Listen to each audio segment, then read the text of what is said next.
Welcome everyone! Big news is here! 2026 MCGG Rising Stars annual points system fully upgraded. Prize pool updated at the same time. Listen up. Top 2,000 in every division earn points. Rank higher, earn more. 1,500 first to 2,000, 50 points.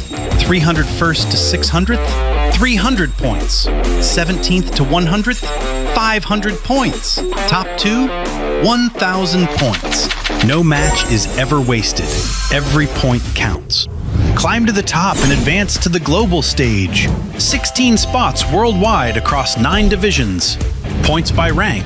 7th to 8th, 1,000 points. 5th to 6th, 1,500 points. 3rd to 4th, 2,000 points. Runner-up, 2,500 points. Champion, 3,000 points. Additionally, the global stage prize pool has been fully upgraded. The champion prize is boosted to $10,000, with corresponding ranking rewards for 2nd through 16th place. Earn an extra $250 match bonus for every single victory, plus a $3,200 special prize pool shared by players using the least seen commanders in winning matches. 4 full seasons in 2026, Season 5 through Season 8. Points are calculated independently per season and accumulated for the year end. Every point you earn leads to the year-end finals. Tap the leaderboards icon in the top right corner of the main screen and check your points in the Go Series points menu.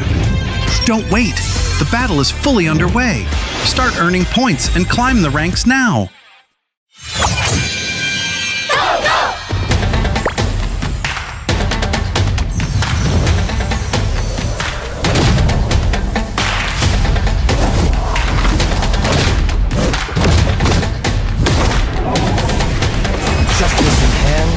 Resolve in heart. Let the mind be like water.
Welcome everyone! Big news is here! 2026 MCGG Rising Stars annual points system fully upgraded. Prize pool updated at the same time. Listen up. Top 2,000 in every division earn points. Rank higher, earn more. 1,500 first to 2,000, 50 points. 300 first to 600th, 300 points. 17th to 100th, 500 points. Top 2, 1,000 points. No match is ever wasted. Every point counts. Climb to the top and advance to the global stage. 16 spots worldwide across 9 divisions. Points by rank. 7th to 8th, 1,000 points. 5th to 6th, 1,500 points. 3rd to 4th, 2,000 points. Runner-up, 2,500 points. Champion, 3,000 points. Additionally, the global stage prize pool has been fully upgraded.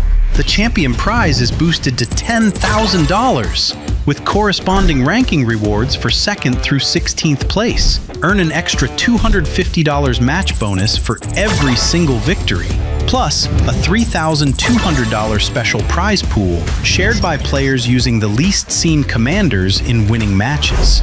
4 full seasons in 2026, Season 5 through Season 8. Points are calculated independently per season and accumulated for the year end. Every point you earn leads to the year-end finals. Tap the leaderboards icon in the top right corner of the main screen and check your points in the Go Series points menu. Don't wait! The battle is fully underway. Start earning points and climb the ranks now.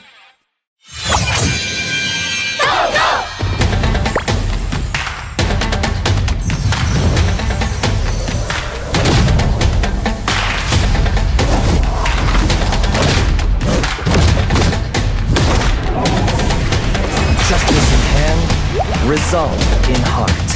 Let the mind be like water.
Hello everybody and welcome to Magic Just Go-Go. This is MRS Season 6. We are your casters Moment and Husky, and today we head on into the semifinals where we will have the top 16 vie it out for the grand finals that will be happening tomorrow. And how are you feeling, Husky?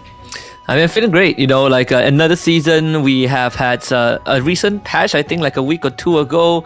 And not only that, completely new faces in both groups of the semi-finals. So this only means that, it's consistently competitive, and I'm looking forward to see what they have. Yeah, completely fresh faces entering in, as Husky said, as we will see a lot of new champions going into that next circuit of Go-To as well. There are a lot of points to be gained here and a lot of stakes to be fighting for. I heard the prize pool this time is a bit more lucrative to be fighting for as well. So there's a bit more, incentive to be fighting for every single time, especially when you go into every single game. Yeah, there's also sort of like a reward system, right? For players who are willing to go out of the way, take the beaten path and then come up with their own unique approach to the game. So I think it's a very good way to help everyone sort of explore more of what the game has to offer, even though it might not be the meta thing to do. Yeah, and for those of you that are watching the live stream right now, I do know that you guys are following our Facebook account, but for those of you that are not, just scan the QR code here, and then you'll find the latest and most comprehensive game news, as well as luxurious rewards and activities for those of you that have been pining for the new battlegrounds, for the new map that you're looking for. Well, this might be the place for you to get it, and definitely just follow us on our Facebook just by scanning this QR code, and then you'll find out much more about the activities going around MCGG. That's happening right now, actually. Yeah, there's plenty of updates that's consistently being posted onto the official Facebook account. But if you're not a Facebook guy like I am, you can still follow us elsewhere. For example, TikTok. I know a lot of you guys love this app. Me too. I doom scroll for hours on them before bedtime. So do remember to follow Magic Chess Go on TikTok as well, so that it will pop up on your feed every time you doom scroll before bed, so that you don't miss out on any updates. Yeah, definitely. I mean, if you are already watching MCGG content, you might as well watch it from the official channel here. So, of course, TikTok, our official highlights on whatever that's happening as well. And, of course, the community that TikTok has built as well, right? For all the live streams, for all the events that are happening as well, you can stand a chance to win diamond rewards. So, of course, do follow us on our TikTok page on Magic Chess Go Global, as we are definitely global right now with the amount of contenders that are happening. Believe from 16 players, right? We have a lot of different representations coming in. I believe we have teams from Myanmar, we have players from Philippines, we have players from Indonesia, Ukraine as well, EECA. I believe we have a Kyrgyzstan representative as well. We'll go into this more, but going into this patch, currently we are at MRS Season 6 patch. Yep. But looking at the next patch, it's going to be a concert. It's gonna be a concert. If you haven't had a chance to attend any of it, don't worry. Season 7 Chrono Echoes is hitting the board very soon on 12th of August. So it's in 2-3 weeks. Mark it down on your calendar. It's gonna be very, very fun, because this is not just any concert. It is actually a brand new set with a lot of different synergies being added into the pool. For example, we have Echomancer, we have Starbell, Spectre, and Miss Banda that they are going to be gathered in this Chrono Echoes concert. On top of that, we also have Superfans Franco and Brody in the crowd. Whatever that means, just make sure that you check it out on 12th of August.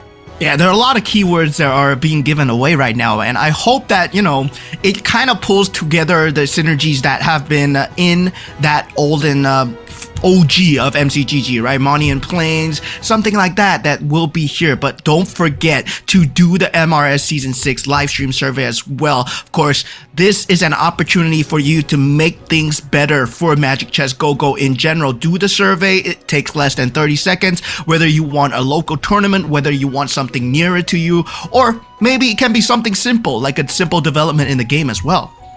Yeah, just make sure don't spam it with please give diamonds. That's something that you can actually already do by participating in our activities, but do make sure to give your thoughts as long as you think it can help benefit not just a competitive scene but the overall experience.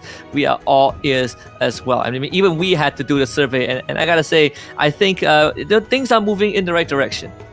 Yeah, I believe it is a good time for MCGG right now, ever since its inception, right? Where right before M6, MCGG was first released as a standalone game as well, and right now it's flourishing so well in terms of the global league, where we had it in a standalone tournament in Go 1 as well. I believe we both were there, and we crowned the first ever Go 1 champion. Now we are on the cusp of Go 2 as well. So MCGG going forwards, we have much more player base coming in, and every single time, as we said, it has been new players coming in every single time. So yeah, I'm looking forward to see what these players have, especially when it comes to the newer meta as well. Yeah, there's plenty of things that I would say has changed, but less in the commanders and more in the sets itself, right? You might be familiar with some of the previous synergies that you have seen that get brought back. I think like right now, Emberlord is one of the interesting ones that has been present in previous patches. But of course, all of this leads up to the Holy grill. And every competitive tournament is safeguarded by the tenets and rules and the laws of the Rising Star Season 6 goes like this. We have the slot allocation for every division, which is how many slots each region will get, as you can read it yourself. But the most important thing is that after all of that, we are here now in the semifinals, where we have 16 players divided into 2 groups, Group A and Group B, and the top 4 from each group will qualify for the finals, which will be tomorrow, and then we will play the same finals format as before.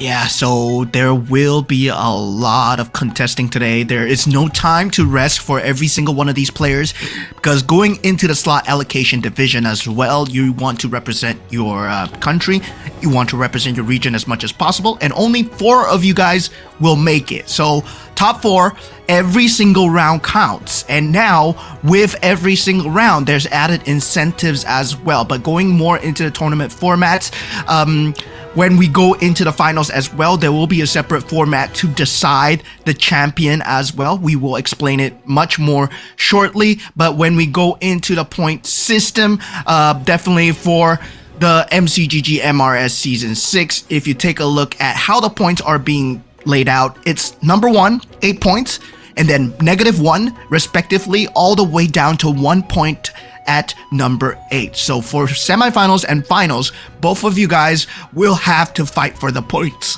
And now for the point champion itself, during the grand finals, 18 points is the cut-off threshold where we will crown the next champion. So whoever that has 18 points, the next round that they win, they become the champion. And that also means that we have uncapped rounds, and we will keep on playing until someone eventually wins.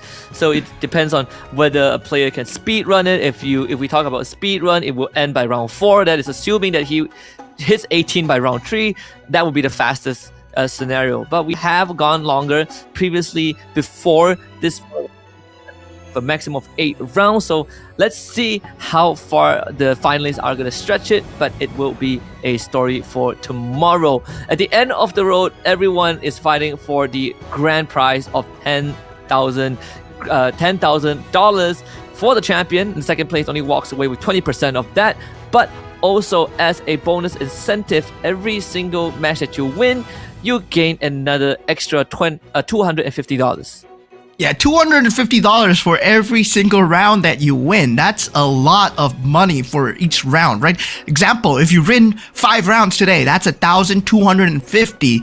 And given the fact that you're already in 9 to 16 place, you're getting $250 each. That means $1,500 max prize for someone who's been playing today. And if you can win every single round, well, you're most likely secured 5th to 8th place tomorrow as well. But of course, same time, this is a game of luck and strategy. So definitely not every single player will be presented the same chess pieces every time we enter that battlefield. But definitely all of them vying for that $10,000 in terms of that prize pool. And also, right, there are separate prize pools. There is another separate prize pool. There's much more money involved right now. Husky, can you take it away? What is this about?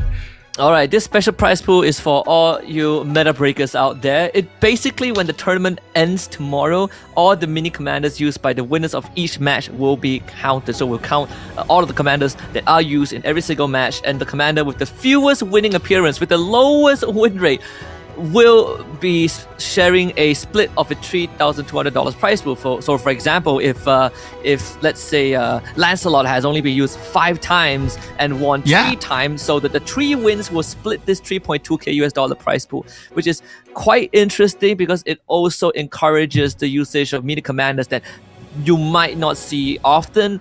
We have had examples of that. For example, Yuzong in the previous season, if that was implemented, we would have gotten a Yuzong prize pool split. So I think it's a pretty interesting approach to incentivizing players to kind of, again, go for the road less taken, but we'll see how much it affects things, right? Because at the end of the day, if everyone follows the meta, eventually there's still going to be a commander that is ranked as the lowest win rate commander, but it really comes down to how much of a prize pool you get split. Yeah, I mean, I'm looking at the Harleys, I'm looking at the Dairos, I'm looking at the lesser played commanders, right? Not everybody likes to gamble, but this is a gamble of a prize pool, I would say, when we definitely, especially for the players going in, well, they are going to have to represent the hardest here. And looking at Group A that will be playing here at MRS Season 6, we have a lot of representation. Coming all the way from Vietnam, we have Ngoc T Game. And for Philippines, we have Durbin and Doi. For the side of Ukraine, we have Q-Snake from the EECA region, Trong Tran from Canada, Insomnia from Indonesia, Morpheus from Myanmar, and the Weakest coming in from Kyrgyzstan as well. Yeah, they're all new faces, at least for the season. But you might recognize some of their tags, right, from teams that you have, from teams you've seen before. Like EVOS is one of them as well. I believe even our Vietnamese representative is a teammate of Shadow QC, who actually took away the championship last season. So there are going to be some expectations as usual. We've gotten to see a brief of what they are capable of and what the thought process of these players were yesterday during our test runs, and I gotta say, we've seen some pretty interesting approach to the game. We've seen some 3-star Badangs coming out, 3-star Lancelot, we've seen the 3-star Ruby. Let's see if the players can be consistent and hit that today as well, because those are massive game changers. Those are basically end games. We even saw Lancelot 3-star against a Ruby 3-star, and that was quite an interesting showdown. Yeah, definitely. Going into the rehearsals, a lot of players were playing for the 3-star 5 costs, and yeah, taking a look at our player cam, well, the representatives are lined up, ready to play. Philippine representative, Durbin, well, ready to go. Nice little pink chair there. Really, complementing the theme of MCGG, I would say, right? And Doi as well. So yeah, we have not had a good run for the Philippines for the last 2 seasons, right? They have been in that top 8, but never at that top 4 spot. And I'm just hoping that, well, this time they might have a better representation. Yeah, I think you can say the same for Indonesia as well. I still remember Goal 1 for in the grand finals. Literally half the lobbies were Indonesian, but in the end it was actually EECA Floxy that took away the championship. And right now we have the representative from EECA, which is going to be Q-Snake. We have Trong Tran as well.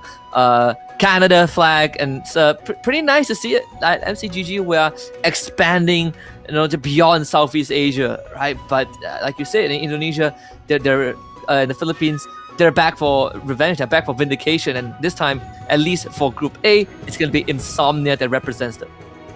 Yeah, and definitely when it comes down to the commander draft as well, when it comes down to the first commander draft, well, of course, it's completely random. It's going to be a dice roll of whoever gets to pick first. And it looks like Morpheus will be that first pick. So coming in, it will be Morpheus followed by Trong Tran, then so on and so forth. So Morpheus going with that Ruby pick for that first commander pick. So yeah, already pulling out that Ruby in that first game. And that's a very fast move to pull. Yeah, and probably wants to get ahead as fast as possible, right? Even Trong Tran pulls out the Freya in his opener as well. And just to give a good idea on how the drafting sequence works, like Moment mentioned, in Game 1 it is randomized, but from Game 2 onwards, the higher your placements is in the previous game, the later you get to pick. So if you finish last in Game 1, you get to go first in Game 2. And we basically reverse the sequence. But we are seeing the Minotaur come out as well from Nocti Game, which is also a super meta commander since last season. The Alice as well. Pretty interesting because Alice, it has been sort of like in and out of the meta. So I'm pretty excited to see what Durbin has in store. Yeah, Alice, well, you have the opportunity to make a 4 cost, provided that you do get the stacks available on the Alice as well. So this is going to be kind of a game where you're focused on whatever synergies that are available. Now, whatever synergies that are there, I believe this current patch alone, the Ember Lord and the Dragon Caller, these two, they have been kind of the meta dominant, right? Where they are extremely dominant in the meta, where every single flow is very good from the start to finish, especially when you go for the 5 cost as well. But of course, when it comes down to pro play as well, they like to go for Neo Beast to secure a bit of a late game advantage going in, especially when you're picking in something like a Minotaur or a Mia, and let's say you can get early bit of damage going on. Well, you are able to secure your HP factor into that late game as well. Yep. And let's hop into game number 1 and see what these players have cooked up. And I think the first thing that I noticed straight away was Nocti game, right? With a lot of emphasis on the Minotaur. We know that he gets to enhance 3 different equipment, and he's already sort of hammered down onto, I believe, 2 of the equipment. What the craft, the highlights, crown, the Dom Eyes as well. So trying to go for those fast openers like we see usually from the Minotaur and being able to hit a double bruiser synergy on the way. Yeah, I mean, Minotaur, good from start to finish. One of the most dominant combinations that we've seen in a lot of the combinations when it comes down to MRS Season 5 and Season 6 as well. And going for the commander cards, nothing too out of the ordinary. Most of them are just following the flow, right? They will have their own cards. Now, the surprising pick here is Doi on the Nana here. And Nana, well, he does have the immunity to fatal damage. He will have that Molina's gift available as well. And yeah, that is going to be somewhat of a saving factor, especially if you do get the card for a shield or also recovery as well. So you can play for a lot more of the late game and you can aggressively level for the interest as well. Yep. And of course, Durbin taking the first L from Q Snake. Again, with the Cho, has the Cho Sash. So most of the players right here going for the commander card of their respective commander. So nothing out of the ordinary. In fact, all of them actually sticking to the commander, respective commander cards. But we also have the Swift Blade Scavenger for Q Snake, so it's going to be able to build out the economy pretty quickly.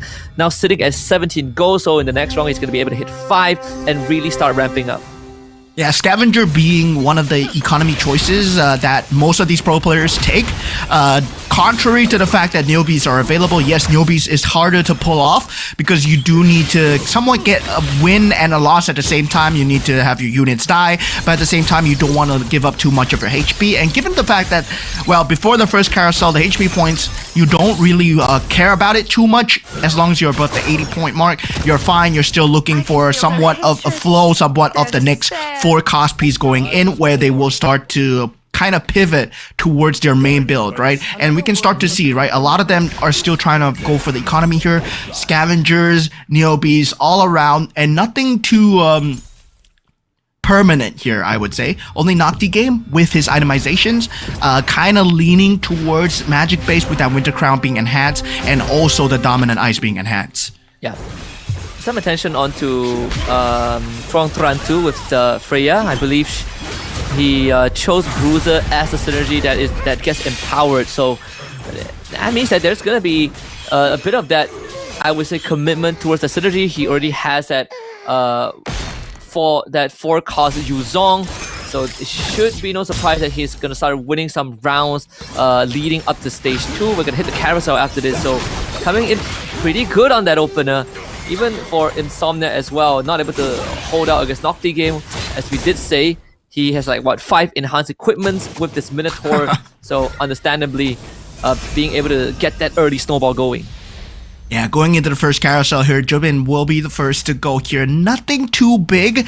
That Yuzong is going to be a piece that most people will want to fight for. Insomnia does get it. Jobin goes for that Winter Crown. So Insomnia already leaning towards a 4 cost piece here. That Yuzong, very strong in terms of having that Exorcist and also that Bruiser synergy, right? We know what Bruisers can do. And Bruisers, well, they have been a huge problem for the longest time because, well, you give a character a chance to hit twice, and that's just double damage. So with the Scavenger piece as well, yeah, it's going to be a very good piece to pick up.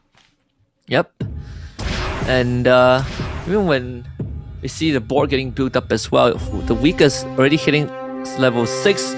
Some of these players, yeah, with weakest and Doi, 2 of them at level 6, but more importantly, the 4 defenders, one of the weakest, keeping him in the game. But having this Lunar Bowl and that Nia Commander basically sort of allows you to get an early tempo going with minimum items. But I think the streak should continue here against Durbin, who is going to need some time to ramp up.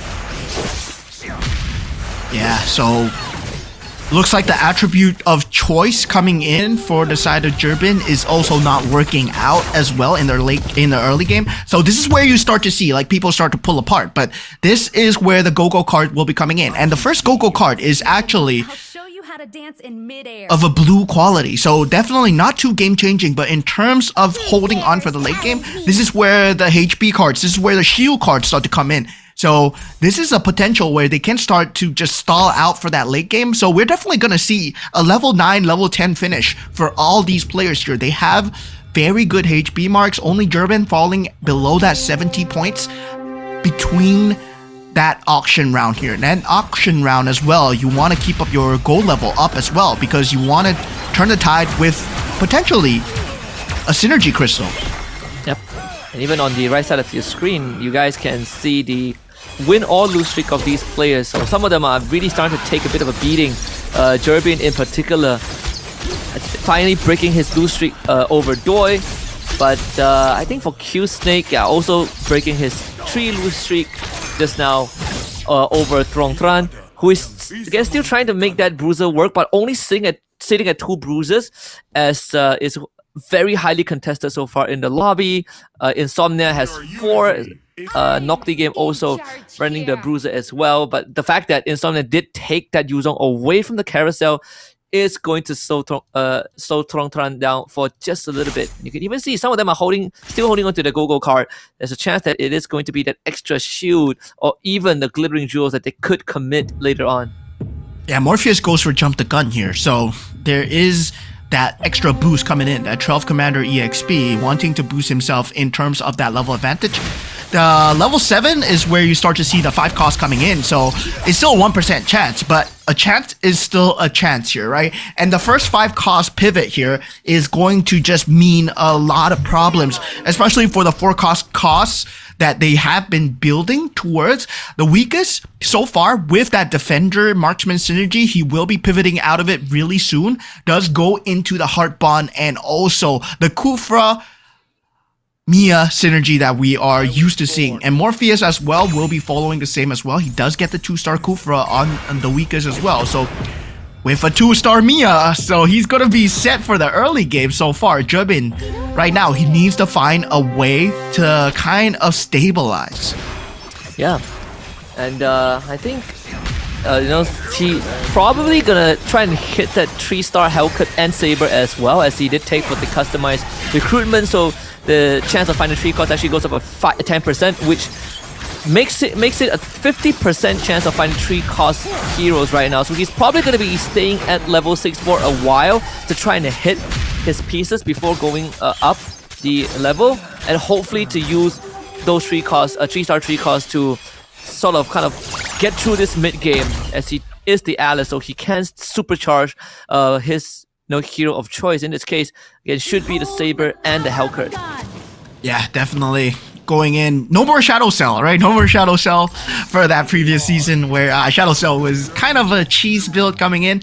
But now we do have that Enchanted Tales. We do have that Ember Lord as well. And surprisingly, a lot of people in the competitive scene, where in the ranked games, yeah, you see a lot of Ember Lord, you're going to see a lot of Dragon Caller, but when you go into the pro scene, it's slightly different, where you want to build up the Kishin, you want to build up... And you are able to deal damage just based off of your commander himself, still at 100 HP, going for the potential 6 Defender and 2 Marksman, a very classic, Season 1 approach to the game, but it's very effective now that you have Tigreal and Minotaur back into the pool, especially Tigreal.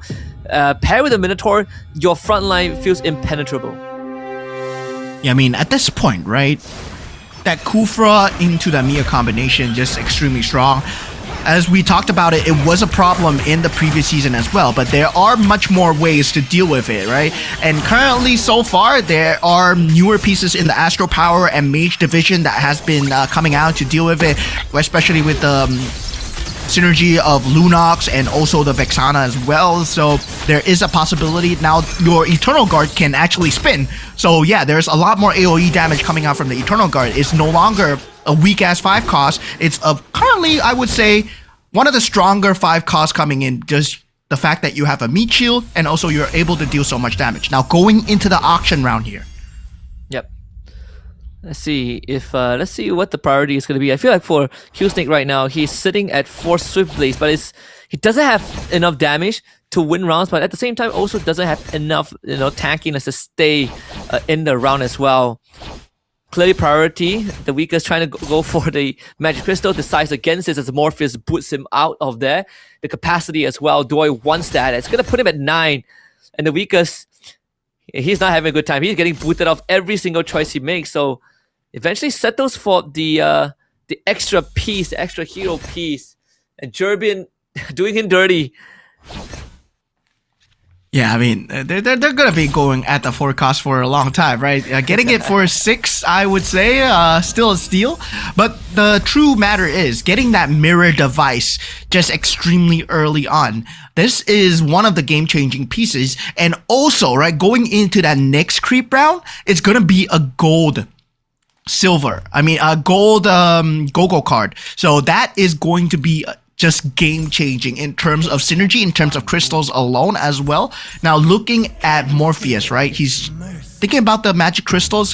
Which one should he go for? Which kind is he leaning towards so far? Does not see the 5 cost yet. Does not pick it out as of yet. Yep. And even for Jervin, he's holding on to the Hellcurt for now. He wins the round, he's going to cash in on the Hellcurt. But it comes down, but I think he should be able to do this over Morpheus, right? Again, the Hellcurt and the Saber are really racking up damage, and unfortunately the Hardbound is just not going to cut it with the Hellcurt in your backline. So it's going to be a cash in on the Hellcurt immediately once he gets that extra goal, and it should bring him closer to that ultimate power spike.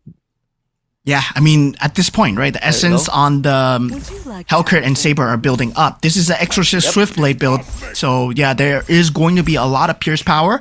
And surprisingly, right, no one has built the Astro Power Mage build, so yeah, at this same time, the Neo Beast chest has built up on Tron. It's at 310 right now. It's not ideal, but he's gonna have to pop it soon. Definitely before that creep round coming in, especially in that next half. When we go into the later stages of the game, nobody has that 5 cost yet. So yeah, currently Jervin is looking at the hugest power spike because he's still at level 6, but he's close to 3 stars on both that Hellcurt and that Saber as well. Once he hits that, he can start power leveling. And for Tron, he's really desperate right now because he wants that 2-star Yuzong. Again, he was denied in the previous carousel. So the longer it takes for him to get there, the worse it is. I think after this round, he might have to just pop that chest. Even with 8 capacity, it's just pretty hard when you're up against Jervin. Another round win for him, so I think that's a 5-round win streak. And his economy is not, deteriorating anytime soon, as he does have the 2 scavengers as well. Yeah, so Tron, Doi, they both popped their shields from that blue go-go card. So yeah, they will be holding on to the shields for now. But looking at Tron so far, still holding on to the chest just after this creep round so far. Now going into that next and final go-go card here, and wow, this is the Shield of Fortune coming out for Doi here. So he's gonna get even more shield, and he's gonna have way more because he still has that first instance of immunity for Nana's equipment as well. So he's gonna be immune to fatal damage 1 time. So there's a lot of sustainability coming out for Doi. He's looking to he's looking to ramp up as much as possible as he rushes for the level 9. So he does have the extra capacity, so he puts him at 10 piece on the board with that alpha as well. 2 Ember Lord, 3 Scavengers, and 4 Marksmen. Definitely needs to reinforce that front line to really make use of the Marksman that he has, especially the carry that is holding onto the Gurun Chakram from the Kishin. If he can hit 4 Kishin, then it will be even better, as he gets rid of one of his Scavengers and hits the 2-star Franco. Even for Tron, he's looking at 5 bruises right now. Manages to get himself a Ruby. That's 4 Exorcists. But the bigger problem right now is that he will have to trade one of the synergies. So 6 bruises is going to be the way to go. Insomnia now does get that 2-star Yuzong, right? But right now we are looking at the 5 cost coming in. He does secure a Badang for himself as well. So there's a 6 bruiser with a Badang coming in from Insomnia. Now, the problem is, Jervin, he went for Thickened Blood, and that Thickened Blood, after 6 seconds, he has 45% lifesteal on that Saber and Hellcurt. So you gotta burst down that Saber and Hellcurt. Jervin is gonna start becoming a huge problem now. Yep, and to get past Doi, yeah, he's doable. Leslie not doing enough damage, and that's gonna take away some of the extra gold that Doi potentially will get, but the weakest just hit a 3-star. Tigro is between him, and Morpheus. The Ling should be able to find a finisher. Built up by the cool front the first time. The hard bond brings the Mia back, and actually he still wins out. And that is the power that we've been talking about, right? The very classic approach, 5 defenders, doesn't even have the marksman because I think he sold his whole board to hit those 3-star. And now he's gonna recalibrate the synergies, bring that Brody back for the double marksman. Yeah, the bruiser combination is definitely something that needs to be dealt with a 6 synergy. And 6 marksman, well, it's gonna be something that you can deal with it so far, but if you have that Badang, and definitely if you have the correct itemizations that Tron he did manage to get for himself, well, that's gonna be a huge problem as well. Now, going for the Mystic Meow here actually is Q Snake, because he did go for the combination where, yeah, the Goku card where if you have more synergies, you get more gold, but he's at 4 HP, he's on his final legs here, and he's going up against Insomnia. And Q Snake with a really big pivot, but then it's gonna wreck that his sidelines. But this should be fine, as again the 6 marksman damage is gonna start tearing through everyone. Barring this last Yuzong is hitting up pretty fine with the War Axe, but still, again, 6 marksman, not easy to deal with, as again the carry and the Mia, especially the carry on his end, and having that Leslie as well almost guarantees that someone is gonna go down, thanks to the fact that you have that 60% hybrid attack with a Cho Sash. So now hitting a 2-star Leslie, the ultimate snipe is going to delete the target that she hits. Yeah, definitely. Wanting to get much more Mystic Meow synergy. Mystic Meow, we know it as the ultimate late game, but not a lot of people, can build into it so far, because the amount of pieces and the amount of board space that you require is just so much and so fast. So complementing it with that 6 marksman synergy just to secure that late game, I'm very curious to see how his matchup against Jerbin is going to go. But now taking a look at Tron's board, he has that 6 bruiser, he has that Yuzong going in. See if this is going to be enough. I mean, that Ruby should be able to soak up a lot of the pressure, but I'm worried about that Mia, right? That 3-star Mia that is just perfect to deal with the bruiser because there's no backline divers and can't get past the front line quick enough, being held back by both the Kufra and the Tigreal. And this should be Tron losing the 20 HP. There goes his shield, and the weakest. He did lose his round, his win streak finally broken, but it's almost guaranteed a top 3 finish with the amount of health that he still has. Yeah, so far for Morpheus, the first one to get eliminated here will be at 1 point.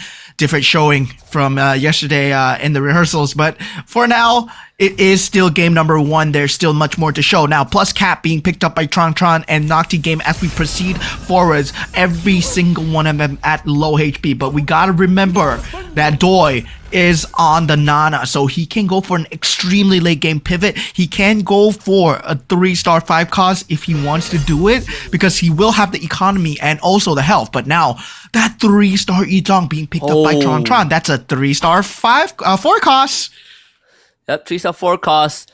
Also empowered by the premium client, right? The golden card, so 48 chance of a free refresh. This should be his ticket at least into the top 4. If he can survive the next 2 rounds, it's gonna be that creep round, which will further bolster his front line. This Yuzong is gonna allow him to, if he faces off against the weakest in the future round, he should be able to tear through them. But let's see if it's gonna be good enough against Nocti game, who has again 4 hardbound, 3 defenders. That Yuzong just basically slaps through the front line, and this is gonna be Nocti game wiped out. Yeah, Nocti game, well, not good in terms of that late game as well. Insomnia being wiped out as well.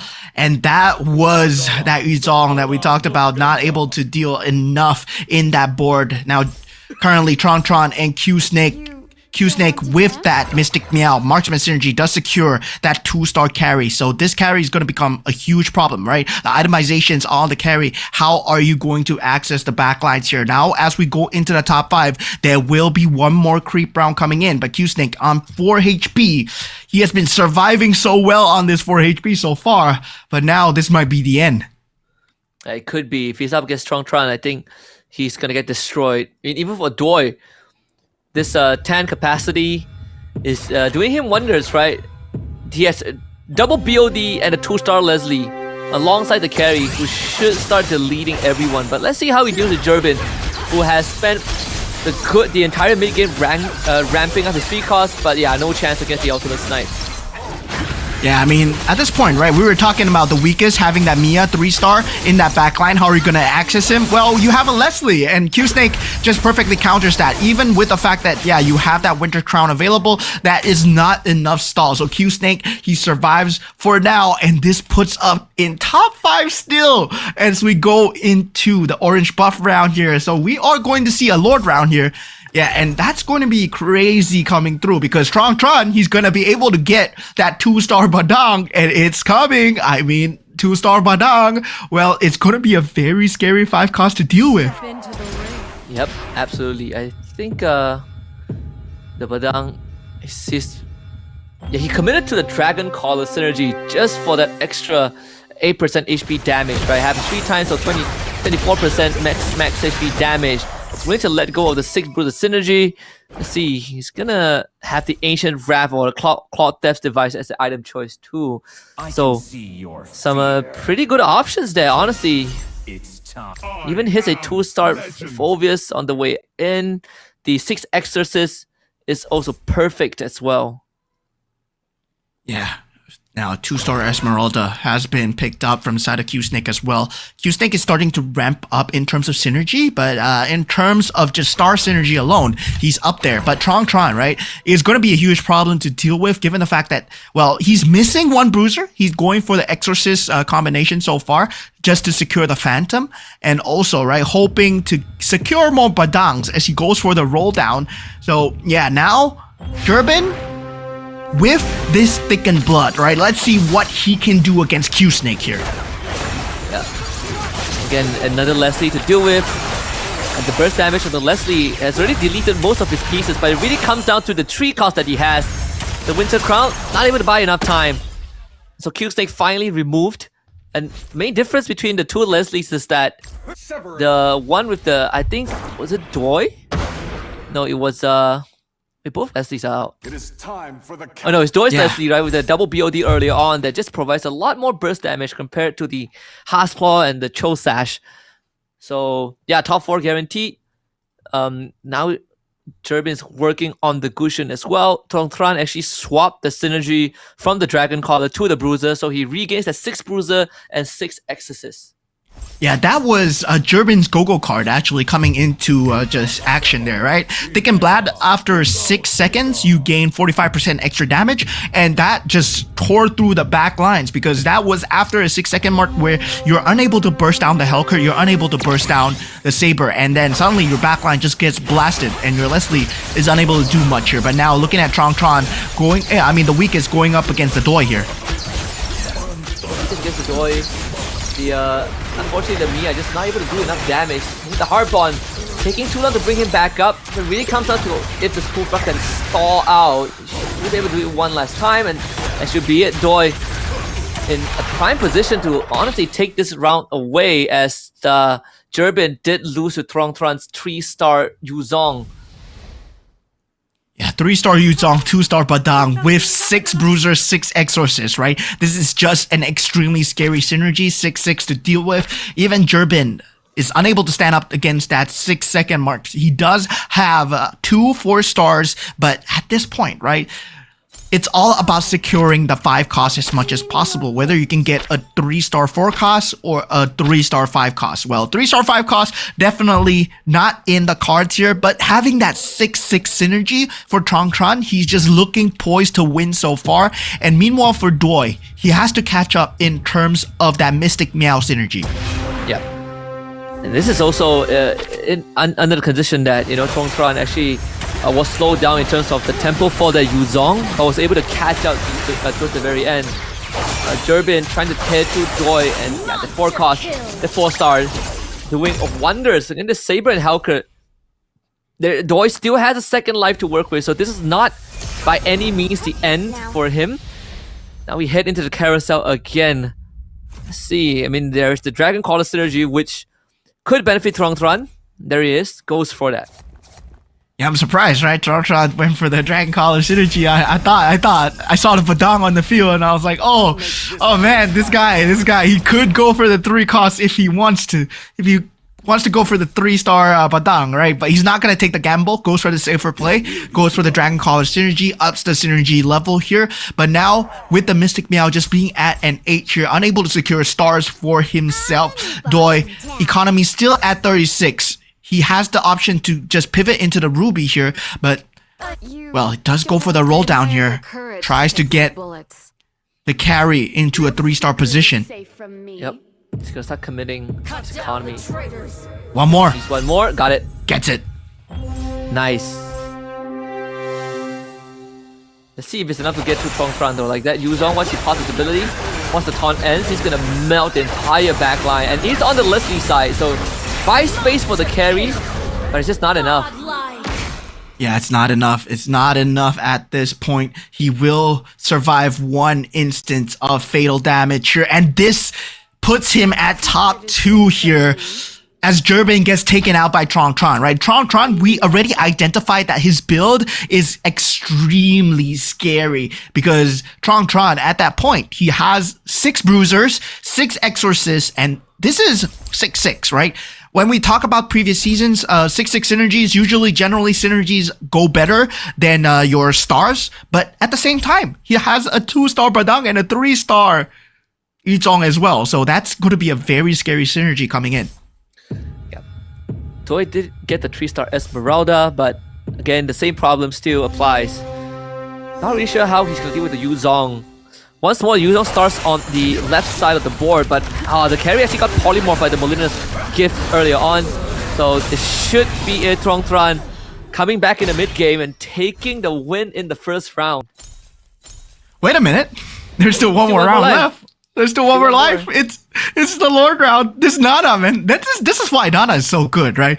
Nana is so good here. He has a rock solid. He went for even more shields. Then afterwards, he still has the ability to survive that fatal damage as well.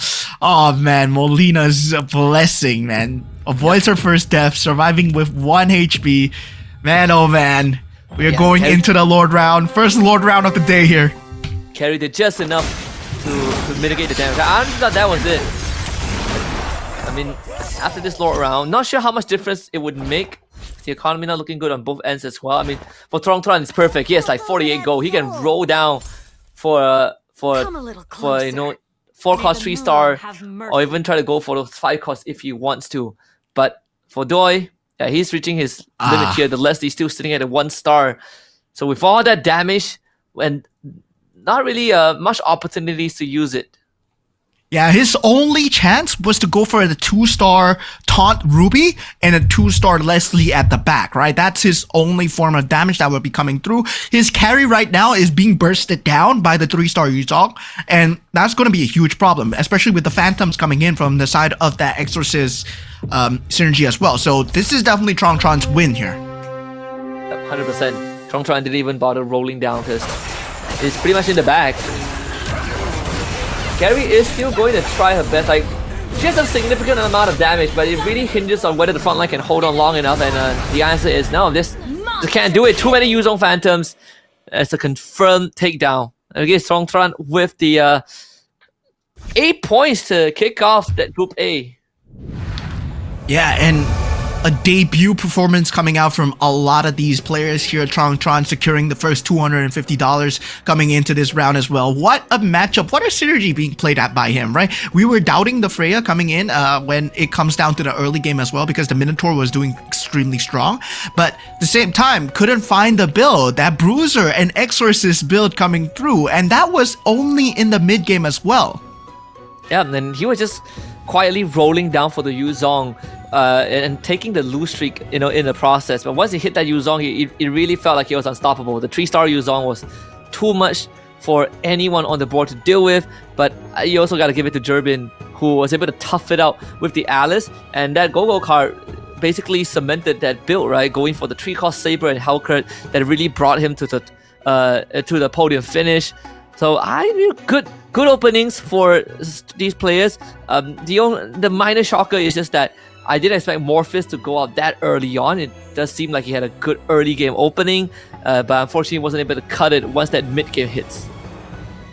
Yeah, a lot of pivot synergies coming in from a lot of these players are to go for the later stages of the game. And Morpheus, he thought that, yeah, he did have a lot more time, but sadly for him, did not have much time to begin with. And yeah, great showing coming in from the weakest so far, given the fact that yesterday he wasn't playing a lot during the rehearsals. But yeah, Mia into me Minotaur synergy, right? This is the hard bronze synergy that you generally defender marksman synergy that we did see coming out in the previous season as well, but currently, well, it's not going to be number one as we have seen so far. Being dealt with it extremely well. We have currently the Exorcist synergy. We have the Astro Power synergies, able to jump into the back lines and not the game being taken out there. Tron, our champion for that game, number one so far. Able to secure that 3-star Yuzong at an early venture, and afterwards able to get a very good flow into securing that 2-star Badang as well. Yes. Again, overall being able to kind of read the board, right? Because all of the Bruiser players actually were taken out, so it really allowed him to get the pieces that he wants as all of the Yuzong returned to the pool. But I think even Joy held on. Even the weakest held on well, like you said. He actually was like what on a 8-9 round win streak with the Mia, just because he had that 3-star Mia with the most classic approach to the game. We sort of know that if you run like 6 defenders into marksman, you are going to struggle when the late game arrives, but it does guarantee you some decent finishes, at least in the top 4, and that's where he is now in 3rd place. But Tron did win out first round, so that's an extra $250. Yeah, definitely for a lot of these players here, it's about securing that top 4 position, right? Given the fact that the board, the chess pieces might not be what you want. Sometimes the game might be asking you to play a certain build and you have no choice but to go for it. And for a lot of these players, it's about trying to pivot out of it, trying to go for the build that secures them the top 4, secures them the top 1 here. And meanwhile, for a top 4, well, we see Tron at the top. But German, I would say, very good showing coming in. Like, despite the fact that he was given a very bad start, right? Given the fact that he had a Hellcurt and a Saber start at Swiftblade, he went for a good choice of going into Thick and Blood, finished top 3 in the end. And the Nana, man, oh my god, I gotta stress how Nana is one of my favorite commanders, used to be one of my favorite commanders, but now they made her even better. Yep, this Nana, it's always been one of those bailouts in that late game, right? And it's even good, and that's why like even newbies users, if you play some pub games, that's probably what they will go for as well. But here is the lineup for Tron running the Freya, and basically it's all ending on that Bruiser, right? Which is one of the traits of that commander. You basically tell everyone which synergy you are going to invest in, and in the end, it finally paid off. He was able to basically get that 3-star Yuzong, it solved his backline die problem, and then he hit the 6 Exorcist, which transforms every Exorcist into a Yuzong when they die. And not to mention that he has the premium client as well, so it cut the cost off his rerolls. Yeah, that is just a pure economy build, right? Freya, you get more synergies, you get more rewards, and definitely going for that early synergy at the start with the Yuzong, having the Exorcist Bruiser very early on, and despite the fact that he did have the chance to go for the Dragon Collar Crystal or the 3-star Badang, chose to go for the Dragon Collar to secure the win, shows his level of discipline, right? Going for the glory, or do you want to go for the win here? And that secured win, well, put him at that $250 mark. He is walking away with $250 for this first round here. Yep. And let's take a look at how that entire match played out, alright? The match overview of game 1, as we did see 2 Mystic Mel synergy towards the very end. Jerbin somehow pulling through with the 4 Astral Power and 6 Swift Blades. But we actually had this discussion before the show, talking about the Dragon Collar, and Morpheus actually did attempt to go for 6 Dragon Collars with the Ruby, but unfortunately he only has 1 star and it's just not good enough. Yeah, I mean, at that point, right, it's about securing the front line with a Dragon Collar as well, and it's just extremely hard to deal with. But the good thing is, right, a lot of these commanders will not be able to be picked again, right? They can't be picking the same commanders again, so definitely we will see different commanders coming out from different players. But at the same time, right, Morpheus, I would say he has to pull off a crazy game. Currently with 1 point, well, he has to secure top 4 for the next 3 here if, let's say, he wants to stand a contention of even going into the grand finals here. Yeah, and just a reminder to everyone out there, top 4 for each group advances. So for when we look at the standings later on, we are going to start to see some of the cutoff points.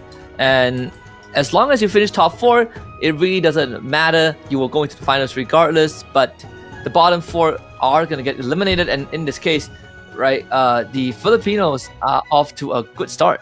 Yeah, and I was saying, right, the Philippine region has been kind of in it for MRS for a lot of times. They've been experimenting, they've been trying to play towards that top 4 side. And I believe that this meta is somewhat favors a lot of the all-in, somewhat favors a lot of decisive decision-making. And Philippine players, I would say, they have a tendency to decide the synergies from the start. And this is a 50-50. It might work for you, it might not. But for this game in particular, it worked for them. Yeah, and I think it also helps that they, at least in game 1, like for example, Durbin went for a build that no one else was doing, and for Doi basically just hanging on with the Nana for as long as possible, and not to mention that he was able to win the auction for the extra capacity, right? I believe he wasn't even contested as much, so that really helped them in that mid game.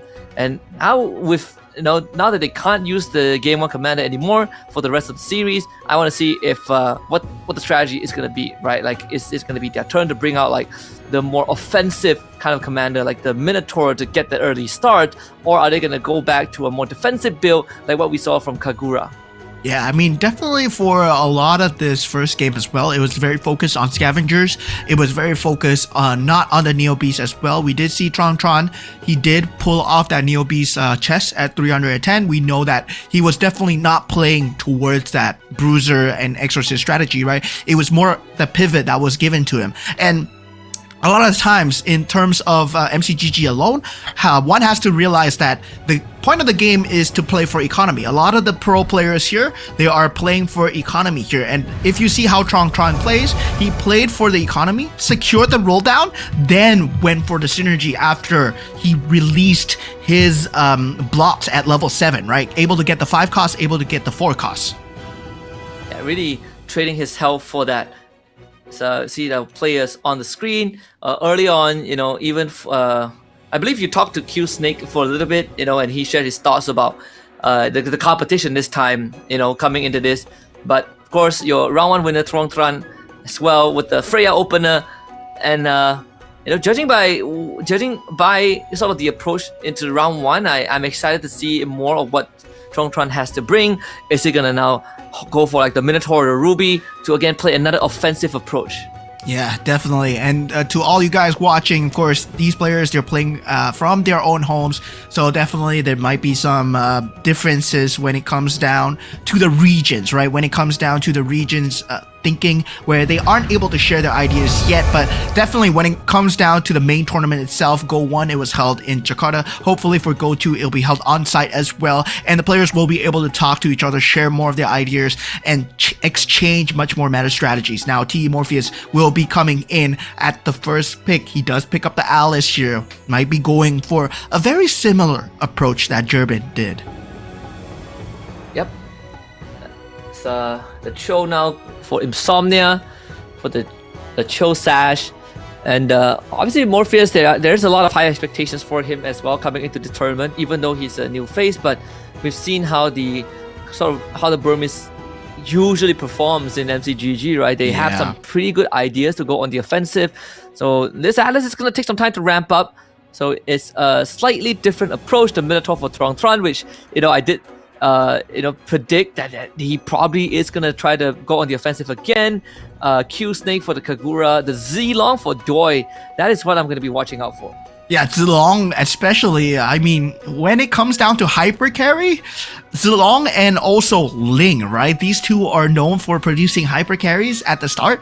And with the Great Dragon Spear augmentation that you can actually get from the item itself, you can produce quite a bit of momentum when it comes down to that early game pressure and mid game pressure as well. But of course, at the same time, Tron, he's going to be kind of circumventing that pressure as well. And yeah, once again, we see Nana coming out from Nocti game as well. And I'm just loving this season so far. Nana is getting a lot of play. Yep. Let's see how this game is gonna play out. Of course, Tron actually having a pretty decent start. The Mia, Angela, and the Phovius. The Kishin opening for Nocti game. Tron having the Scavenger, so that's perfect with the economy. 4 newbies for so Jerbin, Q Snake, Insomnia, and Morpheus. Let's see the go-go card, right? Because in game 1, all of them went for the go-go card of their respective commanders. In the previous season, we see some of them actually pivot away.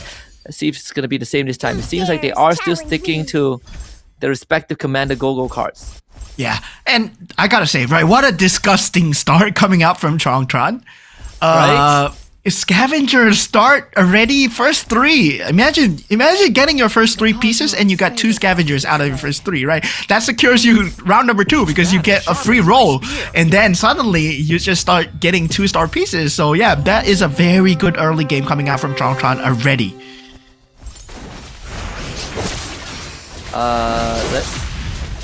Those scavengers should help them sort of get that lead, and I think there's a good angle for Doi to go for the Bruiser as well, as he does have the Zilong.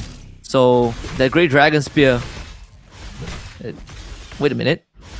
Yeah, the Great Dragon Spear is gonna allow him to kind of get that extra damage output, but he did pivot away from the Zilong Commander card. He went for the Lunox power as well. So he's gonna be able to grant a random blessing to a hero without a blessing. I think he went for the Dairoth, yeah. Oh my god. That is crazy coming in from Jerbin, right? You got a Vexana very early into the game as well. So yeah, he has a 4-cost super early into the game. Already deciding to go for that mage build very early on. That will be the synergy of choice here. And yeah, this will be tearing through a lot of the mid game. So he is secured a lot of the HP point percentages. Absolutely, the enchanted tilt as well. So this this Vexana should be the one that really, like you said, gets him through that early to mid game. Then enemy C could actually go for the Stargazer. We're still waiting for the second enchanted tilt. This should be the Selena or the Bellaric. The Bellaric is going to be able to complete the front line for him as well. And he still can hold on to the Neobeast for the extra synergy. So now it's about reinforcing the front line and allowing the Vexana to do most of the work. Yeah, once again, we see a very big scavenger start coming in. Doi first to secure 3, and now with Insomnia going for more of a Neobeast build-up, right? Already getting that 4 Neobeast build-up. We did see that the Neobeast did come in handy for Tron in that previous game as well. Scavenger secures you pieces, but Neobeast secures you synergy as well as fighting on in that mid-game as well. So definitely for Insomnia, trying to take lesser damage might be the name of the game here. Yep, it just took a handful as well. A -9 from the weakest, who actually has 2 scavengers and 3 face warpers. So again, the weakest is finding the synergies that, taking the beaten path and finding synergies that are generally less opted for and making it work. But as expected, Jerbin on a win streak with this Vexana. Yeah, Vexana so far just going to be a tear through, but now with that first carousel round, there's not too big of a deal coming in, but that Kagura looking kind of good for Q-Snake. If nobody goes for it, he might actually want to go for it here. Does get the mage synergy. Oh, actually goes for the Lunox here. Okay. So yeah, he is going for the mage Stargazer synergy very early on. Q-Snake has found a very early direction, given the fact that he already has the pivot pieces, right? The Vexana and the Lunox are already there. Yep. That is perfect for him. Get the Street Scavengers to work with first. And Dairoth is going to be that main front line. Who... Wait a minute. I'm trying to look for the protagonist here for... It should be the Vexana, right? Yeah. Should be the Enchanted Tales protagonist, but he does not have the synergy activated so far. So now looking at Tron's board, he did have a very good scavenger start. Now he does have the Mia available. So yeah, with the enchanted items coming in, it's going to be dealing quite a bit of damage, but at the same time, it's still a 1-star Mia, right? Going up against Q-Snake, who did secure the Lunox for himself, not going to deal a good amount of time. Tron takes a bit of damage here, but going into that first Go-Go card, it will be a blue Go-Go card once again. So what blue Go-Go card mean at the first one, right? It won't be accelerated, but at the same time, might be a later game because everyone will be playing for the HP, will be playing for the shields. Yep. Let me check in on the synergies. Again, Weaker's still in the lead. Most of them are hitting, already went for the level 6, but the 3 scavengers one are going to be the main focus, right? Like Tron actually has the... yeah, because of the Phobius double synergy on the scavengers, he gets to work on that econ, and better yet, because he's on that Minotaur, so he's able to basically supercharge all of his offensive items, and that's gonna be enough for the Mia to get most of the work done in the early game. Now it's about tearing through this Dairoth. It's gonna be quite close. Damage is just enough. So Tron breaks free from Doi. Yeah, so far, Insomnia taking the most amount of damage coming in, right? We do know that he's going for Niobe so far, and currently, I mean, he's trying to build up the energy, but 64 HP before that first auction round is not a good place to be at, especially if you don't even have the 6 Niobe synergy, and yeah, taking so much damage as a Cho. He does have the money though, he does have the money. When does the aggressive role come in? When does the aggressive leveling come in for these players here? Because that level 7 is going to unlock a lot more pivoting. And now with that Go-Go cards being picked up, a lot of them going for the eco pieces. There's a very good chance that Durbin is gonna switch that enchanted synergy away from the Vexana, because you can do that at any point in the game. And maybe going for the mage enhancement early on is just to give a bit of extra punch to your damage. Even for Morpheus, I believe. So doing pretty fine so far, right? With the Swift Blade now having 7 capacity. He's gonna selling that board just so he could hit the 4 Swift Blade on the 2-star Saber. And it's almost going for the same build that we saw by Durbin in game 1, where you are just looking to hyper boost your Saber and your Hellcurt. Yeah, that hyper roll down. Generally, it secures you kind of a top 4 spot, right? Because in this kind of pro games, it's not going to be a situation where a lot of them are going for that Swift Blade build, Astral Power build at all. That Saber and generally the Hellcurt is uncontested. So Morpheus is going to have a good time. Much better time than Durbin actually in that early game. So he will have a better economy with his win streak as well. And so far, right? I'm very worried for Insomnia because he's been taking so much damage. Okay, he does go for the buy through, secures that Franco for himself, but still 256 will be that Niobe's energy, waiting for that 300 mark. Yeah, I mean for Insomnia, ideally he wants to start winning because he has this cyclical support, right? So the longer the game goes on, the better it is for him. For Morpheus, he actually has the exact same Go-Go card as Durbin, so the customized recruitment, that's gonna help him get his 3 cost. For Nocti game, it's the angle to go for the Mystic Mail because he is on the Nana as well, but he's gonna have to start racking up some wins here so that he doesn't hit that critical mass too early on. Yeah, so far, that Kagura not able to deal much against here, but Insomnia finally might be taking its first win against Durbin here. He does have the pieces. He will have the Kishin synergy as well. Whether or not he will be choosing that Kishin synergy as his endgame here. Phase Warper being picked up from the side of the weakest as well. But definitely, so far, not a lot of pivot pieces, not a lot of tells yet. Anyone can still be going for anything, in the exception of Morpheus, right? Who will be going for that Hellcurt and Saber no matter what. There is still a chance for every single one of them to pivot away from this current build. See See, even for the weakest, compared to game 1 where he was on a massive win streak, right now he's definitely taking a bit of a beating. It's a ragtag synergy, has a northern build available, but it would be nice if the Bane is part of it, because you could bolster the defender synergy, which helps you go into the Mystic Mail. But right now Doi is ramping up with the Zilong, 4 bruises, 4 exits, 3 scavengers, so they'll be able to get a quick head start, especially this Dyrov, who has been absolutely tearing things up. Has the Justice Sword from the Kitchen 2, now at basically maxed out at Arcane with the current synergy level.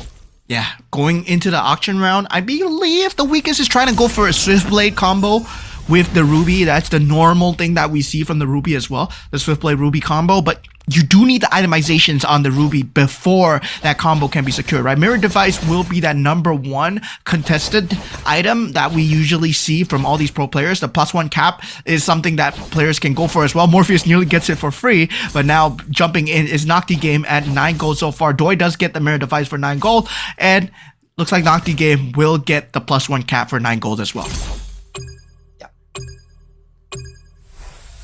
Yep, the Insomnia actually getting the Sea Halberd. Another star up here, I think, for the weakest.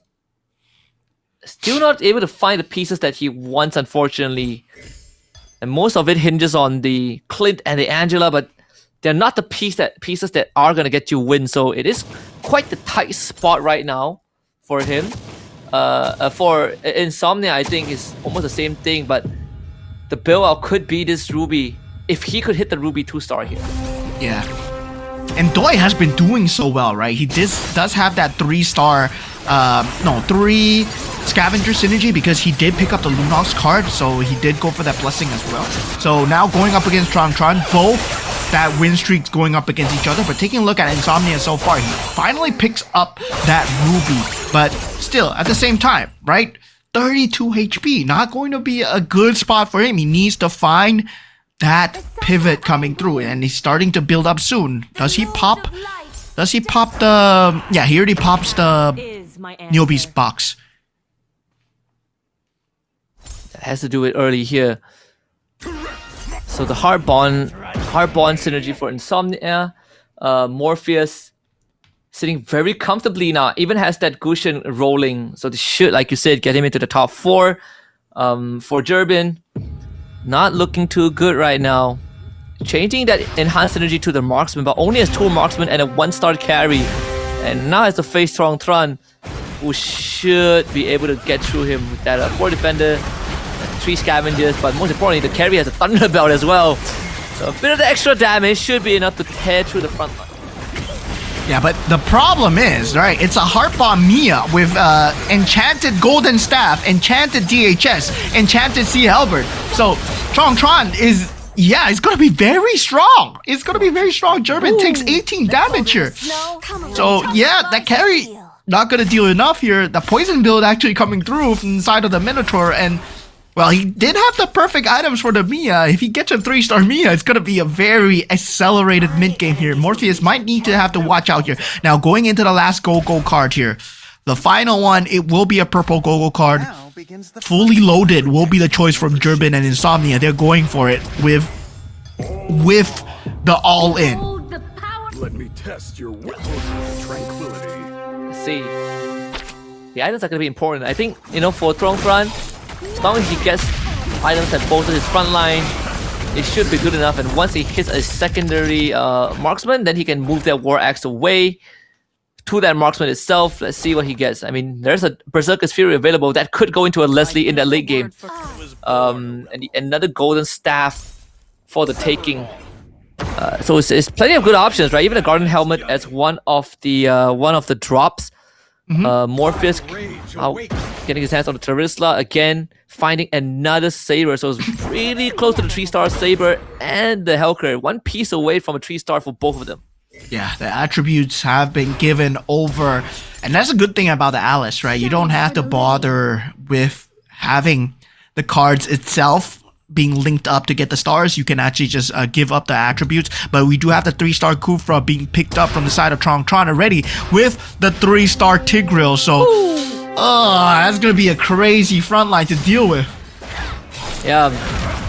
Not to mention, like you said, we have the Hardbond Mia on top of the 3 scavengers. So he's just baiting in money. Let's see the 3-star front line. Or can the Ruby take care of this Mia? Doesn't seem like it. This Mia has the Demon Hunter sword, so he's ripping to the front. Now he comes up to the Esmeralda, but unfortunately it is the Hardbond, so Mia has to come back and finish what she started here. It's gonna be close. Oh, Nocti game takes away.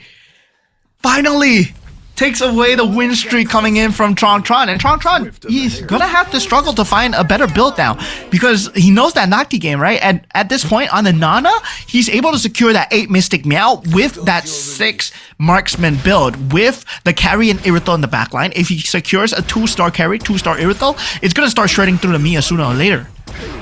Yep. Yeah, it's the 6 Marksman synergy that really made the difference there. Anything lesser would have been GG's. Oh. So I see the Claude being picked up actually by Tron. There is an angle for 4 hard bonds, but he needs to go to level 8 here. And for Durbin, not looking good right now. On his last leg, 6 bruises, 4 Dragon Callers. Does have a 2-star Badang.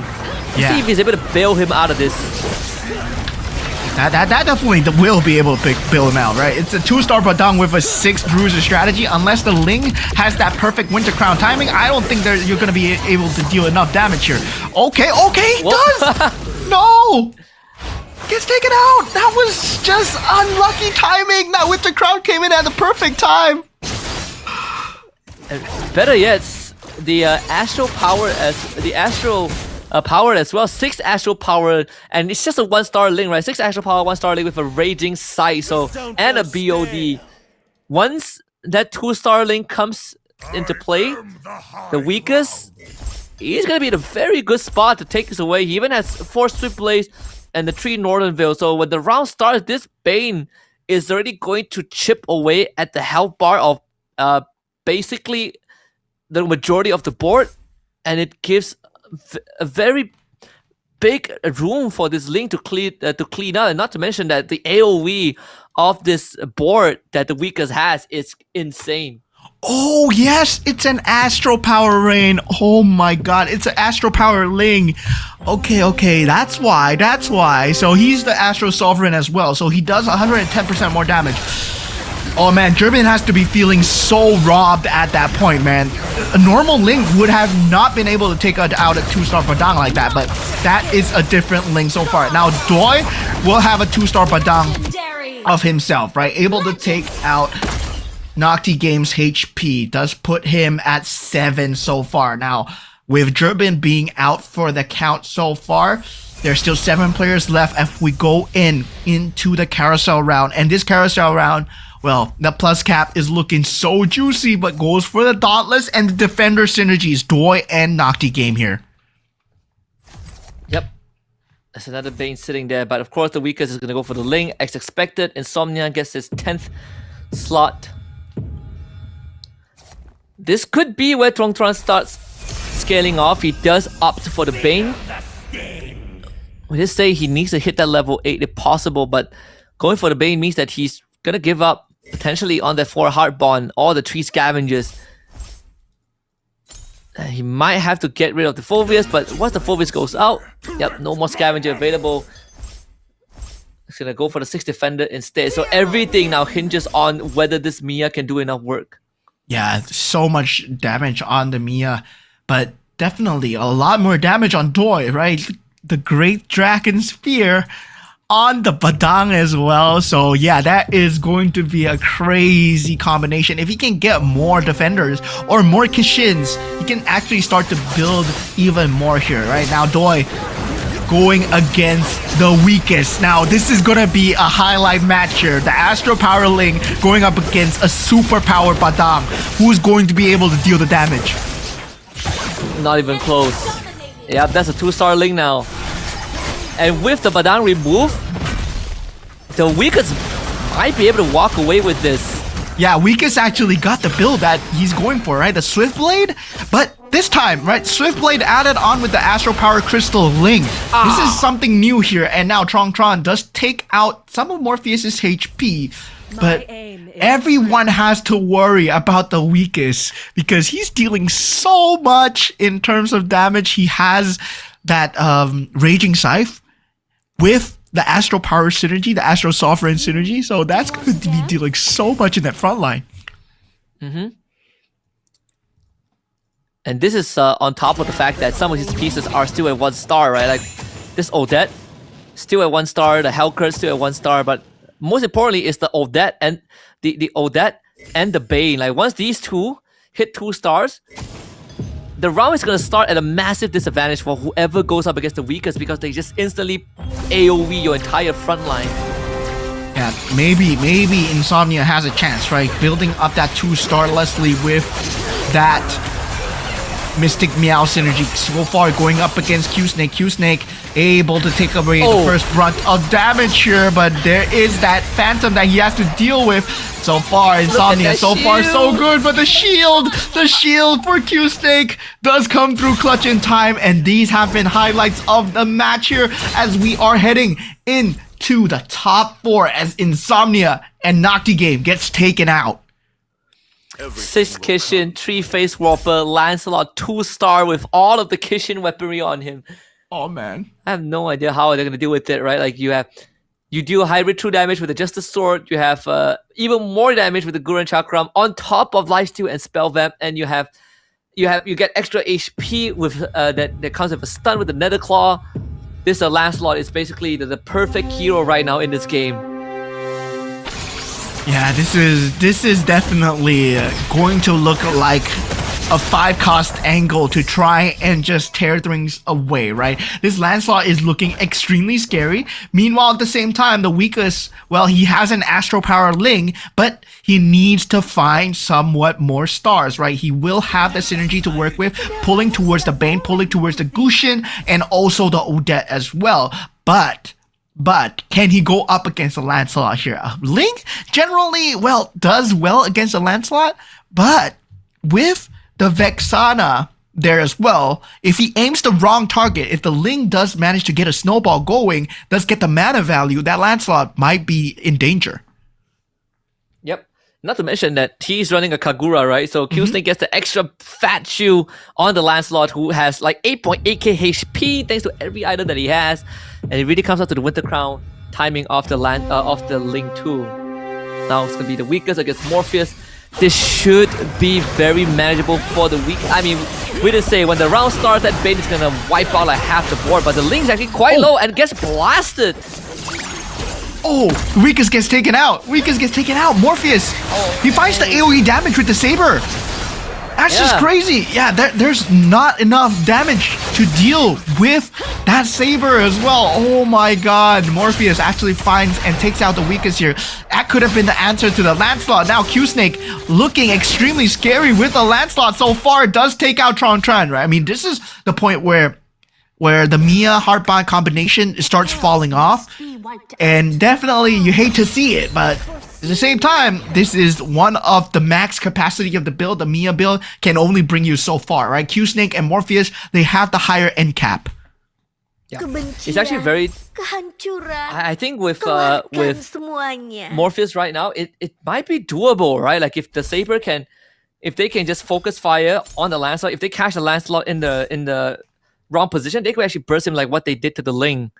And even the Lancelot just now on the weakest... that's not the weakest. On Q-Snake almost went down to the Heartbond Mia. So there is a window that, you know, this Lancelot might not be the be or end all. Yeah, definitely. He needs to get a 3-star Lancelot here. This Hellcurt and also Saber able to deal so much damage in terms of the AoE so far. Tran, well, we did see that his build is not going to be doing so well. The Heartbond does come back up, right? Morpheus will have a hard time dealing with the Mia so far. This Heartbond combo, can he deal with it in time? Oh, no! Tron, so close! But for Morpheus, it's going to be way ahead. Lost because the Saber turned into a Phantom after that. That was just unlucky. But still, we did see that there is a very good chance that this Mia cap It'd be just enough to bring him over the edge. Another factor was also because the Helker stuck around when the Mia was reviving, right? So I actually took down the Mia twice in a row, so she couldn't ramp up that golden staff as much as she wanted to. Yeah, that's a 3-star Lunox coming in from inside of Q-Snake as well. So, yeah, he's gonna secure that front line together with that 3-star Lunox. Now places the shield on the Lunox. The main carry becomes the Lunox at this point, right? The focus is no longer on the Lancelot. Q-Snake goes for a different strategy against Morpheus at the last second. Can this be enough? Able to get the distance with the shield as well. And yes, he pulls through Q-Snake with a perfect pivot at the last second. And even for Strong's end, he's gonna lose to Q-Snake's mirror as well. This almost looks to be like a first place finish unless a miracle happens, but yeah, that's not doable. Q-Snake, man, what a move at the last second to go for the Lunox, placing every single item on the Lunox as well. Now Q-Snake will be at the lowest at this point. Does go for the mage synergy. Morpheus will have the ability to go for anything of his choice in the board here. +1 cap will be that decision. And now going into that final battle here as we have Morpheus at 44 HP, right? He still has a lot of room to pivot, but at the same time, he's reached his maximum capacity. Right now, it's all about building the Exorcist synergy. If he can find the 6 Exorcist synergy, well, that will be his saving grace. Yep. It's gonna be crunch time because that means you have to sacrifice some of the pieces here, and it could mean that getting rid of the Hanzo and the Joy force swiftly his 6 Exorcists, or even just get rid of both the Astral Power. I mean, he has 2 rounds to think about it, but that extra 2 mage synergy is again going to give this Lunox such a big boost. Yeah, that mage synergy no way now. around it. Yeah, adding to the tear through, right? That mage synergy really come and help with the Mystic Meow as well. Man, oh man, Morpheus has so much to deal with, and his only reliance right now is the Phantoms, right? The Phantoms from that from the Exorcist synergy. If hopefully he gets that 6 synergy, 250% is enough to burst through. But the problem is you're dealing with a Kagura, and the Kagura shield, well, in the late game is a complete monster as well. This should be a first for Q-Snake unless something happens with Morpheus, but oops, misclicked. I saw my Lunox. Unless that happens. Unless that happens. Yeah, no more economy to roll down. This is gonna be his max cap. If you can take out enough pieces, then maybe we can make it to the creep round. Highly unlikely though. Yeah. Look at that, like he loses like half on half of his board at the start thanks to the kitchen items. The Phantom's gonna do it. Yeah, the Phantom is the thing that he's relying on so far. Shield. We bring himself in the creep round. I mean, that Phantom. Right now it's 120%, right? If he brings it up to 250%, that's twice the damage. That Exorcist synergy is his only out so far. And he needs that. He needs that. One creep round, one good creep round into the Exorcist synergy. Out of the Astral Power. That might be his only answer. Yeah, it's even if he could burst the Lunox, he has to do it twice thanks to the Kagura shield. See, this world's gonna be any build out here. I think this on top of the fact that this Lunox doesn't even have a winter crown, right? Doesn't really need it either way. Don't want to dance? Yeah, places the Winter Crown on the carry, the Lancelot, and also the SB as well. And he's level 10. And he just yeah, this is Q-Snake's game. Oh, this is game. This is game. There's this no is GG. way. Yeah, this is GG. No way. There's no way. There's 9 Mystic Meow synergy. He adds on the Stargazer synergy together with Aloy as well. This puts Lunox at double Stargazer, double Mage combination with all the Kishin items. Yep. That's a 3-star Lunox, and this is game. There's no way that Morpheus, even with a 6 Exorcist synergy, I don't think it's enough now. Nope, no way. You need a 3-star 5 cost to win this. That's GG's. Yeah, it's the He had the beginning last of the minute pivot end. from Q-Snake. Look at that. Wait a minute. The shield? Nah. Wait. Nah, Okay, nah, okay. nah. There's no way. There's no way. He's Without still- the Kagura, yeah, without the Kagura, maybe Morpheus would have won that round. As the Q Snake walks away from the cabin, I mean, quite the win there. Yeah, but if it wasn't the Kagura as the commander, then maybe Morpheus would have been able to burst down the Lunox, right? But unfortunately, can't do it twice. Yeah, what a combination, right? What a last minute pivot coming in from Q Snake. And yeah, maybe, Q Snake, he was saying, right, this is one of his favorite commanders so far. So far, he's been more towards the defensive commanders where Nana, Kagura, and also like kind of just having that defensive capabilities. He does like to play the Cho as well, but Cho is kind of risky, and it is risky as we saw coming in from Insomnia. He was trying to go for the economy as much as possible, and well, the risks, did not meet the rewards. Yeah, and so far, I think Cho so far hasn't really found that magic, right? I think the commanders that have been winning out in this case is the Kagura and the Freya. We did see some attempts to replicate that Freya run by Jerbin, but unfortunately just really couldn't find the synergy that he was able to fully commit to, right? He hit an early Vexana, went for the Mage, but pivoted to a Marksman, and by the time he sort of found his stride, he never really had the health to work with. So unfortunately for Jerbin this time, despite finishing great by the end of round 1, I think finishing second, this last place in round 2 is going to put him behind. Yeah, I mean, that top 4, right? That difference between the top 4 and the top 1 spot is such a huge stretch, I would say. Jerbin, not securing a good game for himself so far. And yeah, I gotta say, he gotta feel super robbed going up against that Astro Power Ling.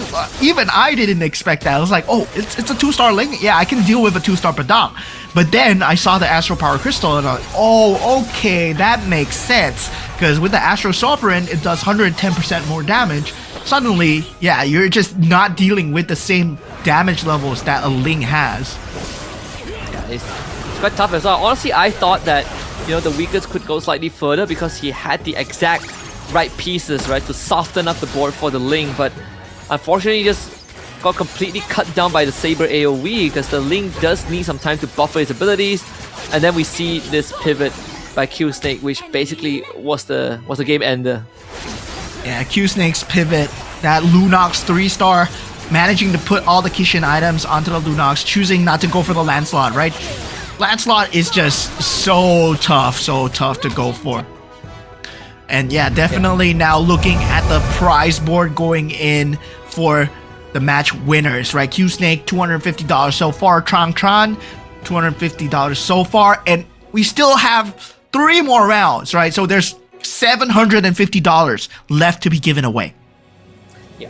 So this is gonna start shaking up the leaderboard again. Start shaking up the leaderboard a little bit. And remember, top 4 will go through to the finals, but you gotta be consistent, right? And in this case, it was pretty unfortunate that Jerbin, finished second in round 1 and then basically just bottom of the barrel with his Freya attempt in round 2. But for some of these other contenders, they're doing alright. I mean, the weakest had a decent round. Tron was able to basically, make it to the top again, make it to, I think, top 4 again in the second round. But Q Snake, that's the recovery that he needs. Yeah, and this is, I would say, this is a high elo lobby, right? This is generally what we see out of high elo lobbies, where a lot of players, especially in the pro scene, especially the top few players, they play for the economy first. You see the scavengers coming in, you see the neobees coming in. Then afterwards, they try and find as much as possible. Even for Q Snake as well, was going for a very early phase warper into scavengers. I mean, his build was nowhere. And then suddenly, when he has the money, when he has the go-go cards, then yeah, now I'm going for Mystic Meow. I see the Kishin pieces. What is the game offering me? And then he finds the build, right? He finds the build with the 3-star Lunox. Originally, it was the 2-star Lancelot, but then it became a 3-star Lunox. Yeah, 3-star Lunox, and on top of that, he got to the early game by having the Dyrov as well, right? He hit a 2-star Dyrov very early. He puts all the items on him, and then he basically gives him the Kagura ability as well. So this Dyrov is a big reason why he was able to get through that early game with enough health to work with. And then I think the rest was history, right? He hit a Lancelot, and the Lancelot was tearing everyone up. And then he also had that Leslie to reinforce the backline. And in the end, it led him to being able to hit that Lunox because no one else was going for it. And I think the only person that was considering the Lunox was, I believe, was it Durbin or Throne? Yeah, Durbin. He got taken out super early. Yeah, and then it puts the Lunox back into the pool. Yeah, that was so lucky, right? Given the fact that they'll carry a choice, no one goes for it. Generally, we do see the Badang being one of the endgame, Lancelot, Ruby as well being one of the endgames, but going for that Lunox, what a pivot coming in from the side of Q-Snake, and looking at the rest as well, right? Morpheus, he was uncontested from the start, having that 4 Swiftblade into 4 Astro Power, I believe, at the start, and then he moved on to 6 Swiftblade. If he managed to get the 6 Exorcist slightly sooner, that could have ended Q-Snake's reign, but sadly did not go for that combination, or the game did not provide it for him. Meanwhile, I gotta say, at the same time, Insomnia, he did go for a very early Neo Beast 4, but then couldn't find that Mystic Meow combination. Yeah, and it's pretty tough, I think.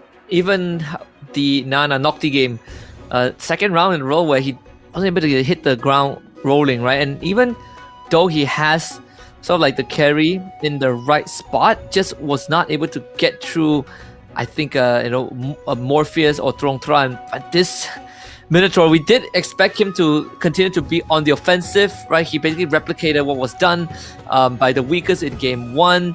And now puts himself in first place, right? Like he won game 1, and he won game 1 with the 3-star Yuzong, which he committed with the Freya, and now round 2 he finished 3rd. So very solid in the first place with 14 points.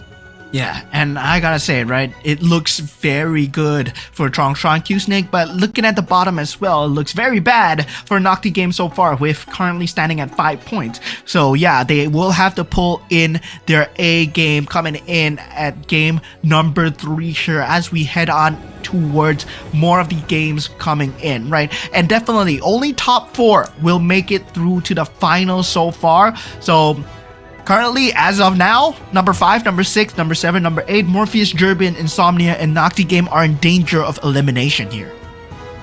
Yeah, and they need to really start getting some points in. Again, Durbin, very, very unfortunate in that round 2. Same as Morpheus as well. Both the complete opposite outcome. So so far, the weakest sort of in the middle of the pack, but everyone else having a rough time.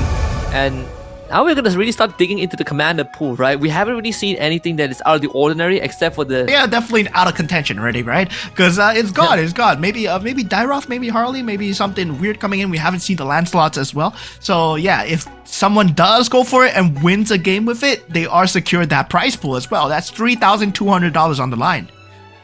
At $3,200. They will be split, but there's a good chance you walk away with quite the chunk of the money. So...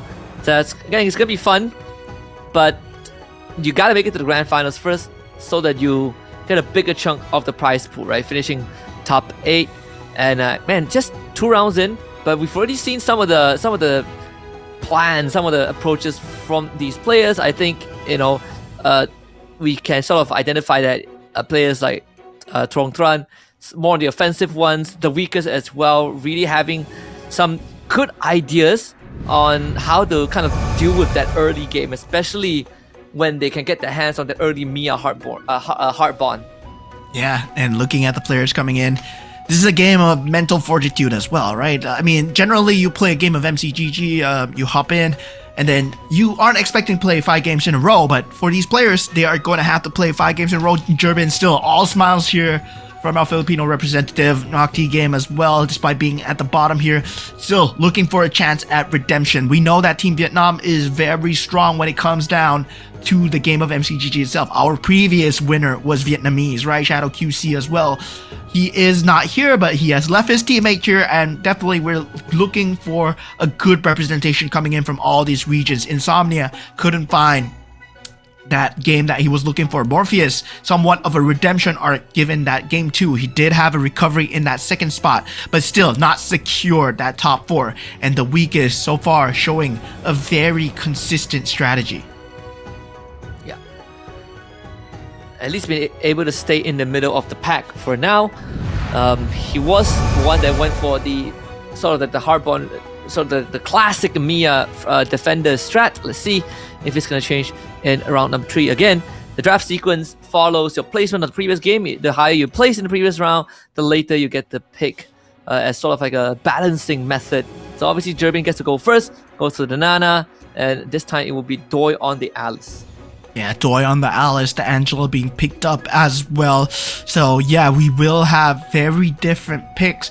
Very similar picks to the first game coming in. But at the same time, right, we might see something new coming out. We do see a Cho, I believe, coming out from the weakest. And yeah, that is a Cho. And yeah, that will mean that, yeah, he will be going for the economy so far. And within the commander itself, a lot of people have been leaning towards the Ruby because he does have a very nice cloak and, the scythe strategy with the swift blades. But at the same time, right, you gotta find a way to make it work.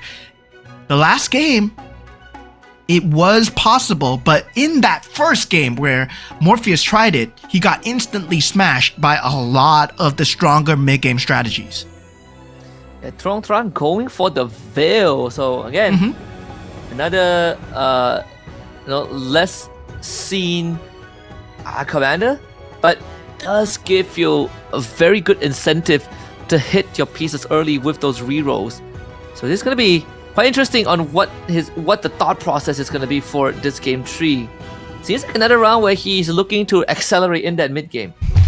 Yeah, man. That is going to be one of the mid-game accelerance factors that we have on the Veil so far.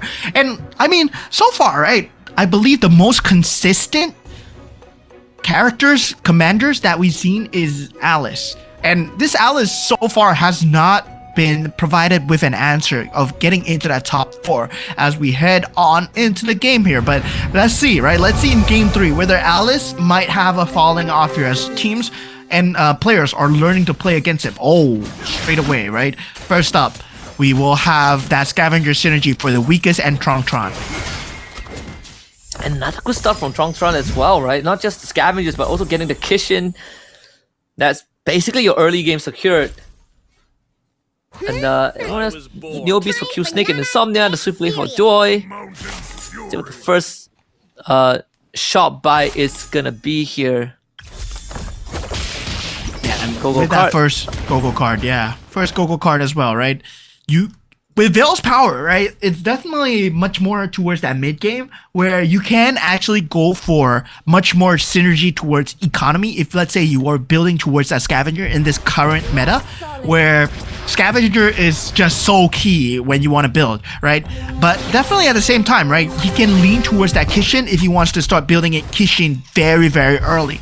But I believe coming out from all these pro players, economy has always been key. And yeah, Tron definitely leaning towards the scavengers here.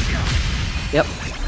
It depends on how early on he hits the core heroes, right? If he somehow lucks out and gets the carry early on, then there's a good chance that he's going to commit onto the carry to get ahead even more.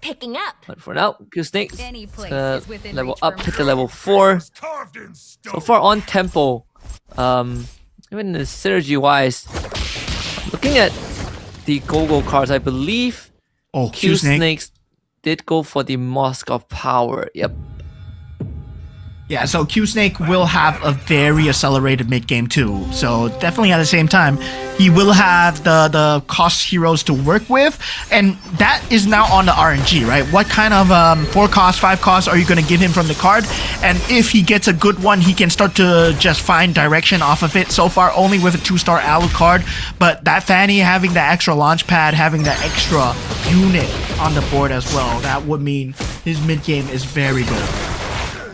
Even with the weakest actually went for the Ruby Commander power, so you get that cloak and sight. Gonna start buying out the board just to see if you can hit some Kishin. That's a 2-star Sicilion, mostly used just for the synergy as Joy rearranges his board. Does have the 2 Dragon Callers and the 2 Astral Power. So kind of a ragtag board for now. So should be expecting a bit a longer lose streak up against Q Snake. Q Snake should be able to take this. Yeah, and guys, if you didn't know, right, MCGG has also a PC app as well, and that has been such a lifesaver, right?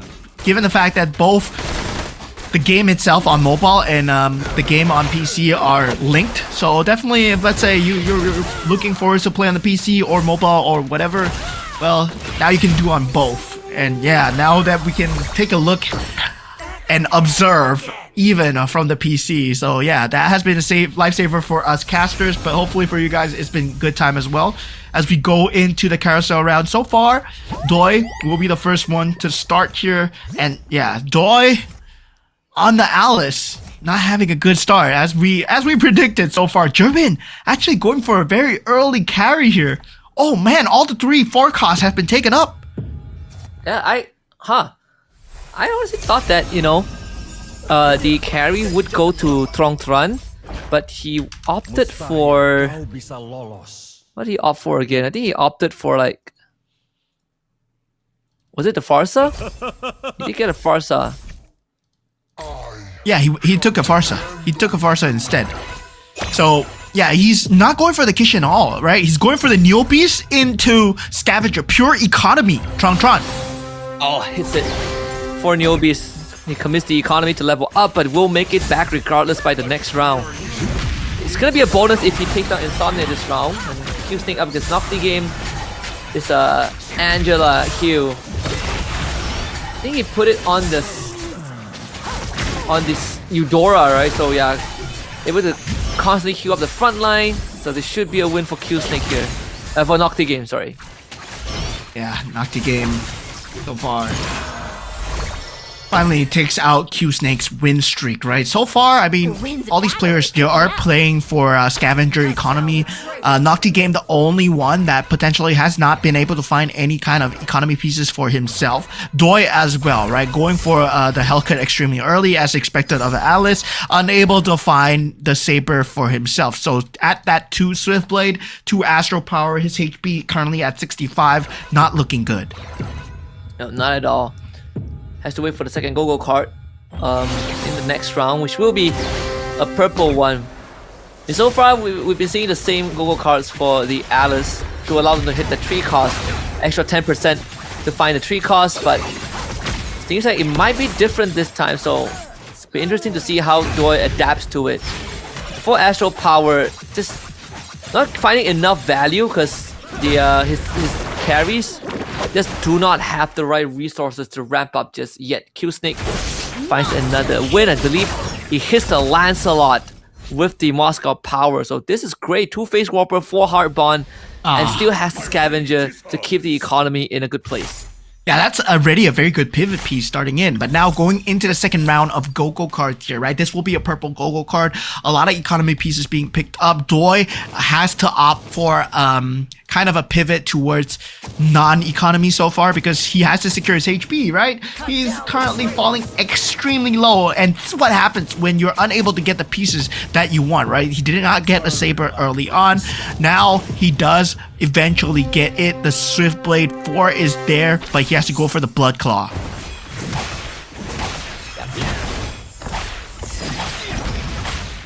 What items do they get here?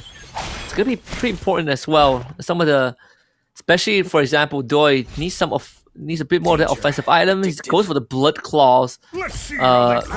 Frontier Blitz for the weakest. So more damage for them. Jerbin opting for Payday for more economy, and I like Trong Tran going for counter action. So even more power spike if things get rough. There's actually a Leslie sitting in the shop of Q Snake, but he opts to leave it there. Yeah, definitely. I mean, at this point, right, whether or not he wants to go for that 5 cost build for Q Snake, I mean, at this point, I would say that Lancelot Lean is a very good because he's sitting at 36 gold, right? At level 7, 90, he can aggressively level into 8 and then hope for a more favorable role towards whatever that he wants to go for. Now, going into back to Morpheus, right? Morpheus has opted to go for the Minotaur. I believe Insomnia actually went for the Leomord. He actually has a Leomord on his board, who I think is the protagonist this time because he did call in the Phantom Steed earlier on. But it doesn't have the Enchanted Tail synergy activated yet. It's a 4 Weapon Master though, so there's a good chance that this could allow him to get a snowball going. Now he has the Enchanted Tails. We should be expecting a bit of a ramp up on top of the fact that he did give the Raging Cloak over to his Leomord. Now he's looking for 2-star Leomord. See if he can get it. Trongtran as well, still investing in the economy. Yeah, so far, economies on both sides looking extremely good. But in terms of HP, right, Trongtran needs to kind of secure that 45 HP and below first. So yeah, with the Neo Beast, he will be going to 222 Neo Beast chest, will be getting the equipment chest. This is where Trongtran will need to start playing the game so far. It's been a good standing from game 1 and game 2. But now, with every member trying to play on every single cylinder here, as Doi, once again, takes damage below 50 HP. And this is not where Doi wants to be as an Alice. No, not at all. Desperate times as well. He's not hitting his pieces. Again, we didn't have the same go-go card that gives you that extra 10% chance to find a tree cost, so he's sitting at 40%, which makes it slightly harder as well. Danger. The cash out for Trongtran as he gains the 3 equipment chest. So he can invest majority it into the Farsa, the Divine Glaive, and the Glowing One, but now he needs to look for the 2-star. Sort of like reminiscent of game 1 where he didn't hit his 2-star 4 cost until later on. Yeah, and this is also a very rare case where 2 players are going for the poison build, right? 2 players are going for the Mia and also the Minotaur at the same time. So the weakest and also Morpheus, well, they're going for the same build. Q-Snake, well, he's just putting his finger inside, just denying the Mia away, putting it in his lineup as well. So there is that possibility that the Mia will never reach the 3-star here as we go into the auction round. And as per normal, the mirror device will be the number 1 of players' choices here. As Trongtran will be going for it so far. Insomnia actually pays 12 gold for that crystal. Trongtran, 6 gold for the mirror device. Weakest jumps in. And Insomnia gets the crystal, yeah. Oh, Trongtran gives up on it. Goes for the polymorph instead. Yeah, that mirror device is very important because we said he needs his 2-star 4 cost, but he's not willing to tank his economy any more for that. Yeah, and currently at this point, he's at 23 HP. Somnia has some pretty good choices as well for the crystal. Kishin, Stargazer, and Dauntless. He could go for Kishin and hit 4 Kishin immediately, and he can even put it on the Leomord if he wants to. Yep, that's the Kishin Leomord. 4 Kishin Leomord. Now he gets to equip the Kishin item. Let's have the cloak from the Ruby. That's the Enchanted Tails as well. It's the protagonist. Now all he needs is a 2-star Leomord. Yeah, definitely at this point, right? It's all about getting the 2-star Leomord. Doi finally finding the pieces, does get the 3 stars up and running on the Hellcurt and the Saber as well. So yeah, got that going in his favor so far. Now meanwhile for the side of Q-Snake, finally taking his first bout of damage, 81 HP, but he still has so much economy to work with at 59 gold, right? Does get the secondary Lancelot already, and yeah, he's looking on the cusp of making a Mystic Meow build with the Face Warpers as well. So that's just gonna be a very scary late game coming out from the side of Q-Snake.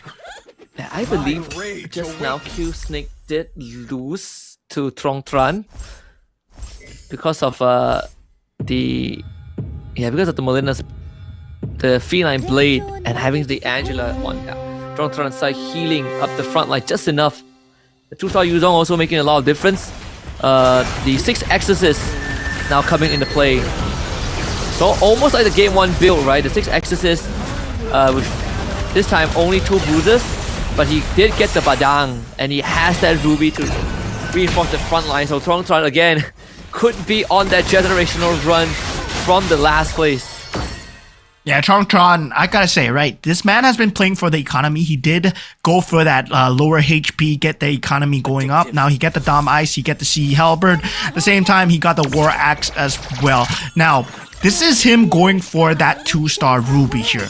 If he manages to find the 2-star Ruby, well, suddenly his mid-game is super secure. And still, with all 8 players beginning to ramp up, Doi has started to find his pacing here.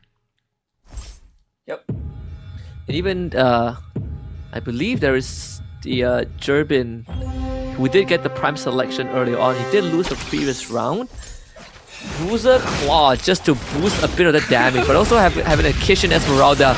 Bit of a ragtag synergy here because all of them, the important ones, are sitting only at 3. He would definitely love to have 4 Kishin if he could get his hands on Lancelot, even just a Lunox. That would work well in his favor. And now, final Go-Go card coming through for all these players here. It will be a blue Go-Go card coming in.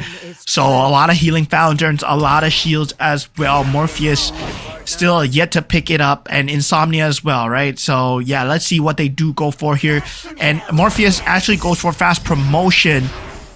Oh, this means that he can get a 2-star 5 gold here. Morpheus,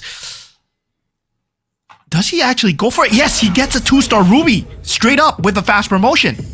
Yep, and he's 1 Leslie away from 6 marksmen as well. But let's see anything that he could sacrifice. Maybe the Exorcist. We'll see how he deals. But Jerbin on the screens right now, having to deal with Morpheus, getting completely shredded. This 2-star Ruby coming in at just the right time. Puts Jerbin at 16 HP, and for the first time ever, right, at this stage in the round, all 8 players are still left standing here. Nobody wants to give up a slice of ground here as they want to head into the grand finals. This is only Group A. We will have Group B playing later on as well with more different representatives, but looking at Group A, it's looking extremely competitive already. More new faces. Still more new strategies. I mean, at the same time, right? Noctiga has only he's almost back to 100 because of the healing fountain. 6 defenders, 2 face warpers, with the Angela on the Kufra as well. So not only is the Kufra hard to kill, he has the Clint with the anti-heal with Sea Halberd as well. But most importantly, this front line is insane. Yeah. So far, Nocti Game has a very good front line to be dealt with. But looking at the others so far as well, right? They're going and ramping towards that late game. Triple Ling. Look at the Neo Beast apartments coming through and just everyone jumping around here. Who will eventually come out on top as the weakest does manage to find damage onto Insomnia. It really comes out to the timing of the Lings. Not to mention there's a Gushin as well on the other side. 6 Swiftblades doing just enough work. And you have a Swiftblade Bane with 3 Northern Veil too. So again, big burst damage at the start of the round. And we were talking about Q Snake having a very scary economy. He is finally using it, and he does roll down. Gets a 7 Mystic Meow with the 6 Kitchen, as you were talking about, right? And then he gets a 2-star Lancelot as well, placing all the items on the Lancelot so far. We did see what happens, right, when you get a 6 Kitchen combination. Now, Ling being contested by a lot of players here. Insomnia and the weakest, they are both going for the Lings here. So they will have 2-star Lings of their own, but who gets a 3-star first? Let's see, Insomnia is laying going straight from the backline, but gotta get rid of the Leslie as fast as possible. Leslie is basically tearing everyone up. The Lancelot to get bursted by the ultimate snipe here, so it really just comes down to the Ling gets the right target. And that's all she wrote. That was exactly what the Ling needed to do to get rid of the Leslie. Tron again on the win streak. This Ruby is doing so much work. Oh, Nocti Game actually comes through with that 2-star heart bond combination. That's just so hard to deal with, right? The Clint in the back line and also Kufra in the front line together with the Fanny. Just extremely hard combination to deal with so far. Insomnia does get the +1 cap for himself. Tron going for that +1 into that Swift Blade strategy. Meanwhile, the Badang being picked up from the weakest and the Golden Staff being picked up finally by Nocti Game. Tron just need a bit of extra damage to work with, right? He's still holding onto the 3 scavengers, but I think might have to look for quite a pivot. I mean, he has 2 Kaguras on the board. He's looking for one last Kagura to hit the 3-star. Now he finds it. That's the 3-star Kagura. Once more, Tron. He's so good at hitting these 3-star forecasts, man. Yeah, I mean, there is one more away from that 3-star Yuzong as well. So, Tron. Yeah, and so another. He might have 2 3-star, right? He might have 2 3-star forecasts. Yep, and they're both ecstasies. It's That is disgusting. insane. If he can pull it off, though. If Everybody's he wins this round,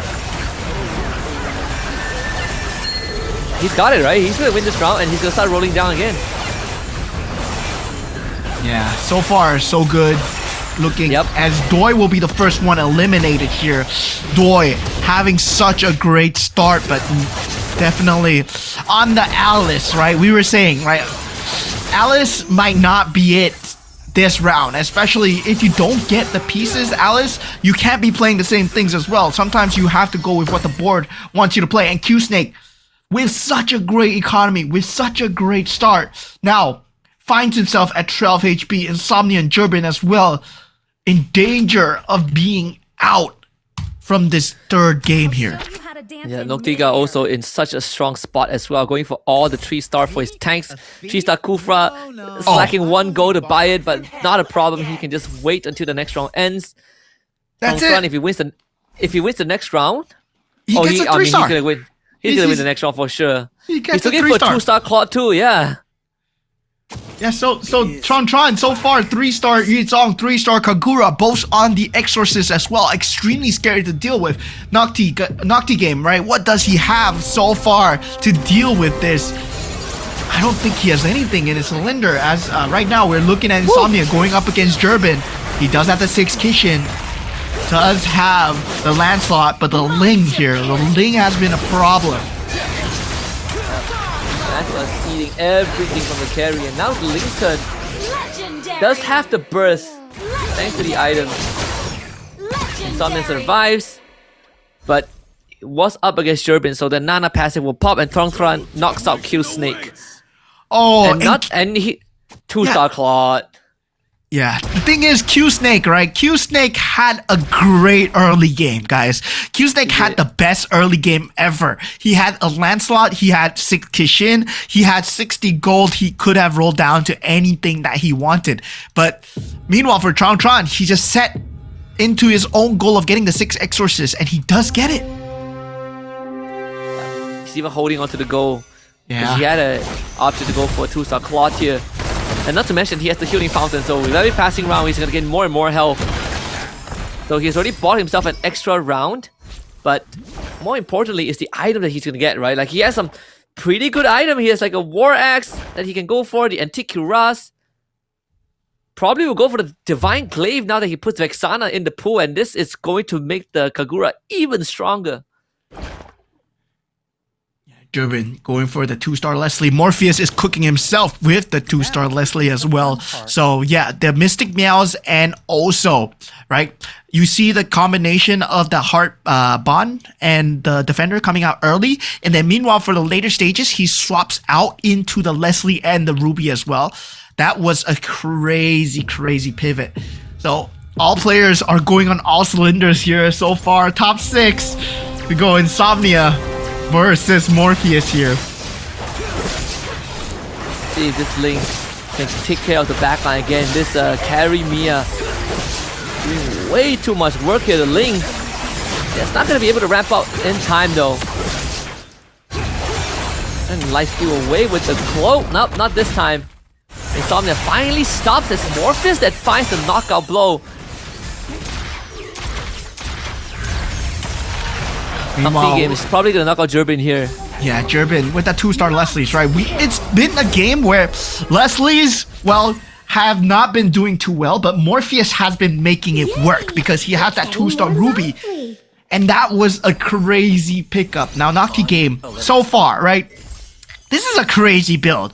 Like, this is a variation of the poison build that you can see with the Angela. Instead of going for the Mia, he went for the 3-star Clint in the backline with the Dragon Caller and the Phase Warper as well. So getting that triple Phase Warper together with the Fanny initially at the start to deal in the damage. Now, with that Angela buff as well, it gives additional protection, right? And it prioritizes heroes with mana, and yeah, with Clint, you're just gonna have so much mana at the same time. Not only that, he's almost back at full health again, so gotta really slowly work through that health bar. The weakest is gonna be the next person to deal with him, and seems like seems like he might be able to do it, right? The Phase Warper already used with the crown as well. The Link jumps onto the front line, but the bigger problem is more of like, you take down the Clint, sure, but now you gotta deal with all these big fat tanks. Yeah, and well, it's gonna be a Link versus Tigreal, and finally the weakest able to deal that bit of damage coming through.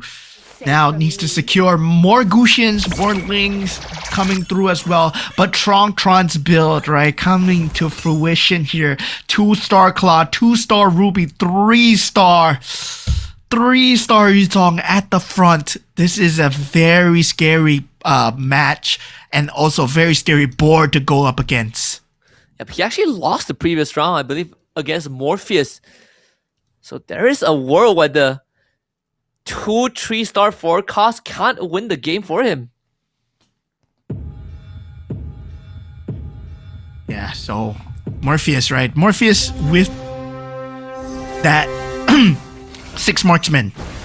He's just dealing so much in the backline. It's now more about getting that marksman crystal onto that back line. If he's able to get the marksman crystal, he might be able to secure so much for himself. Now Morpheus takes out the weakest, as the weakest will go down in that top 4 position. Now Tron still standing extremely strong against Noctigam, and Noctigame is gonna be, I believe, capped out. He does not have any 5 cost, he does not have any 4 cost.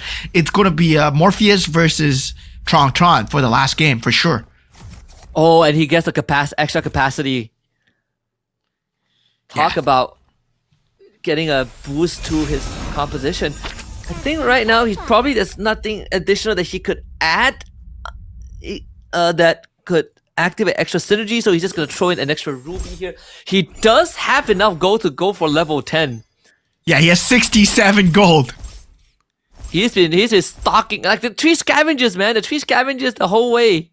He's been running 3 scavengers the entire game, man. He's been going at just synergy and 3 scavengers. Now he's looking for rubies. He does have an extra ruby, and yeah, it's more about denying away the rubies, right? If you're Noctigame and Morpheus at this point, you need to start holding rubies. And for Morpheus, he has a 2-star ruby. So Tron and Morpheus, they will never get the 3-star ruby unless they get like a lot of mirror devices. Yep.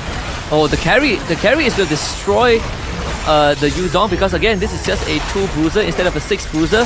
So the damage output is gonna be slightly slower. It's more towards burst than consistent, and actually the marksmen, they're doing very well into him. And the goes so just enough. Oh, Sitting at 1 health. I think you go level 10 here. It's time to roll down, baby. it's time to roll it down. It's time to roll it down. Yes, sir. Tron finds himself at level 10, 33 gold, and it's time to go for the final piece here. Yeah, I have to deal with the backline. Like, Morpheus is the only person that can stop him right now. Wait, he went for Morpheus's mirror, right? So there's a chance that he can find Morpheus again, and he's not rolling down. Yep. Okay, he is rolling down. He needs someone to deal with the carry and the Mia, right? Like, the backlines are like the biggest problems right now. The final arrangements here. It's gonna up against Noctiga, so he gets a second chance here. It's the fact that he placed his U-Zone right in front of the carry, so the carry like melted the U-Zone in the previous game. But he should be able to get out of this round.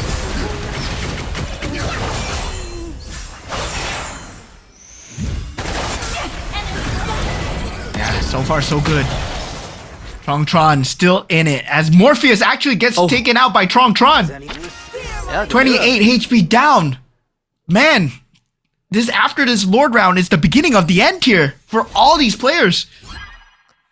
Do you take Leslie here? The ultimate snipe?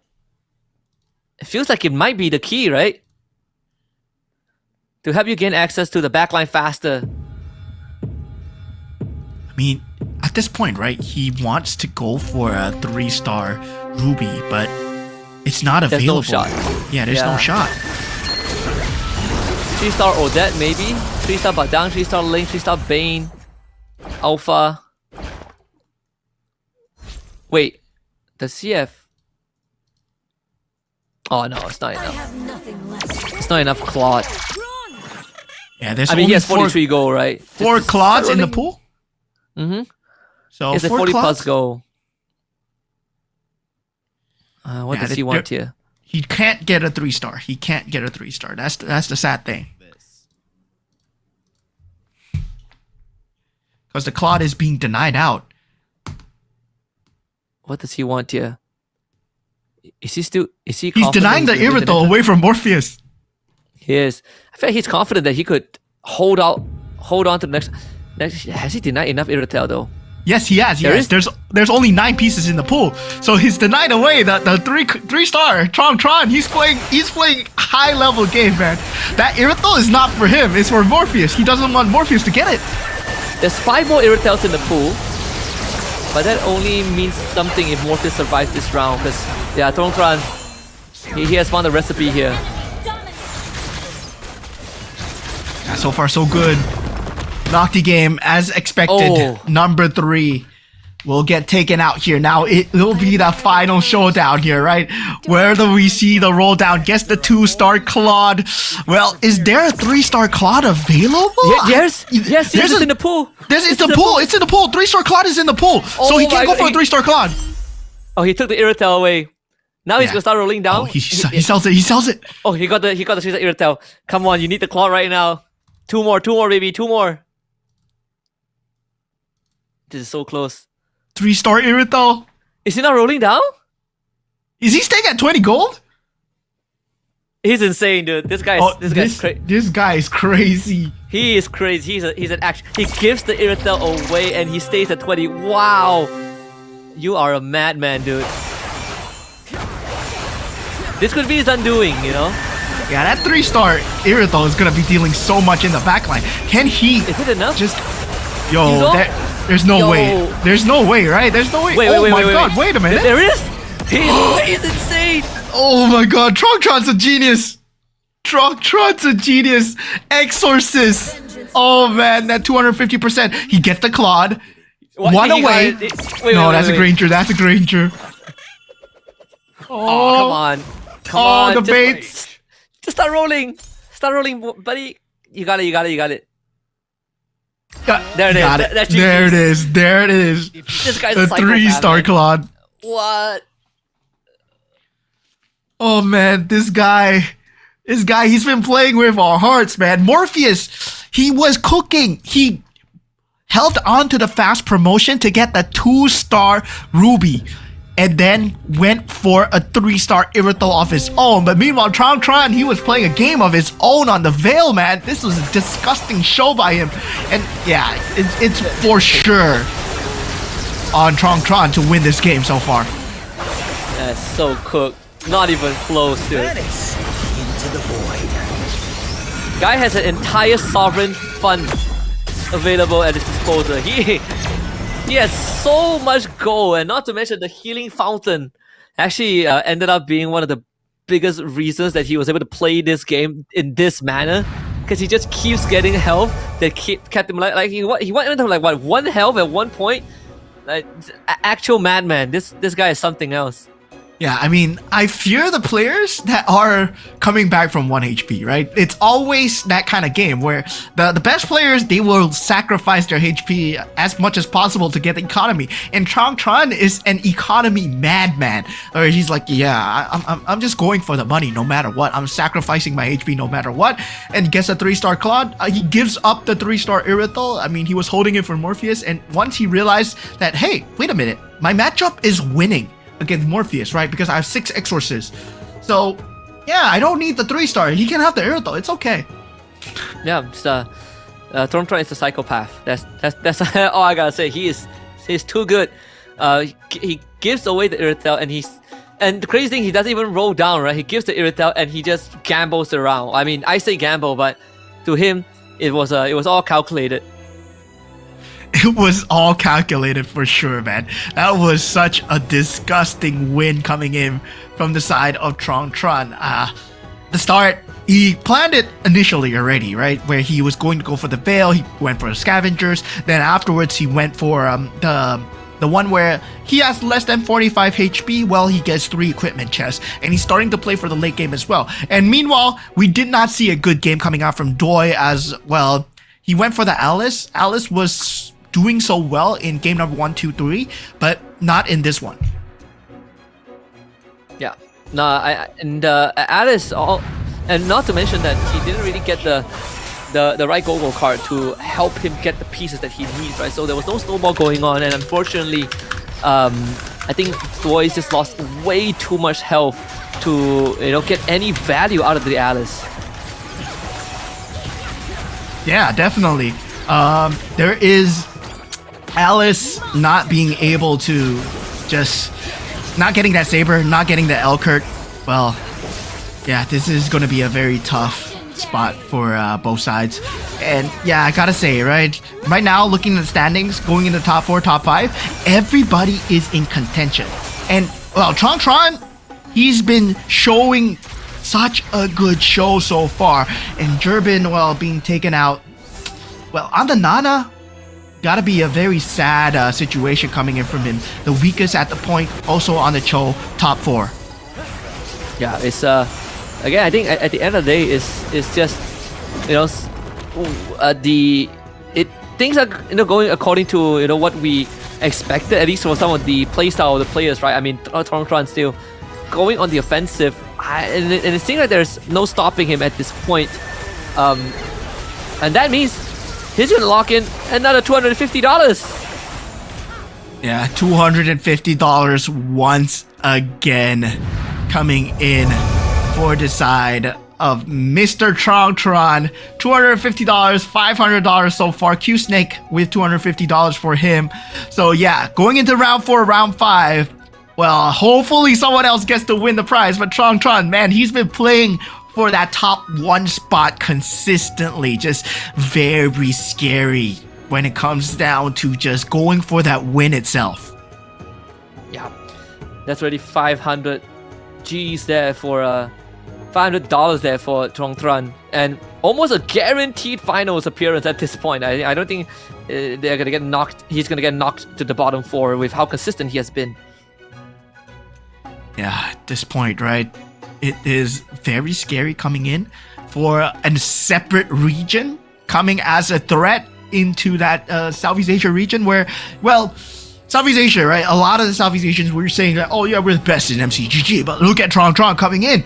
And he's been so consistent in these games as well, right? Given the fact that top 1, top 2, top 3 has been consistently being secured by him, given the fact that he's been playing so scarily and still gets away with it. He can't keep getting away with it so far, right? Looking at the Veil Commander card, going for the Commander chest as well, and then finally getting the HB at the end. Yeah, look. There's a world where when the tournament ends and he's the only one that wins on Veil, he's gonna cash in an extra 3.2k. That would be insane, right? Like, Tron is playing the late game. He's playing like the ultimate late game. He has everything figured out. He's like what? First place, third place, first place, and so far, like the winners of the recent seasons since Go 1 hasn't been anyone It hasn't been like the expected regions like the Philippines, like the big three. We had ECA, and then we have Vietnam. Can you imagine? It goes back to the West again. Yo, this is one heck of a storyline so far that we have cooking here at MRS Season 4, especially as we head on into the internationals here, right? And yeah, Tron, well, I gotta say, this guy's a madman. This guy's an absolute madman. Despite the fact that there was a ruby already picked up from Morpheus, and Morpheus, man, he was cooking. He picked up that fast promotion so late on that Minotaur, where everyone was expecting him to go for that poison build, right? He did have that Minotaur into that Mia combination, but no, the moment he saw the ruby, he went for the pivot. That secured him that top 2, and he was a cap lock. But meanwhile, Tron, he was playing a completely different game. Yeah, he's in his own world.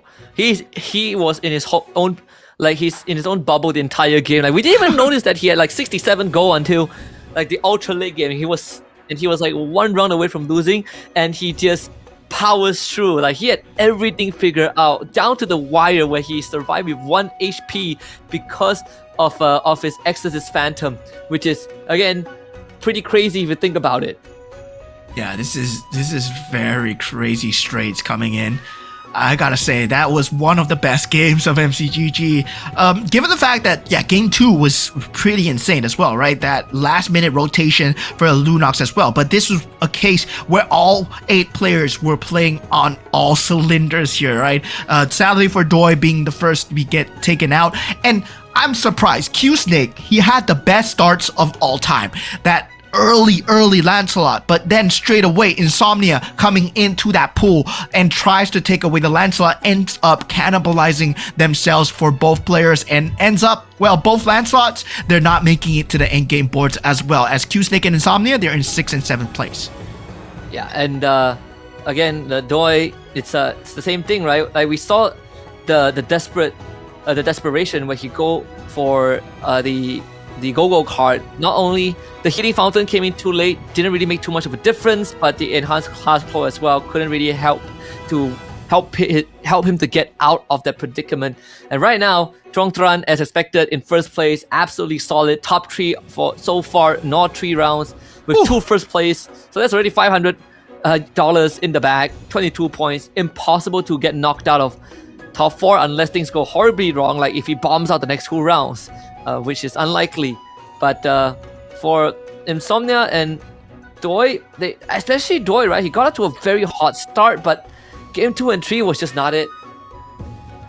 Yeah, and I gotta say, right, top 4, well, Q-Snake has found himself in that top 4, but he's hanging on by a thread. Nocti game so far currently now bumped into that bottom 5 position as well. So now going into game number 4, where the commanders are going to get even more lesser, right? You can't be playing the same commanders twice in a row, especially in this format. We are going to have a new game coming through from all teams. Yeah, and so far all of these players, they've gone through 3 of their commander pools, and now we're starting to get into the deep end. But Tron is there's a lot more up his sleeves. I don't know what he's gonna bring up, right? I'm looking to the commander pool. He could bring in the Loyi and probably still win, right? Because he's been insanely good on these rerolls. Yeah, so good, right? And he's been identifying the gaps where no one is picking up wherever and that's supposed to be picked up. And yeah, looking at the boys coming in, going into that final 2 games, right? We're gonna be playing 5 different games. The weakest so far, he's been consistent, right? Number 4, I would say, top 4 always. And yeah, he's been putting himself, being consistent as the second seeded player so far. Durbin, meanwhile, still all smiles here coming in from side of Philippines. Meanwhile, Doi as well. I love seeing these Philippine players. I love seeing representation coming in from all over as well. Q-Snake as well from Ukraine. Man, oh man, he's been playing a crazy game, especially in that game number 2 as well.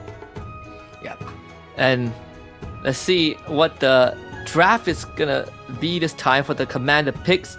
Again, Doi will be able to go first since she did finish last in the previous game. So let's see if it's gonna ramp up a little bit. Goes for the Cho. Is it the Cho opening? Let's see. Yeah, Yeah, there it is. Cho. That's the Cho. Yeah, the Cho coming out from the side of Doi. Meanwhile, the Freya coming out from the side of Q Snake as well. We did see the Freya performing extremely well in the hands of Tron in game number 1. Meanwhile, Insomnia going for Nana. So this means that Tron and Morpheus will be the last two to pick, right? So yeah, there will be lesser options, but at the same time, they also have lesser options because they already picked up certain commanders for themselves. They cannot be repeating their commander picks. I'm just excited to see what Tron has in store for game 4. It's the Mia Alpha Nocti game, Minotaur Kagura for Morpheus, Freya for Q Snake. So Freya was completely ignored in game 3, and see Tron. What's the game? Picks up the Angela. And I think So it's he the went for Kagura the and the Angela, huh? Yeah, I think he went for the extra like 2% damage as well. Yeah, extra that's 2% damage. The blood Extra anyway, no. 2% damage. Hybrid Lifesteal, sorry, Wow. he went for Bloodthirst. Yeah, so that's what they need to do, especially going into this match selection here, going into the last two games here, right? Tron might be secure that top spot, but still, nobody can be standing still because everybody is so close. Everybody's at the double-digit point.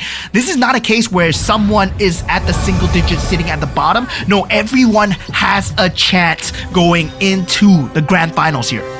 Yeah, for once, Tron doesn't start with the Scavenger. Can you imagine he wins this again? That's $750. But in fact, no one starts the Scavenger. So there are 4 newbies though. Jerbin, Doi, Tron is also having newbies, and Q Snake. But knowing him, he's probably gonna try and roll for the Scavenger. Trying to go for the Scavenger. If it's present, let's check out the go card.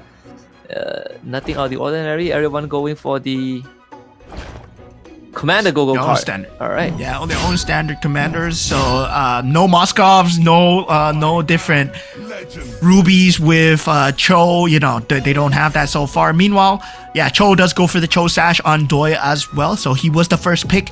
Now, does anyone go for the Scavenger here? Now, Q Snake actually pins it on the Weapon Master actually.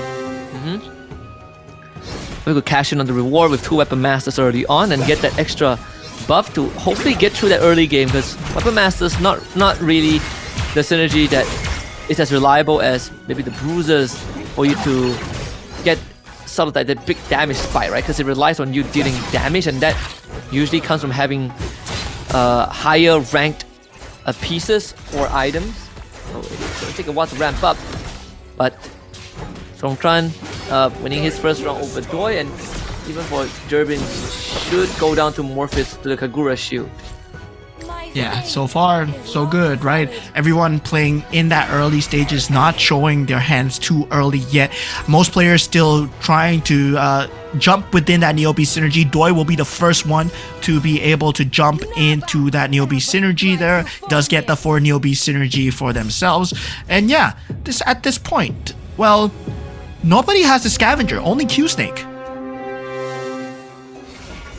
A bit of a different approach now. At least we are going to see a bit of a slight, I would say, slowdown in tempo for the economy for now. I have a feeling that boosters and defenders seems to be the primary focus for Neobeast for Doi and some 4 Neobeast for Doi, but everyone else that has Neobeast still sitting at 2. Tron actually has 2 bruisers to work with as well. Yeah, so far, so good. Definitely a lot of economy gameplay coming through. Insomnia, well, shouldn't have too big of that first time as well, right? Going into that Neo Beast. Well, Doi, I would say, hasn't had a great early game so far, so he might be popping that Neo Beast chest extremely early as well. Now, a lot of bruisers coming in from the side of Morpheus. This is very interesting, right? That Bruiser Ember Lord combo, that is something that we have not seen so far, because it has a very good early to mid-game scaling while securing the win streaks at the same time. So this is something that he might want to do on the Kagura as well. Yeah, and it's very viable thanks to the Kagura shield. Although at the same time, it's also even though we had the Dragon Caller, we had the Ember Lord, it's still the Exorcist, the Bruisers that are coming out on top. So haven't really gotten to see much of the newer strategies per se, the newer synergies per se, as you head into the first carousel. There is a Leomord on the board, but not really that sought after compared to the Vexana. Q-Snake actually will go for that. Tron with the Sea Halberd. Yeah, definitely carousels. Now, Farsa being picked up. All the forecasts actually being picked up as well. And it's not very common to see. Yep. I mean, the Insomnia with the Ultra Econ, right? With 4 Neobees and 3 Scavengers to work with. It's gonna take that lose streak, but he'll start building up some economy here, some money for himself. This Farsa should be sort of like a pseudo build out for him to kind of wither down some of the pieces on the enemy side to lose as less health as possible. But aside from that, he is going to be prepared to go on that lose streak. Yeah, definitely. It's going to be a tough streak to just go on, right? Tron not doing too well on the Angela so far. Nocti Game, Morpheus, and Durbin still on that win streak. And now going for that next Gogo card is going to be that blue Gogo card once again. Now, blue Gogo card is going to be very different, right? When we say that it's going to be that later game. And yeah, generally when he goes for that blue Gogo card at the start, most players tend to play it safe. But this is a very different look on the game because we are starting to see less of the Scavengers, less of the Neobees, and already an early synergy coming out. Kishin, Bruiser coming out from Morpheus. Kishin, Bruiser coming out from the weakest as well. Looking to accelerate the game because I think game 2 and 3, when the game gets dragged out, we see some of these late game pivots that really change the results. But I think for Morpheus' case, because he does have the Kagura and the Kishin Bruiser, so this Dyrov has insane value. It's just impossible to tear through, right? He even has the Garden Helmet to work with too. Overall, it's a great front line that is able to deal big AoE damage. Coming through from the side of Durbin, Nocti Game, and also Morpheus, who might be playing for that later stage of the game. As a Kagura at the start, he will be eventually pivoting into that Scavenger for that Eco Synergy. And on top of that, we have, I believe, the weakest going for the customized recruitment, so 10% more chance of finding 3 costs. The Heartbond Defender, you can kind of see where this is going. I think the weakest is going to go for that Mia, Kufra, Tigreal, Minotaur, Mia, Kufra, Tigreal, all 3 costs, so perfect for customized recruitment. And for Morpheus, he went for the Barrier Seal, so on top of the Kagura, the 2 Kishin, 3 Scavengers, it is only going to make his front line even harder to take down. Yeah, and wow, Morpheus does go for a very, very early centric build, but then rotates towards that Scavenger as well. So securing that early game together with the Kagura, he will have that win streak going in, right? But he does give up the win streak because he will be going for Scavenger here. And he knows that because he's going up against Q-Snake's Leomord, right? And Q-Snake's Leomord, well, he has 4 of 9 pieces already. That's a 2-star Leomord that he's dealing with. 2-star Leomord that is also a protagonist and 6 Weapon Master, right? So it is paying off. It did pay off. So if he can get the synergy for the Leomord, the Enchanted Tails, and start collecting the fragments, then that Leomord will be supercharged. And because he is the protagonist, that means that he gets the cleave damage from the Phantom Steed, which puts Q-Snake in a very strong spot now. Yeah, Q-Snake right now, would say with that 2-star Leomord looking extremely good. 6 Weapon Master synergy early on in the game. But once again, right, you gotta say, Q-Snake always has a very good early mid-game, but falls behind when it comes down to that late-game decision-making as well. So, yeah, hopefully he can find that key decision-making this time, because now he does have a very good opener. Yep. Yeah, Q-Snake should be going on a win streak as of now.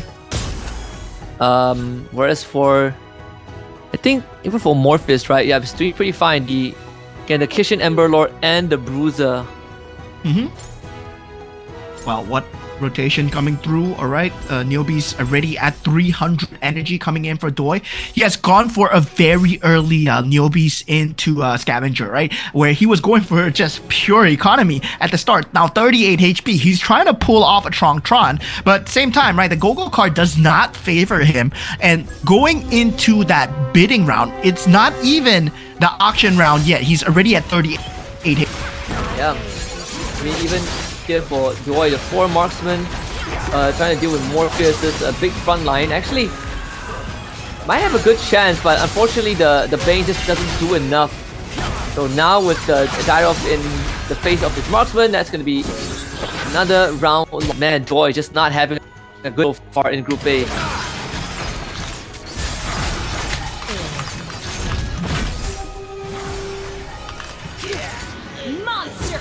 Yeah, definitely. It's going to be a tough time coming in from the side of Insomnia and also Doi, right? Falling below extremely low, especially when it comes down to this auction round here, right? And all these players, they will have the gold to work with, but same time, gold is going to be a key issue here, especially if you're going to be pushing towards level 7 and level 8. Yeah. See, Tron getting him the purple buff, and should be no contest. Insomnia now getting his knife capacity on the Nana too. Early on, we did see him go for full econ, but with the extra capacity, it makes it gets an even bigger advantage overall. As Morpheus continues to bolster the front line thanks to the Go-Go card that he has. Yeah, definitely. Both. Well, with the Kishin.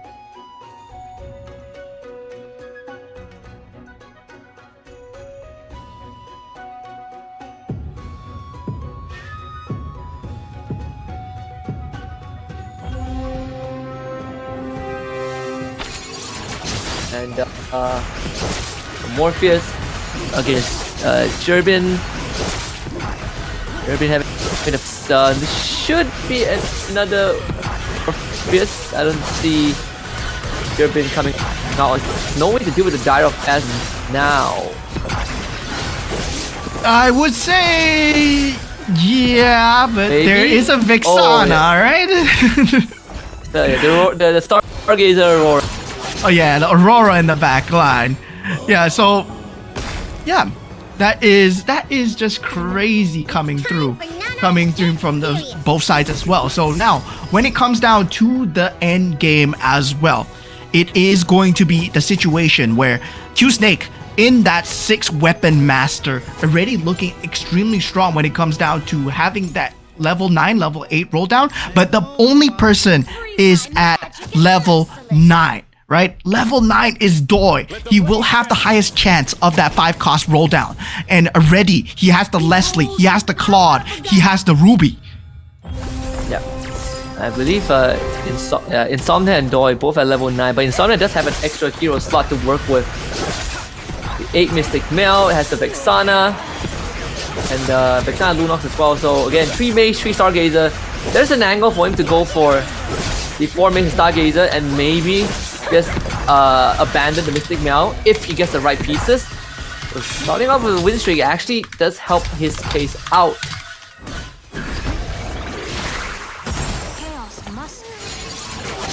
Yeah, so far, scary factor coming in from the side of Doi, right? Falling even lower for that Philippine representative. He's at 10 points and he's already at 14 HP. Just extremely dire straits to be in, but he is at level 9. He's trying to secure that 2-star 5 cost for himself. Now going into that last epic card, last purple card coming through, Weakest will be going for that golden staff actually. And meanwhile, for Doi, does go for the purest power here. So yeah, that synergy count, he is trying to activate potentially a Mystic Meow here, does have the Leslie. And meanwhile, for Tron and Jerbin, yet to pick out Go-Go cards for themselves. I'm just gonna hold on to it, especially it's just a creep round, so no urgency there yet. If it comes down to the item that they get, right? Even for Tron's run, he starting to stabilize the state of the game for himself with the 4 Astral Power. So giving himself a shot I think the Hellcurt is the one that is the Astro Lord. I'm getting a Saber too. Still holding on to the 3 Scavengers like he always do. But now actually pivots away from the Scavengers. Let's see what he goes for. Gets a Defender Blessing activated. Yeah, meanwhile, Doi so 6 far special power, wow. falling extremely low. Once again, blessing activated for the side of Jurbin so far. Meanwhile, I would say, right, that Kishin strategy might be falling short of Doi's Mystic Meow here, right? He does have the purest power already. Whether or not, yes, he's potentially going up against Jurbin here because they're both at the lowest. And yeah, they will be fighting up against each other. That Bane, is it enough to deal with Doi's lineup here? Doi, his last hurrah might be now. They better hold on to this. It's very doable. It's just the link there. So Doi holds on against Jurbin. Gets another chance here.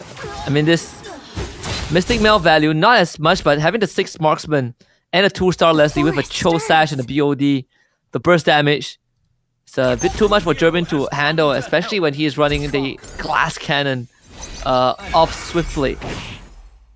Yeah, meanwhile, Tron, so far, right, he's been going for that Swiftblade Astro Power build, where, yeah, it's generally normal to see an Alice go for that Swiftblade Astro Power build, but for him, right, it's not going to be scaling well into that later stage of the game. I wonder what he's going to pivot to now that he's at 50 HP. He's going to be falling even lower as well. Q-Snake, well, he needs to find a good pivot piece to go through. It feels like Alpha might be his carry of choice here, the Ember Lord into that Weapon Master. That's something that he might look for. 314 Neo Beast power here, and instantly deleted by the Hellcurt. And all that economy for Jurbin actually is not paying off the way that he wanted to, but good take care of this Hellcurt there. Doing just enough with the Ling and the Bane. It does have the enhanced Ice Queen 1. Yeah, does have the Kishin synergy now, right? On that Lancelot on the side of Morpheus as well. So able to actually pull through against Nocti game. So Morpheus, right now, with that Kishin strategy, right? With that Face Warper that we did see in the rehearsals yesterday, that was a very scary combination to be up against, that Face Warper. But you need a very strong Lancelot. And the problem is, Insomnia has a 2-star Lancelot already. And there's a 2-star Ruby and 2-star 2-star Leslie coming out from the side of Doi as well. I was born a rebel. The good news is that he did get the Kishin Unbound, so all his Kishin equipments are enhanced, and he has the Weapon Master crystal on the Lancelot. Now going for 6 Kishin, 4 Weapon Masters, everything hinges on this Lancelot. He definitely needs that 2-star Lancelot to really make it work. But he does have the Kagura shield, so Morpheus all set in his direction. Should be able to overcome Trong Front, who has the 6 Astral Power, but is working with a 3-star Hilda that's going full damage, and it's the Astral Sovereign, so the Hilda might be the answer to this Lancelot. Yeah, now Doi gets the better of Q-Snake as well. Q-Snake, I said, he has a great start, right? But at the late game, he's been falling behind so much. Now Tron against Morpheus. Oh my god, look at that! 3-star Hilda! Goodness. Oh man. Man, that 3-star Hilda, man. That 3-star Hilda. The fact that he gains a 12% HP shield, has a golden staff, 4x, gets extra mana from Dom Eyes, has AoE damage, he's the Astral Sovereign. Holy cow, man, Tron thinks of the wildest of stuff. I don't remember the last time a 3-star Hilda was a viable carry. Yeah, that's just crazy, right? And that's when I believe when the first people started thinking of Bellaric as a carry when doing the Bruiser meta came out, that was as crazy as this. Now, this is Hilda being a carry. Oh man, this is something new that we are seeing here coming out in the MCGG semifinals. Hilda, Astro Power carry, coming out with the Swiftblade synergy as well. And yeah, it's being pulled off by Tron right now, but there is a cap because Hilda is a 3 cost, right? And so far, people are building into 5 costs already. Oh, 3-star Leo Mort. 3-star That Leo should be Mort. it, right? This should be Q Snake's game. 3-star Leo Mort, he's almost halfway there to the Enchanted Tails Fragment, and Weapon Master boosted by the Freya has the enhanced War Axe as well. This should be his game, unless someone hits like a crazy pivot. Oh, here he comes. Look at that Leo Mort go. Leo Mort just going ham against Morpheus's Lancelot so far. Aye. And yeah, Morpheus, well, he's gonna fall into that 5 HP range. Insomnia falls through that 3 HP range as well. Both players are in danger of getting eliminated here at this game number 4 here. And every single match point here counts because everybody's at double digit. Minimum score is at 10 right now. And that's going to be Jerbin winning out his round over the weakest. But man, Q-Snake's Leo Mort just hit for like a 1.2k, 12k crit damage. Insane.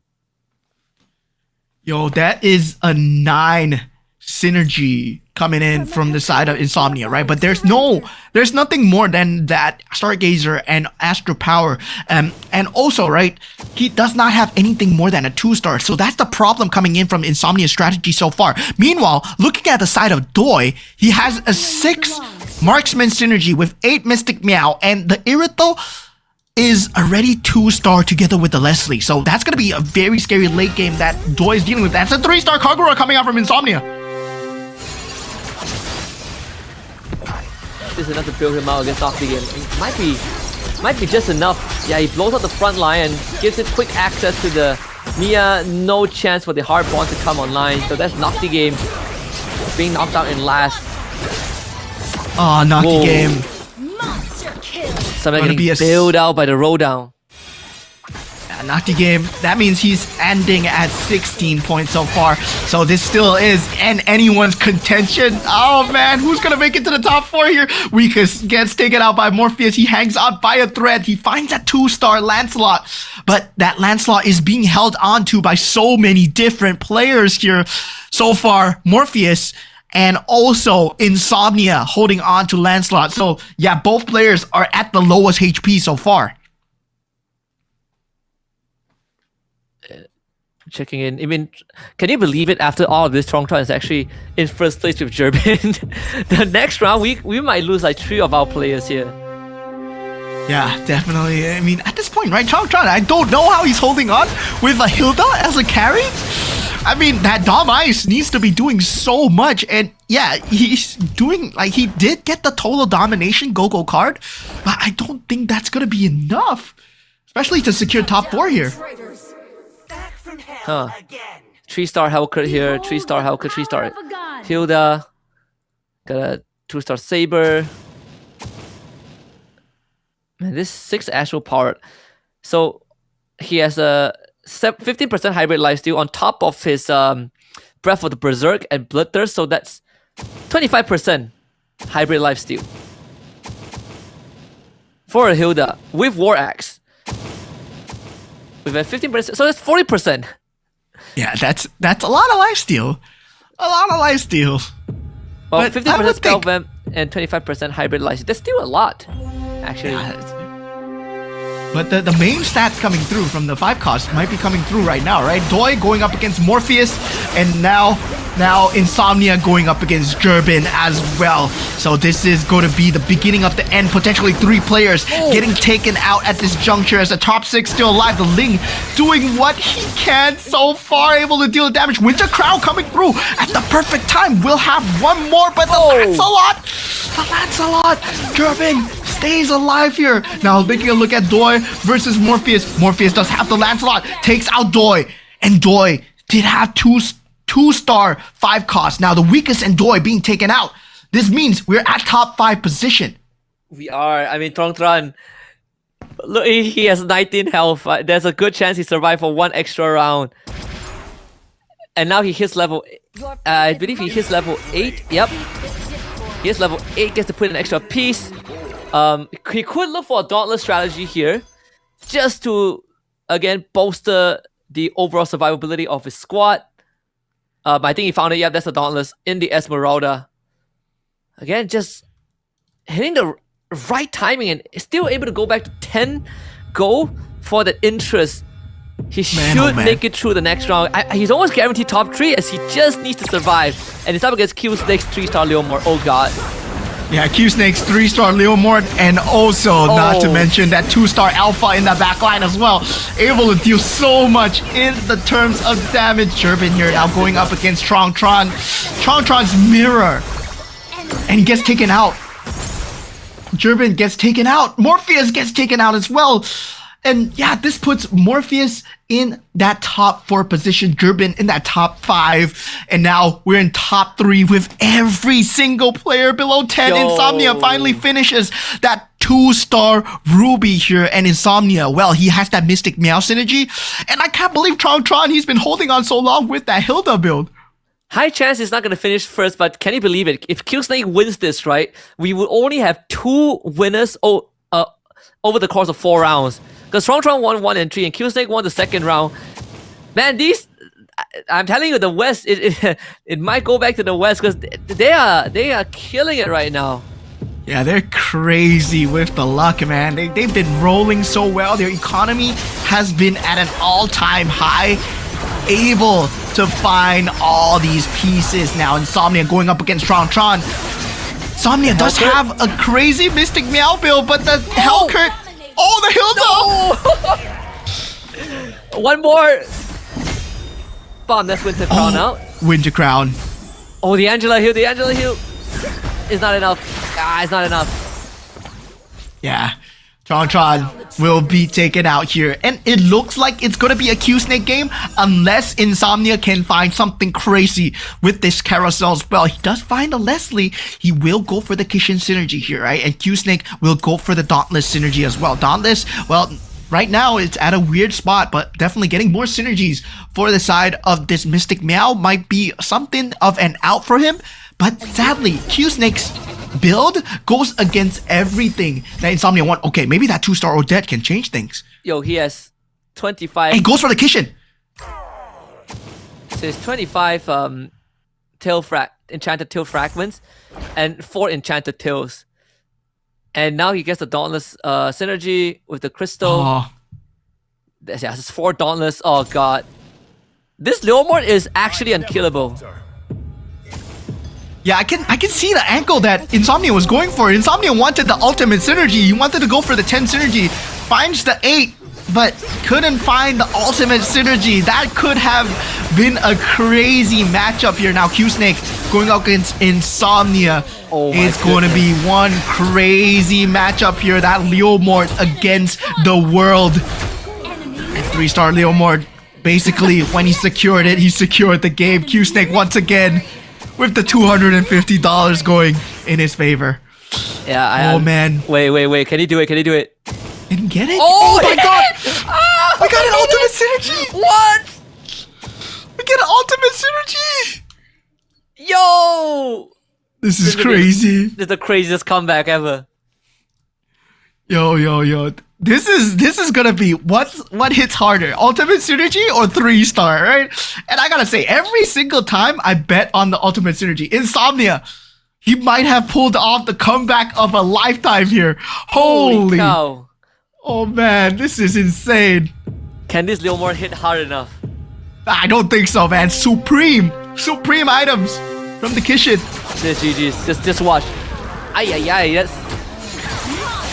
Oh, Yeah, not even close. Holy Oh. cow. Legendary. oh my god. This is the first time. This is the first time in MRS history that we got an ultimate synergy. And Insomnia from Indonesia, he does it.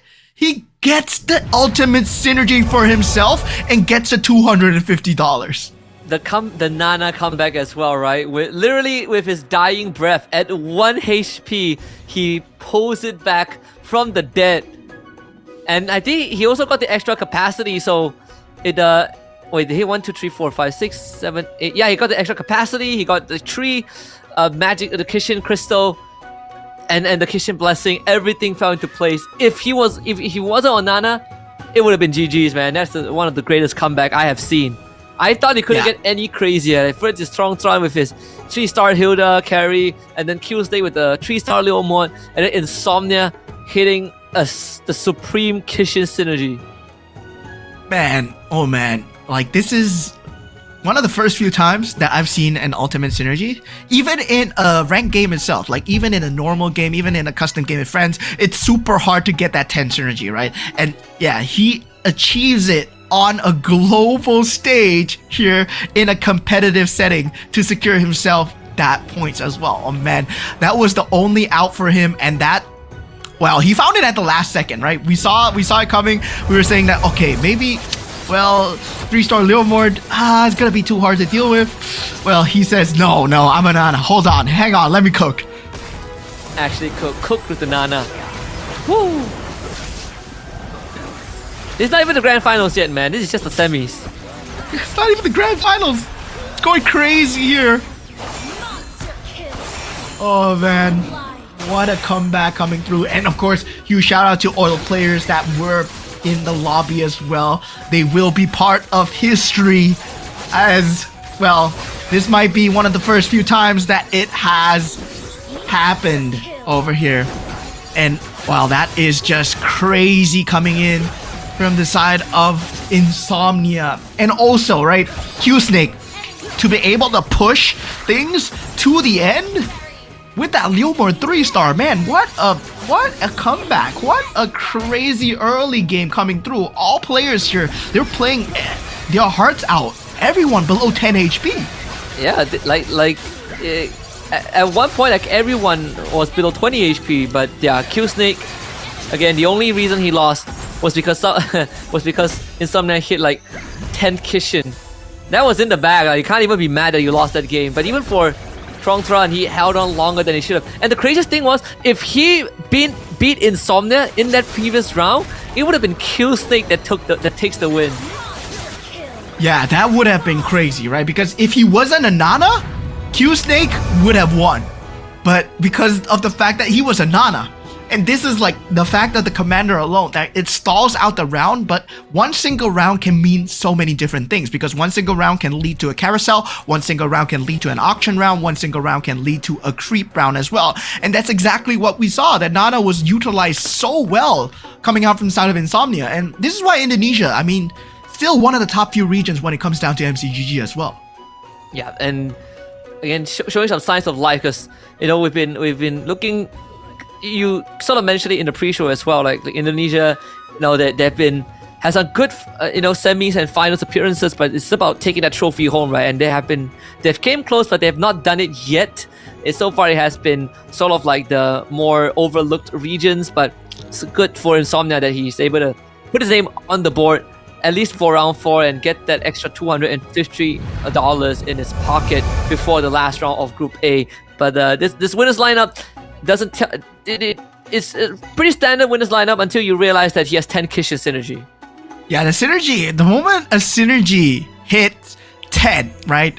This is where it goes crazy. This is where it goes, yo, yeah, you're not winning this. You're not winning this. And there's so many crazy animations coming through when you hit that 10 synergy. That's why the payoff is so huge, right? You saw the sword coming in at the end. Yeah, that's the ultimate synergy that Kishin has. And if you can achieve any 10 synergy for any one of the synergies that are available in MCGG, well, you achieved a crazy feat. Yeah, it just very good stuff, and really stay committed as well, right? It's not like, he had the go-go cards that gave him the magic crystal. He had to fish for them on the carousel and the auction, and at the same time, hit the correct units and hold out until the late game. Everything had to go right, and this is the example of a game that literally everything went right for him.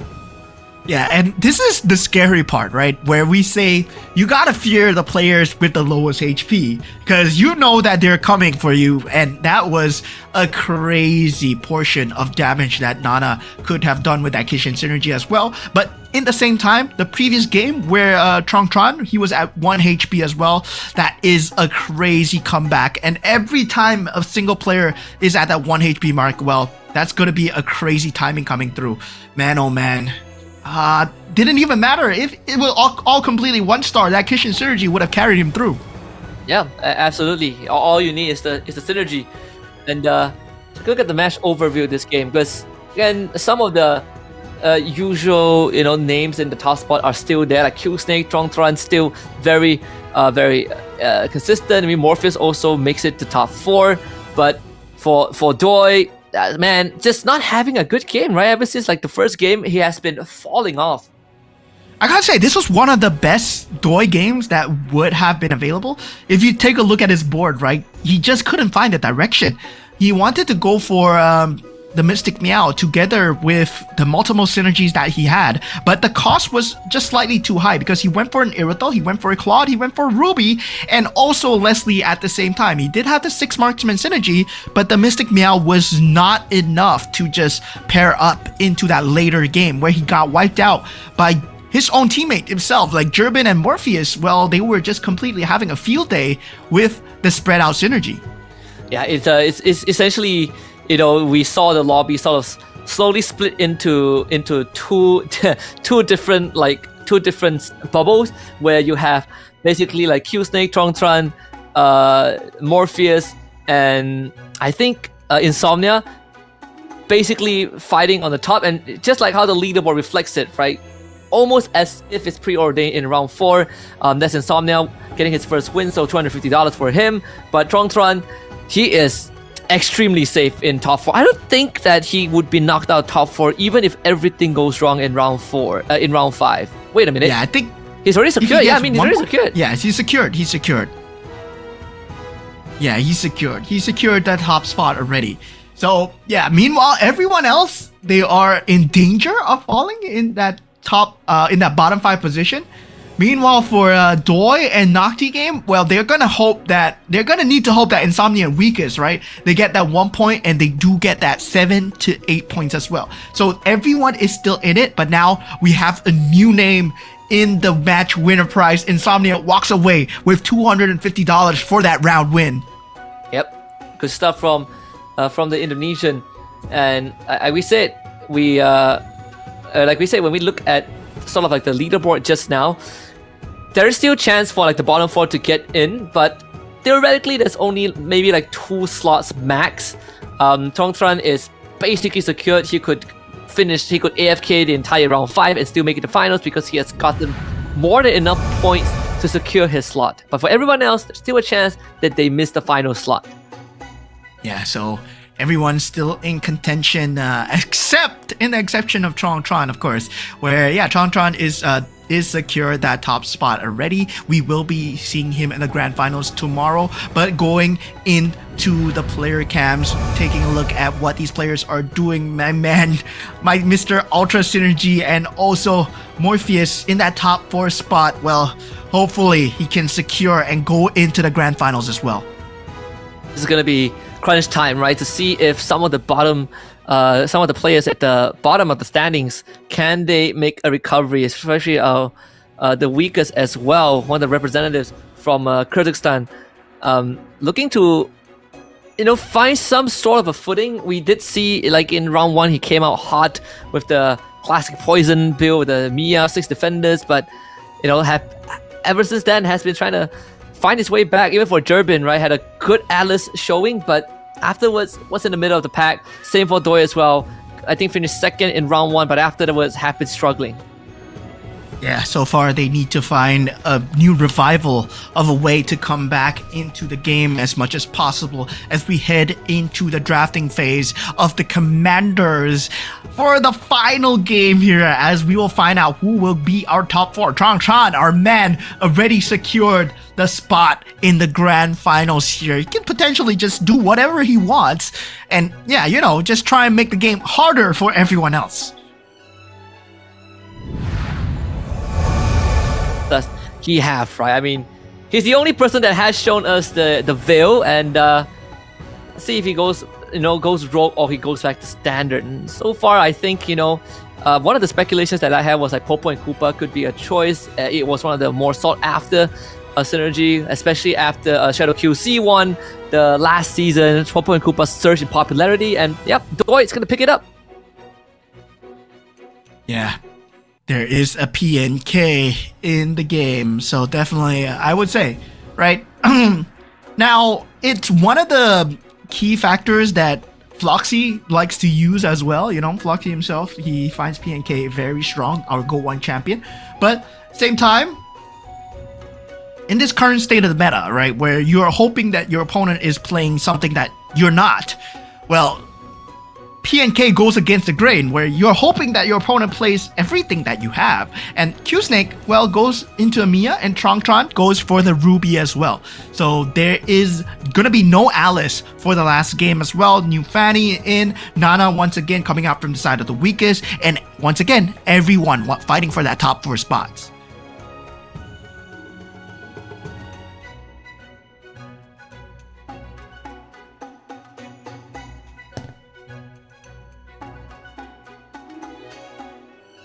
Yeah, meanwhile, I would say, right, for all this drafting as well, so far we've seen quite a fair number of commanders.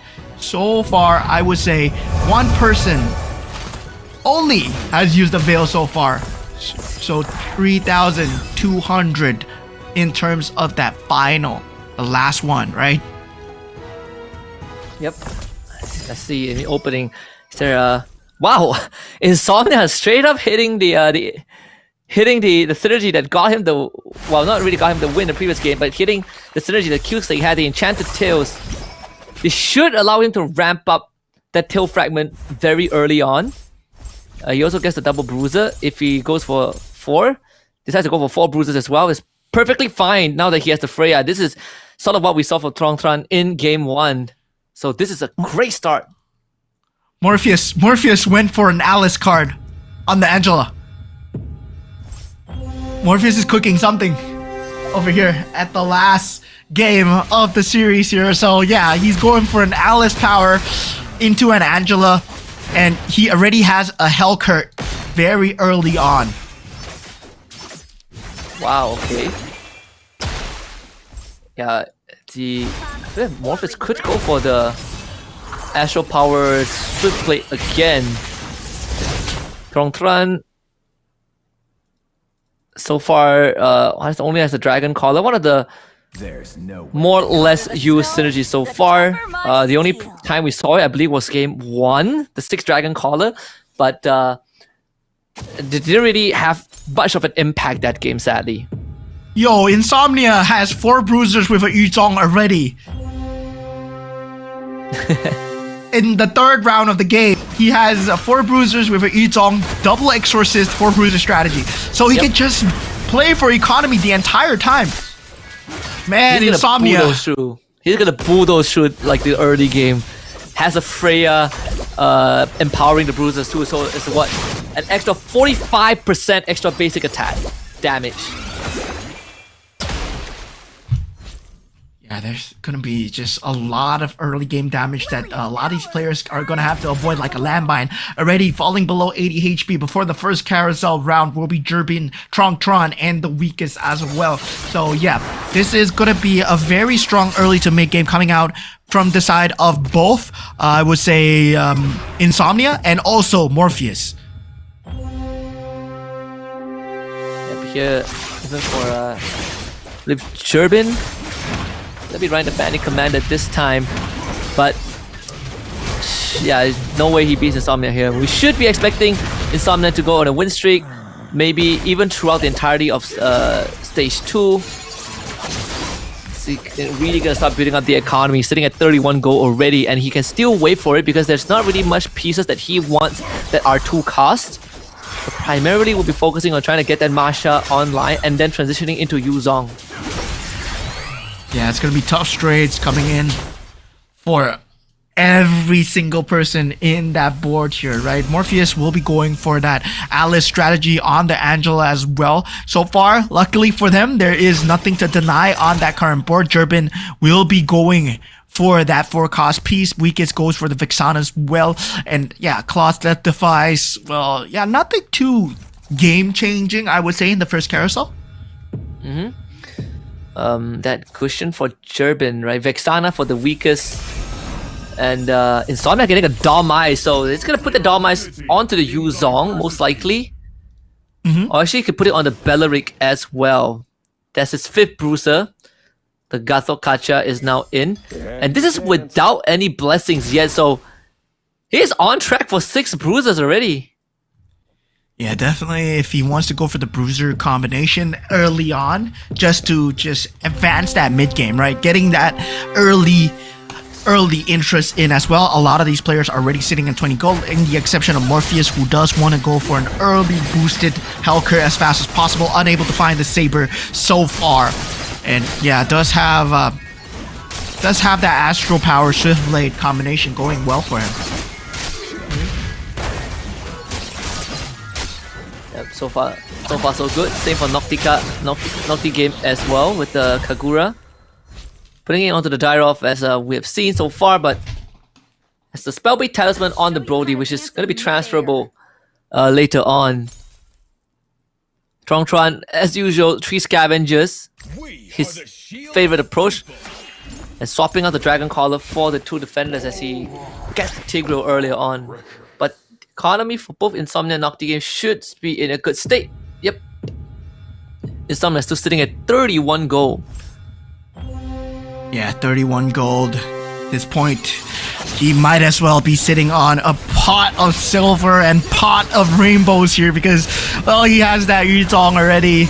And yeah, definitely going for that bruiser build. He is still thinking of whether or not he will be going with bruisers as his build of choice here. But I definitely think that he wants the 2-starter Yuzong as fast as possible, right? Already able to get such an early win streak for himself. Now the weakest finding himself at 56 HP as well. Looking at the side of Morpheus as well, well, he will have that Hellcurt combination, so that Alice is not something that we saw coming out in Game 5, but well, Morpheus has found a way to just go into it. Now going into the Go-Go cards, it will be purple this time. Yep, purple Go-Go cards. Oh my goodness, Insomnia just got full throttle. Talk about speeding up the power spike.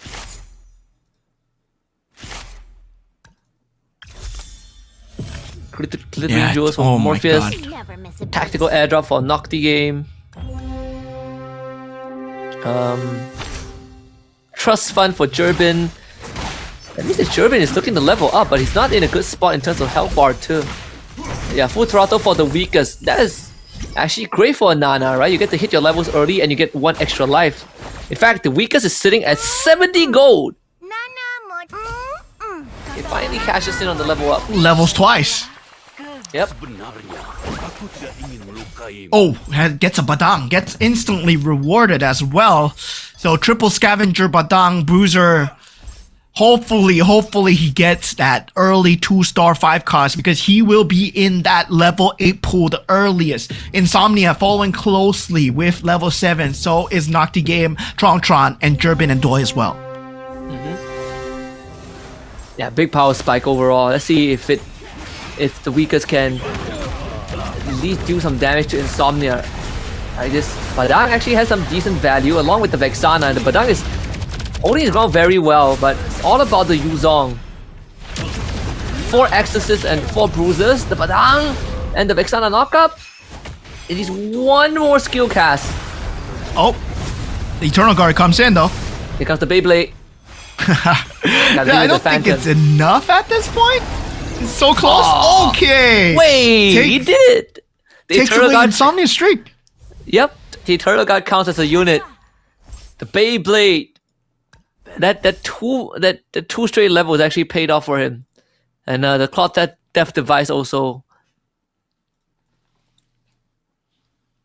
To have the 2-star Masha already coming out from the side of Insomnia as well. So Insomnia will be leaning towards that Bruiser build, right? That we talked about very early on, already securing that 6 Bruiser.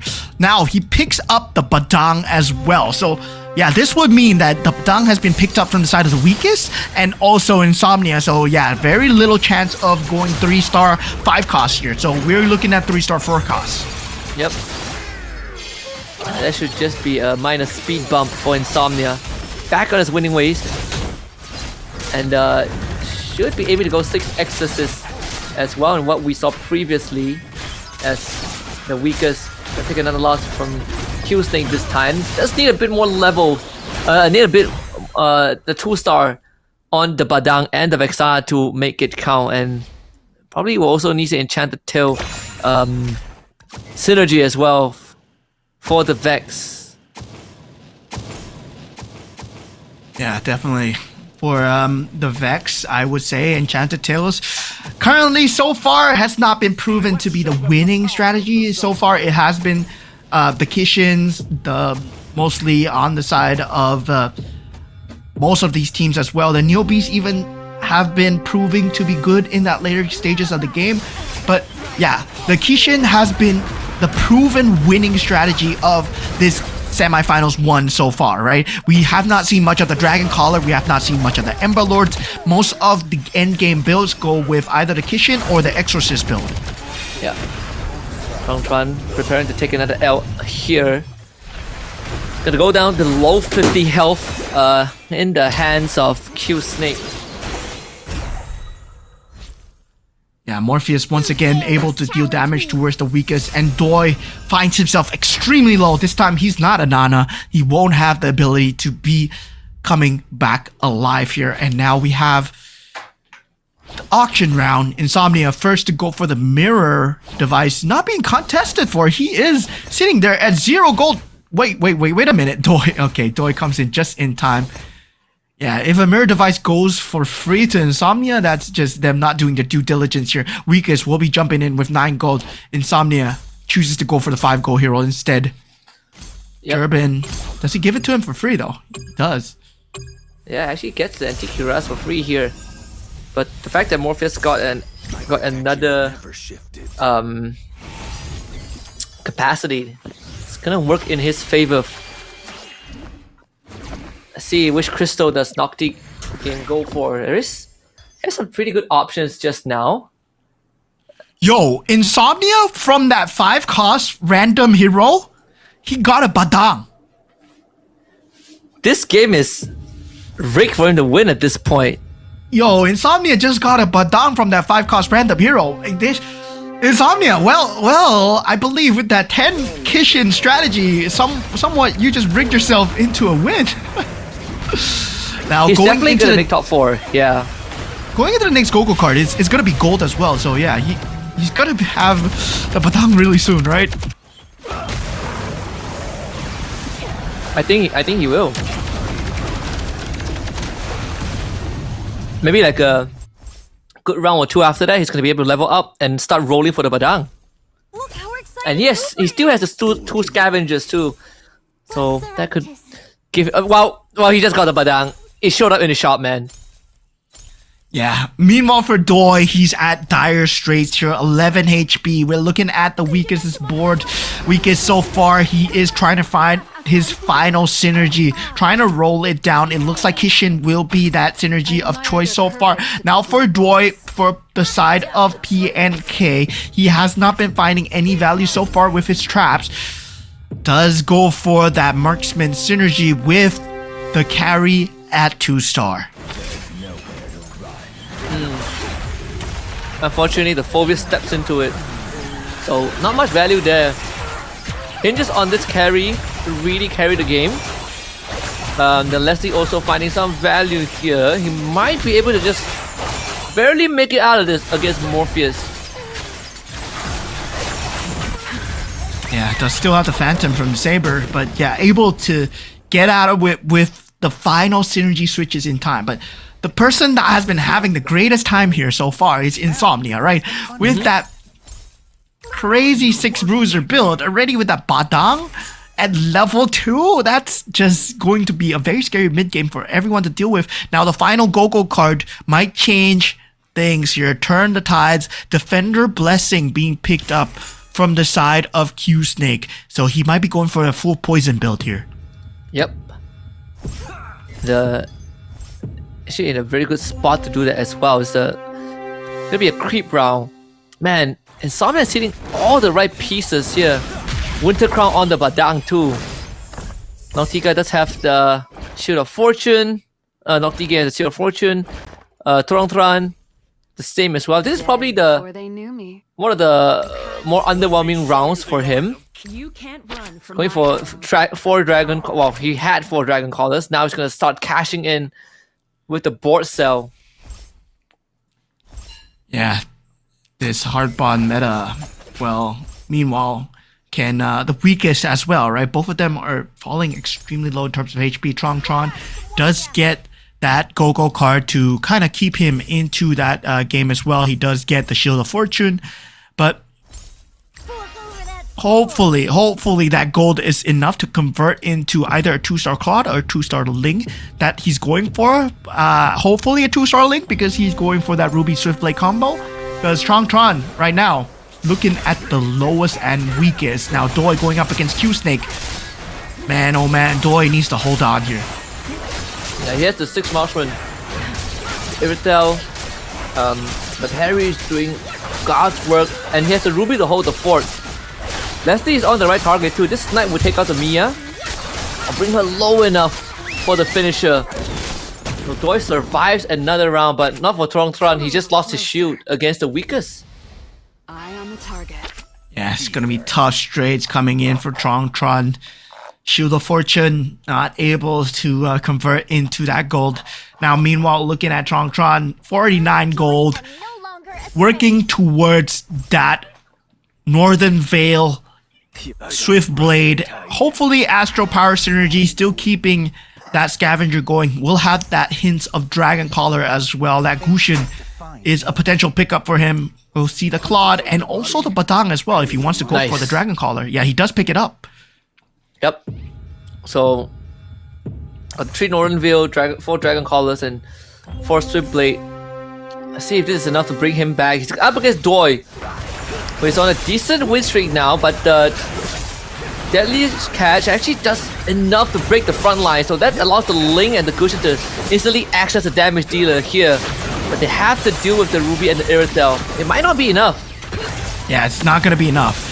He does not have the 6 Swiftblade synergy that he needs. This puts Tron, well, sadly, at the last possible position here. But he does not care too much, right? He ends the streak with, I believe, 29 or 30 points. And then, yeah, he's going to have be qualified in the grand finals no matter what, because I don't see anyone hitting that 30-point threshold.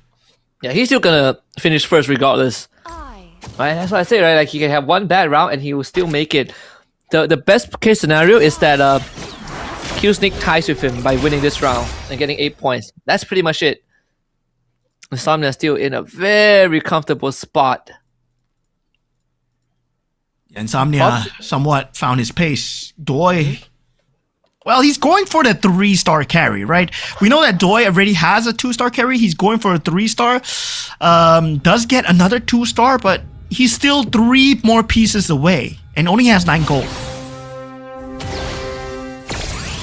See if we can get lucky with this PNK trap for Q-Snake in the meantime, this poison build. It's gonna start running out of steam as everyone else builds into that late game. This Lancelot for Nocti game, more than enough to do the work, has to carry to melt the front line as well. So we are gonna see the end of Q-Snake pretty soon.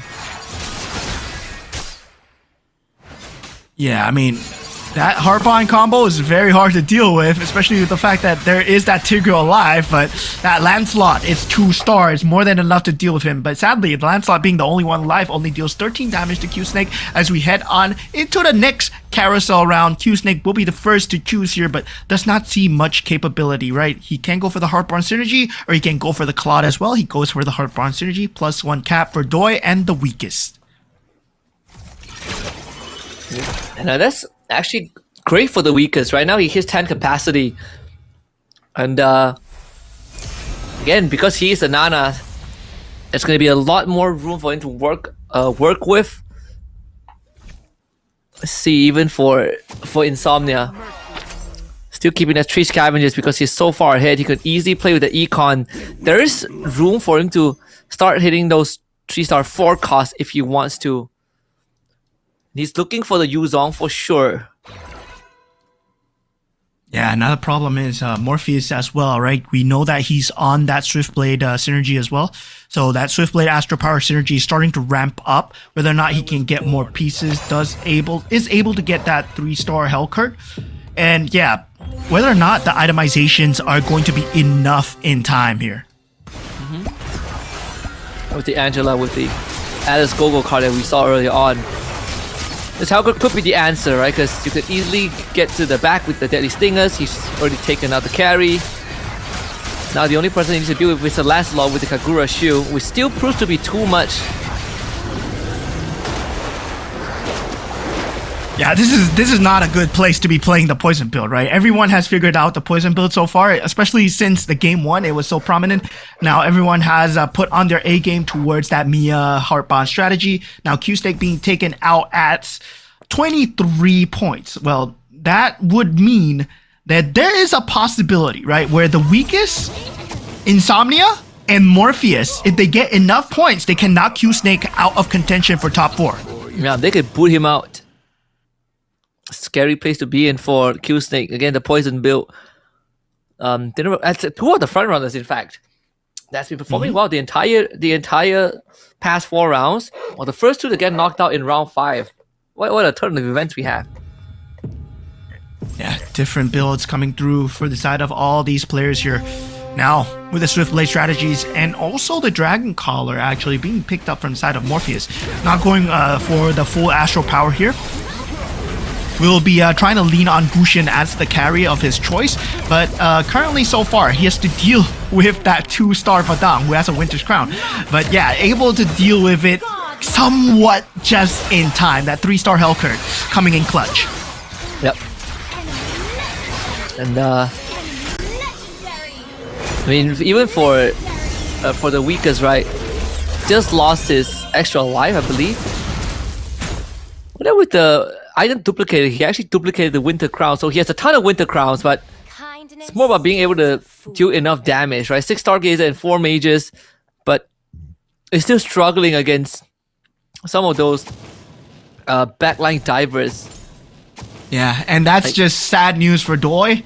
He gets taken out here. This means that Doi will no longer be in contention for top 4. He had to finish with a top 1 spot there at the minimum if he wants to be in that top 4 for the grand finals here. And Nocti game as well, right? Even if he gets to top 1, yeah, I don't think it's possible right now. Given the point factors, I don't think even at this point, Nocti game from Vietnam might make it to top 1.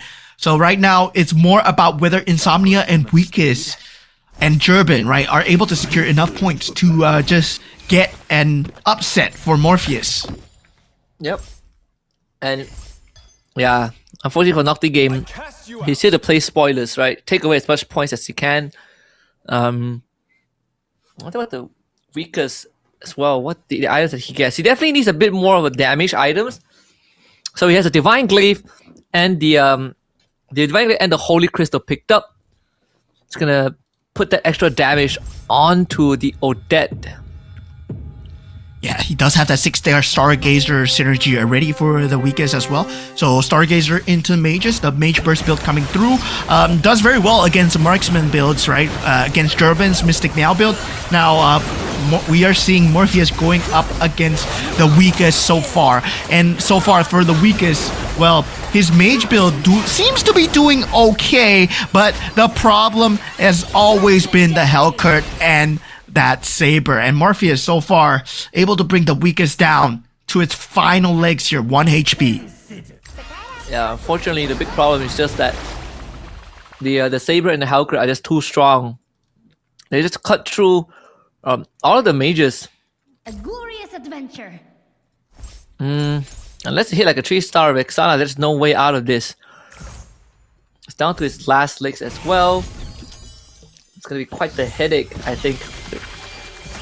Nocti game is now at the top with the 6 Kishin, 2-star Lancelot, with the Weapon Master as well, with the Weapon Master 3-face Warper.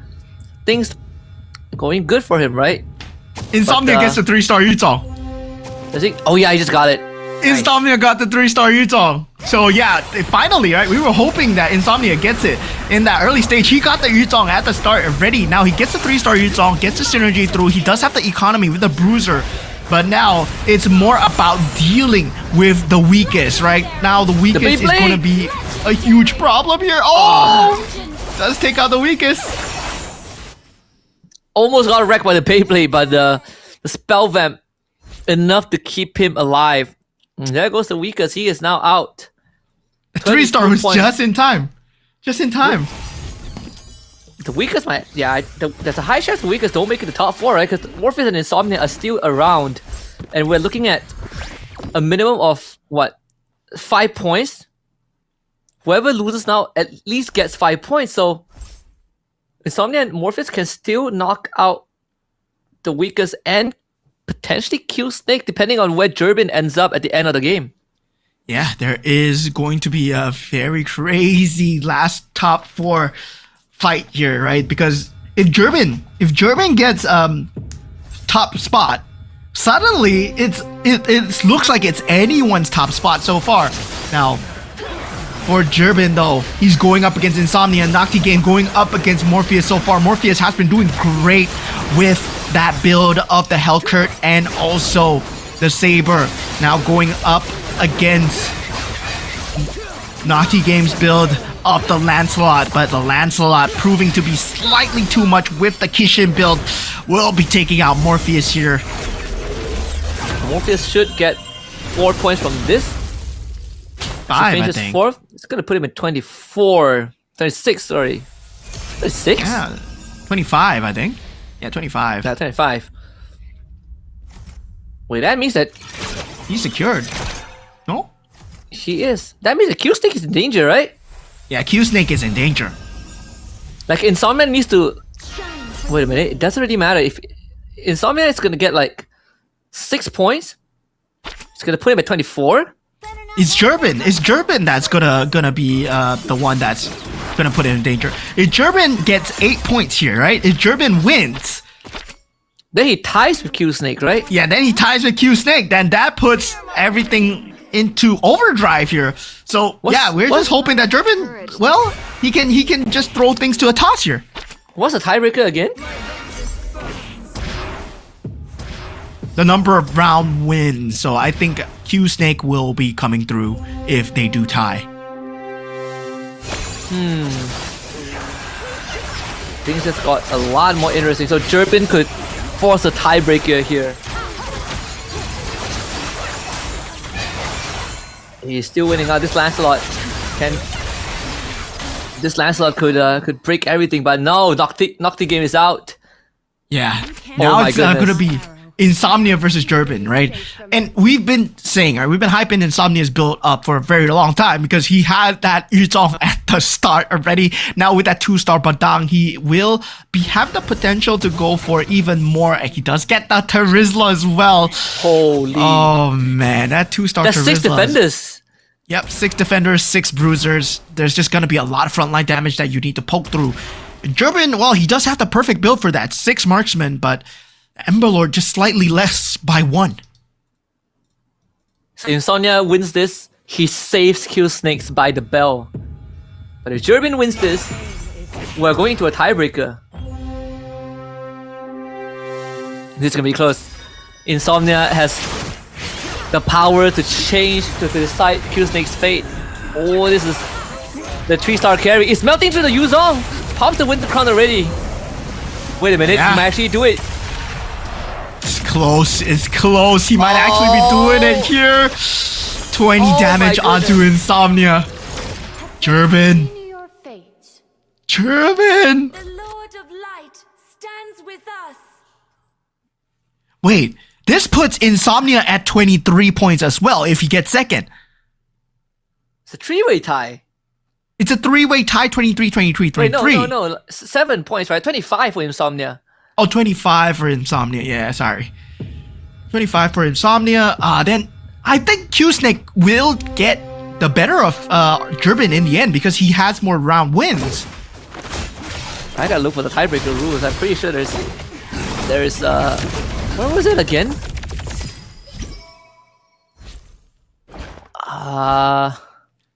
All right. So if two or more players are tied, ranking will be determined according to the criteria in the following order, right? So total tournament points, number of first place finishes. Okay, Yep, I mean that's Q-Snake. Yeah, Q-Snake just wins. Yeah, Q-Snake wins because he has round wins. He has. Yep. Wait a minute. First place finishes, right? Oh, no, they will be tied for one first place finishes if Jerbin wins. But then the next criteria will be top 4 finishes, which Q-Snake will win. Yeah. Wait. Yeah. Does Q-Snake finish top 4 like 3-4 times? Yeah, I mean, okay. He wins the tiebreaker regardless. Yeah, so Q-Snake wins the tiebreaker. Sadly, for Jerbin, this will be the last hurrah here.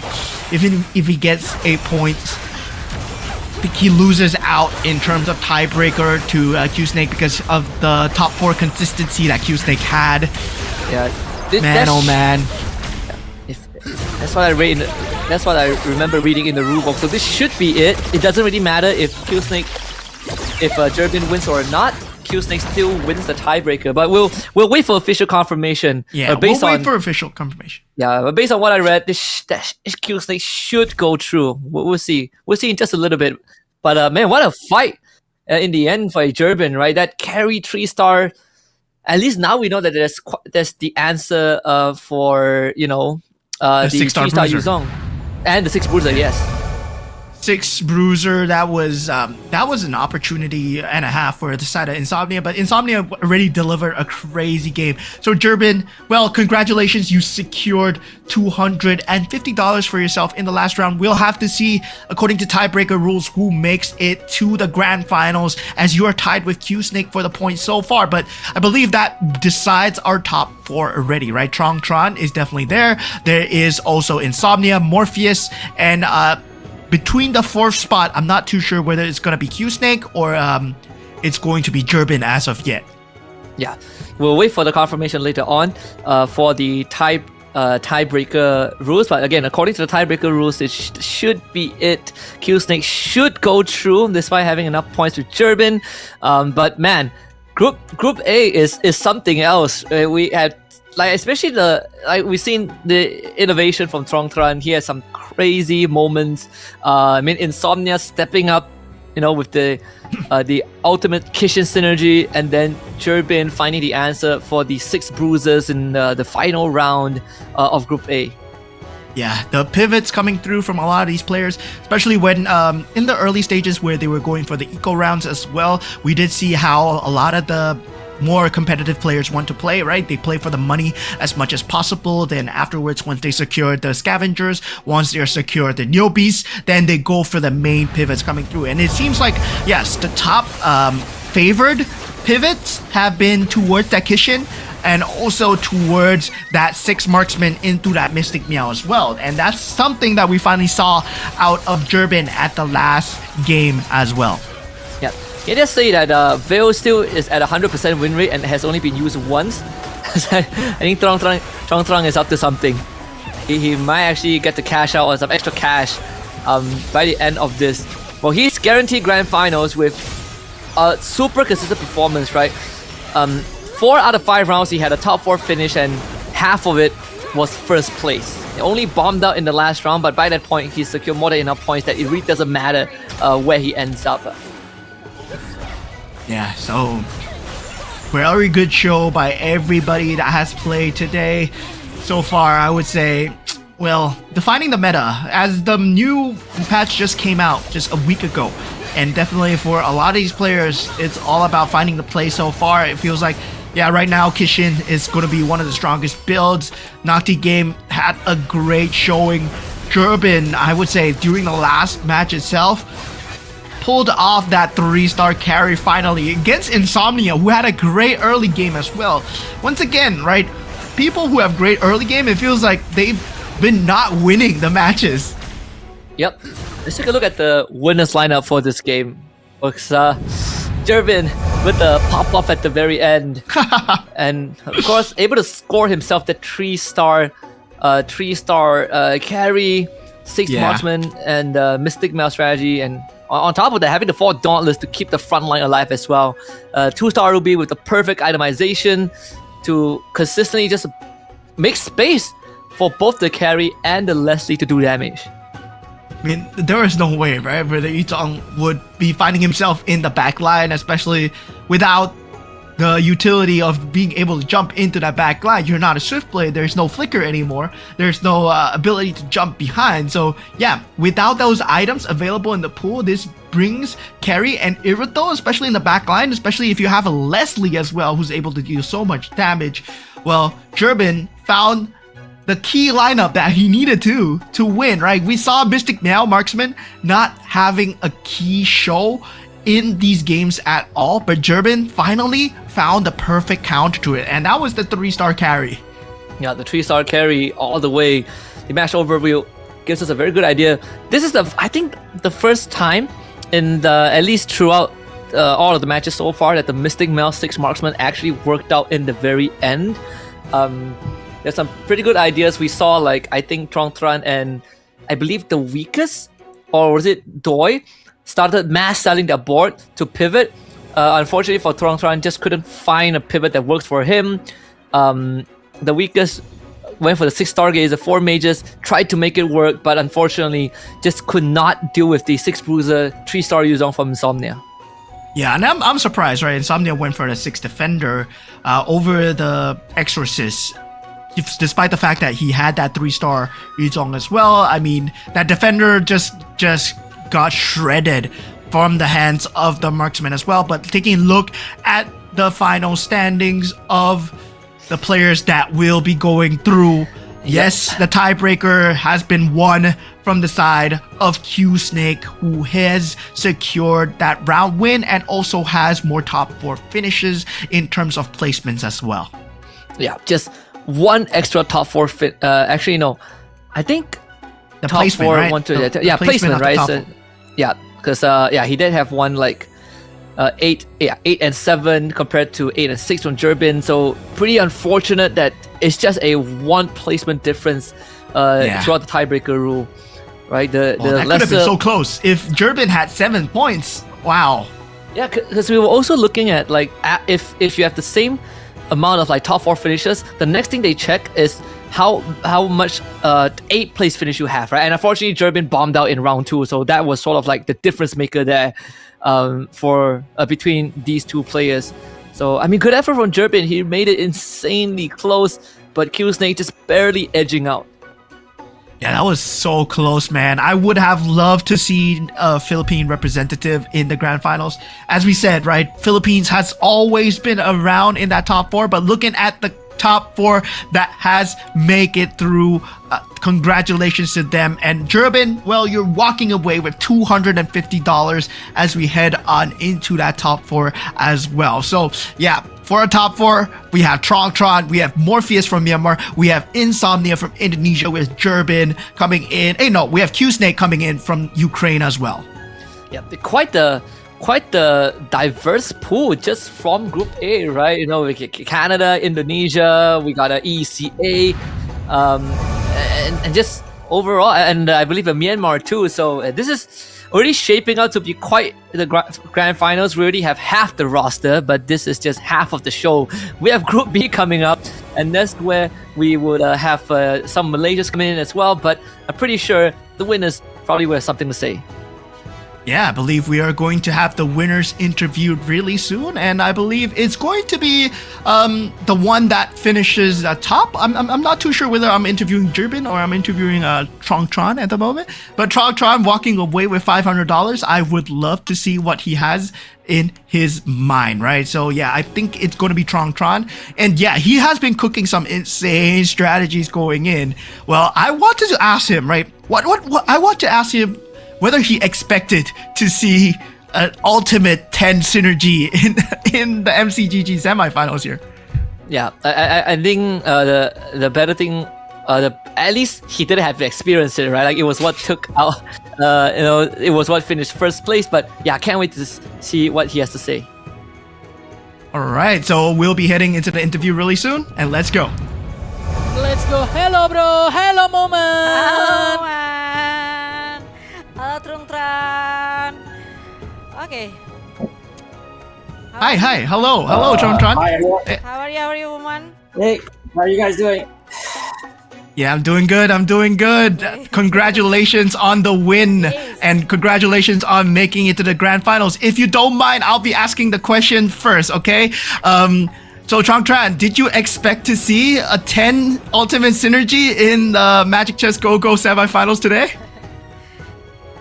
No, it's so hard to get those. So have you ever achieved a 10 ultimate synergy? Not in a ranked game, only in arena. Only arena. Okay, I'll leave it to the Indonesian casters to ask you one more question as well. So yeah, Chiplok and Pratami, take it away. Yes. Oke, mungkin Truktran, how is line up to take a win for 5 round? How your strategy in round 5 round? You are so good in 4 round before. Before 4 round, you always hashtag 1-2 games dan hashtags 3-2 games. Yeah. How your strategy? Oh, well, my strategy. So I try to go for top 4, so consistent. Yes, consistent. Yes. Yeah. Okay, I think enough. Okay. Thank you. Thank you. Untuk Tran dan Thank you, Moman. Thank you. Thank you for answering our questions. All right, have a great grand finals. We'll see you. Yeah, see you. Okay. Bye bye. Itu dia Bye. untuk Tran yang penting konsisten sekali lagi teman-teman. Karena apa? Karena untuk semifinal yang dibutuhkan itu The key is to stay consistent, right? Aiming to go for top 4 every round. I mean, yes, I'm a pretty innovative approaches to the game, and I'm glad we get to pick his brain, or we get to see the inner workings of his mind a lot more tomorrow, because we have uncapped games. And I think he's lying. I think he's lying when he says consistency, because he's the only one that picked the veil. You know, he's just trolling off the other players. Like, oh yeah, you guys can go for consistency. Yeah, you guys can go for consistency over that. But I'm gonna go for the veil. I'm gonna get my wins no matter what. I mean, even he did mention, right? He didn't expect to see like an ultimate strategy. Right? Even he himself has not done it before. So we just witnessed an ultra rare moment in Magic Chess Go-Go, and it's the fact that it's during a semi-finals of all stages. Can't wait to see what is in store, because I mean we still have more matches coming up. Yeah, I mean round 2, Group B of the semifinals, as we determine the top 4 going into the grand finals before tomorrow. But now we will be going for a short break before we find out the Group B games as well. So stay tuned as we go for a short break, and we'll see you guys shortly after, all right?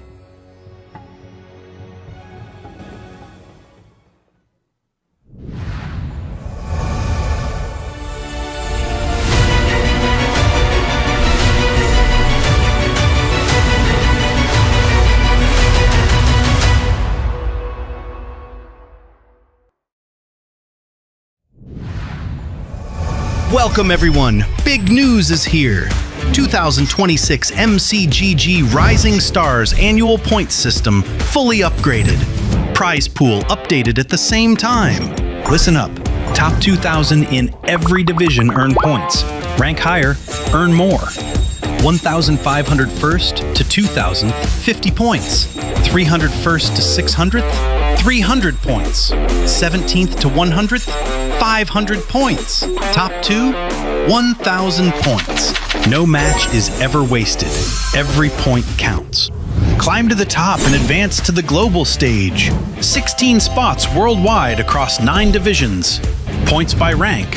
7th to 8th, 1,000 points. 5th to 6th, 1,500 points. 3rd to 4th, 2,000 points. Runner-up, 2,500 points. Champion, 3,000 points. Additionally, the global stage prize pool has been fully upgraded. The champion prize is boosted to $10,000, with corresponding ranking rewards for 2nd through 16th place. Earn an extra $250 match bonus for every single victory. Plus, a $3,200 special prize pool shared by players using the least seen commanders in winning matches. 4 full seasons in 2026. Season 5 through Season 8. Points are calculated independently per season and accumulated for the year end. Every point you earn leads to the year-end finals. Tap the leaderboards icon in the top right corner of the main screen and check your points in the Go Series points menu. Don't wait! The battle is fully underway. Start earning points and climb the ranks now.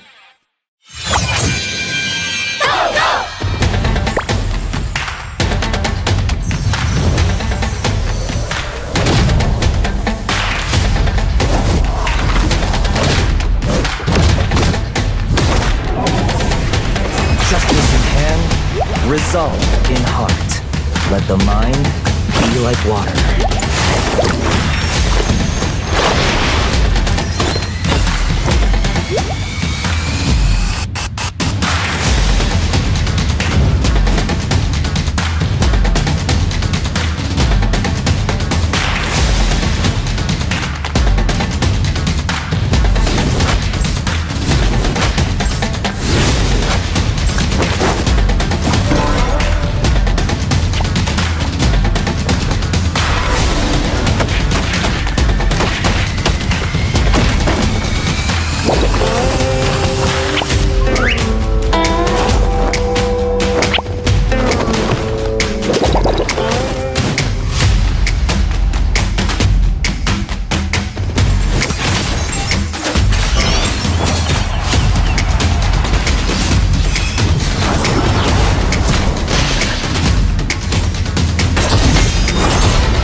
Welcome everyone! Big news is here! 2026 MCGG Rising Stars annual points system fully upgraded. Prize pool updated at the same time. Listen up. Top 2,000 in every division earn points. Rank higher, earn more. 1,500 first to 2,000, 50 points. 300 first to 600th, 300 points. 17th to 100th, 500 points. Top 2, 1,000 points.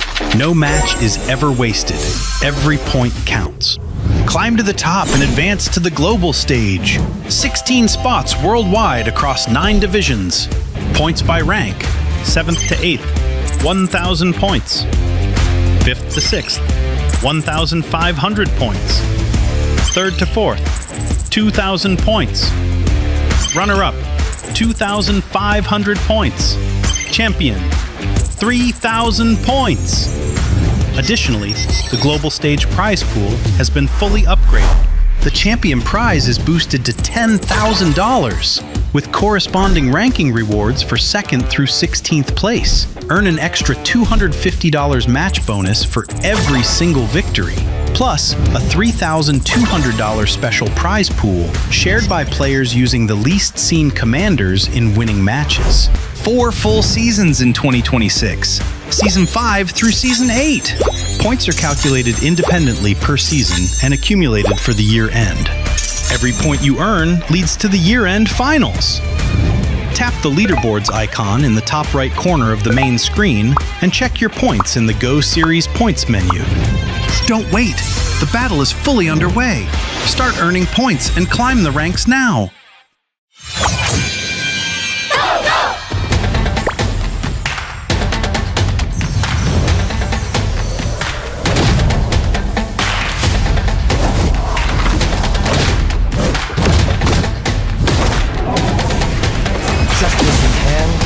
Resolve in heart. Let the mind be like water.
Welcome everyone! Big news is here! 2026 MCGG Rising Stars annual points system fully upgraded. Prize pool updated at the same time. Listen up. Top 2,000 in every division earn points. Rank higher, earn more. 1,500 first to 2,000, 50 points. 300 first to 600th, 300 points. 17th to 100th, 500 points. Top 2, 1,000 points. No match is ever wasted. Every point counts. Climb to the top and advance to the global stage. 16 spots worldwide across 9 divisions. Points by rank. 7th to 8th, 1,000 points. 5th to 6th, 1,500 points. 3rd to 4th, 2,000 points.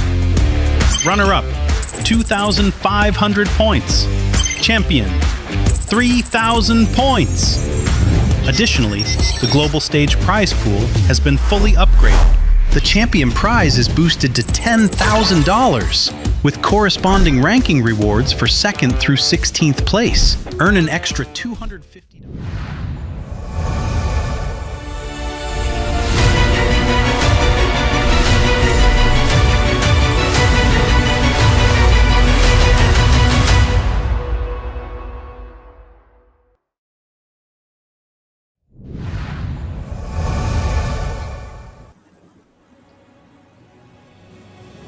Hello and welcome back, ladies and gentlemen, to Magic Chess Go-Go MRS Season 6. We got the Rising Stars coming up, and this is going to be the second half of the Grand Finals. We are your casters, Moman and Husky. And how have you been feeling after the break, guys? How are you feeling, Husky?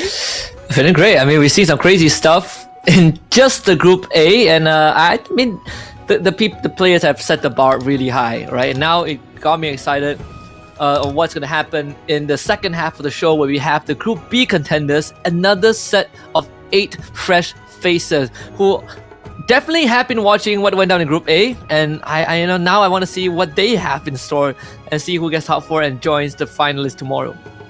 Yeah, definitely. This is going to be the second half of the semifinals, where another 8 players will be vying off for that top 4 spots for the grand finals as well. But we have different representations, right? A region that, of course, my friend Husky here would be proud to say Malaysia is coming in that Group B as well. And of course, we got a representative from Myanmar as well. So yeah, we got Cambodia as well coming in as well. So yeah, I'm proud to see them coming in.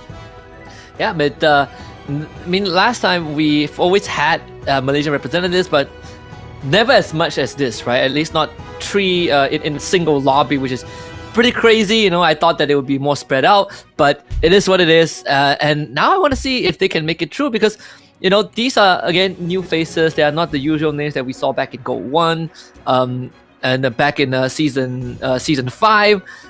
So with the torch being passed on, there's definitely going to be some expectations, as Malaysia is regarded to be one of the strongest region as well. We did win SEA Games, you know, I think last year, actually no, couple of months ago, sorry. So there's definitely, you know, a standard to be held. Yeah, and for all of you guys that are watching the live stream as well, of course, do remember to follow our official Facebook account on the QR code there, and you will find luxurious rewards, you will find activities, comprehensive game news, of course, everything to do with MCGG Magic Chess Go-Go, that will be there on our Facebook group as well. All the rising stars. Well, if you didn't know, right? MRS, from season 1 all the way to season 6, it has started with all of you in that app itself, where you are just playing in the comfort of your own home. But going into the TikTok as well, right? Going into our Facebook and TikTok QR codes. Do follow our live stream. Do follow our official TikTok account at Magic Chess Go-Go Global. You'll find the latest and also most comprehensive game news. Follow us on both communities. And who knows, you might be playing in the next Go 2, Go 3. I might be casting you guys. I'm excited to meet you guys as well.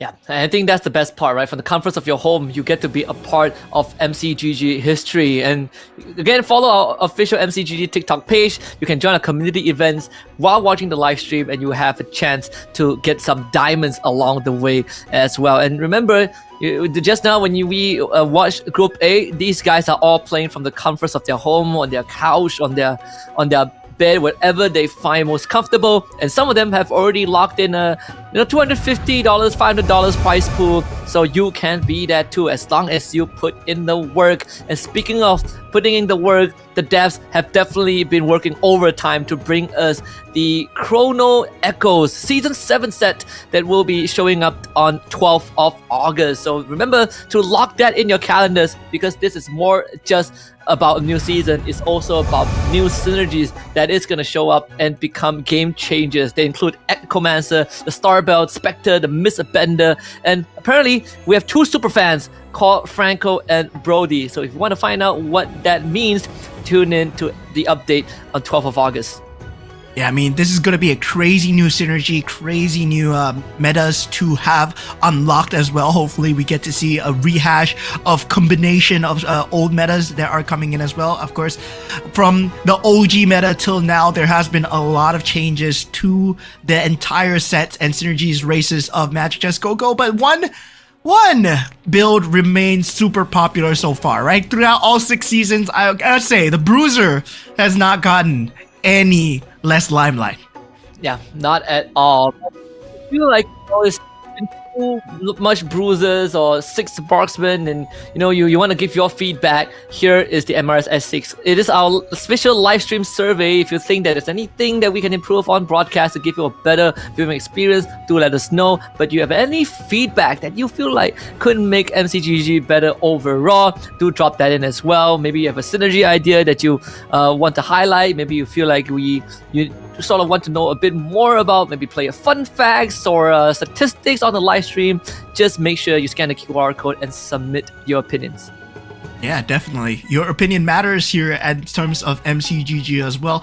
So hopefully, it takes less than 30 seconds to just do the survey as well. So yeah, do it. And hopefully I get to see you guys' opinions live in the MCGG server. I'll get to see it more in the go-to circuit as well, right? When we move on into the go-to circuit, of course, these are the players that will be playing here, as we have the annual points coming in from the side of MRS Season 6 that will eventually add up to that global circuit as well. Yep. And for those who might have missed out our earlier explanation of the tournament format, don't worry, we got you covered again. Let's do a run it back.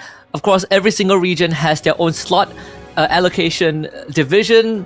In this case, Indonesia has the most, which is 3 players. But you can read the list and pause if you need to read the rest of the slot allocation. But most important is that today is the semi-finals, where 16 players are divided into 2 groups, which is Group A and Group B, and the top 4 from each group will qualify for the finals. We've already gotten our top 4 from Group A. Now we're looking for the top 4 from Group B, and all A players will play in the finals tomorrow. Yeah, and looking at the point system coming through, this is the point system that governs the integrity of MCGG, where the semifinals, we will have 8 points for that number 1, -1 point for each respective placement, all the way to 1 point until the last one. But going into the finals itself, we will have a point championship where each player who reaches 18 points will qualify for the championship round, and they will require to get that first place position to become the champion. So as Husky said, this can be a bender of a match, as the players at 18 points will all have to fight for that prize pool of $10,000. Yep. And for the players that didn't make it through to the finals from Group A, they've already at least secured themselves a small piece of the pie, which is $250 each, or except for Jerbin, who's going to walk away with an extra $250 because he did win the round. So that's the incentive that the players are going to be motivated to achieve as well. Every round win will net you an extra $250 on top of what you are going to win, depending on your placements. But the Holy Grail, the Mother Lode, is going to be that 10K. But on top of that, we even have another incentive that we call the special prize pool. Yeah, and this is indeed special, right? After the tournament concludes, all mini commanders used by the winners of each match will be counted. So definitely we are stat tracking the amount of commanders that have been used. And of course, the least winning appearances of the commander will share a $3,200 prize pool. So this means that if your commander is not meta, but you know you can win with it, like if you're Tron and you know you can win with Veil, well, there's not going to be an issue, right? Because currently, Veil sits at the bottom at 100% with one appearance. And yeah, $3,200 per dollar prize pool, that's not too shabby. Yep, so there's a good chance that if no one else picks up Veil and the tournament ends, Strongtron walks away with an extra 3.2k, which is pretty insane if you think about it. So do keep an eye on the commanders used by our players, because you never know what else they have cooked up. But I think it's time to introduce our players from Group B. Again, another set of fresh faces.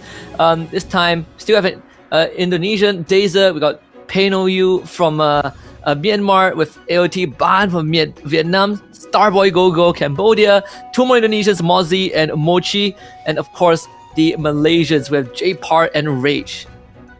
Yeah, so actually Dazer is actually from the MENA region, right? But he has that Indonesian flag because he is of Indonesian nationality, so his parents are both from Indonesia. He has an Indonesian passport, but he currently lives in MENA, so he participated in the tournament from the MENA region. So he will be playing from the MENA region as well. So this is our man Dazer himself, right? Indonesian, yet MENA at the same time. This is exactly like me, right? And Pain OU coming in from the Myanmar region. Well, nice to see you, my friend, my Burmese brother, as hopefully you will get into that grand finals as well. And AOT Ban, teammate of AOT Shadow QC. So our previous champion has sent his protege / teammate over, and Starboy Gogo coming in from the Cambodian region.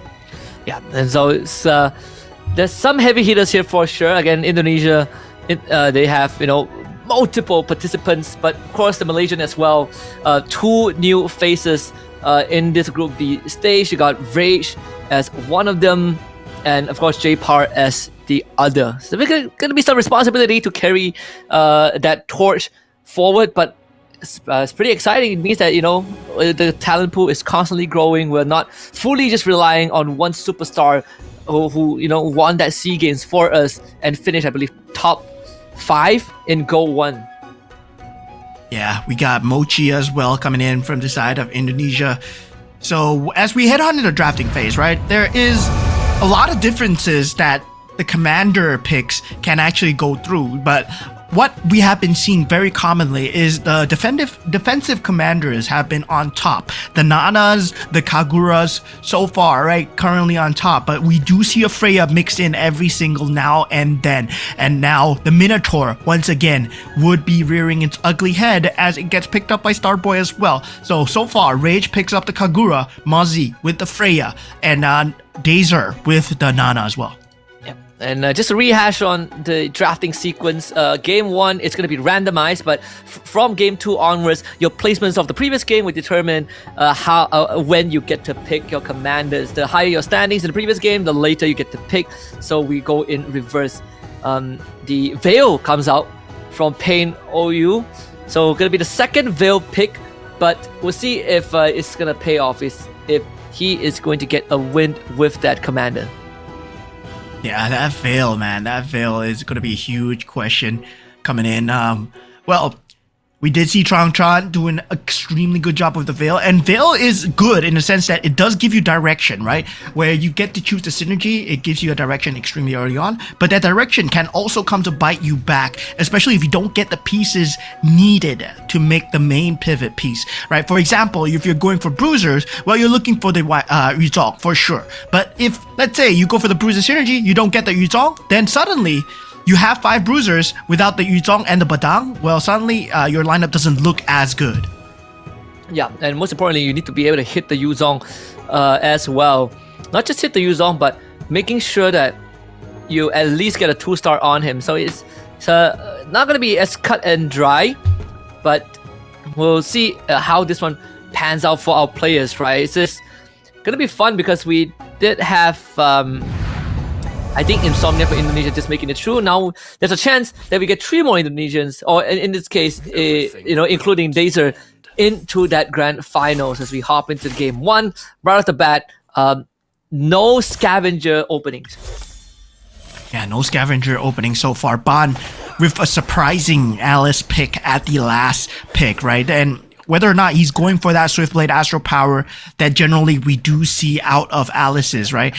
We are going to expect that coming out from Alice's trying to pick up that first 3-star, trying to pick up that first either that Hellcurt or the Saber.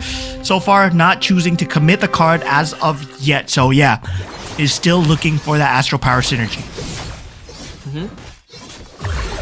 Mochi having the Hardbond Scavengers ready. Ban also having the Hardbond. And Mozzie actually going for a bit of an eco play here. We need to take the L just to make sure that he remains at 10 gold. I think the Dazer is doing the exact same thing, taking the L, making sure that he's going to be sitting at 20 gold. So he's going to level up automatically right now and gets to cash out on a couple of key pieces and start working on the board. Yeah, definitely going for an early interest play will be Dazer here. As he is on the Nana, he's starting to feel safe. Now, scavenger pieces being picked up from the side of Mozzie and Mochi as well. This will accelerate them into that mid game as well.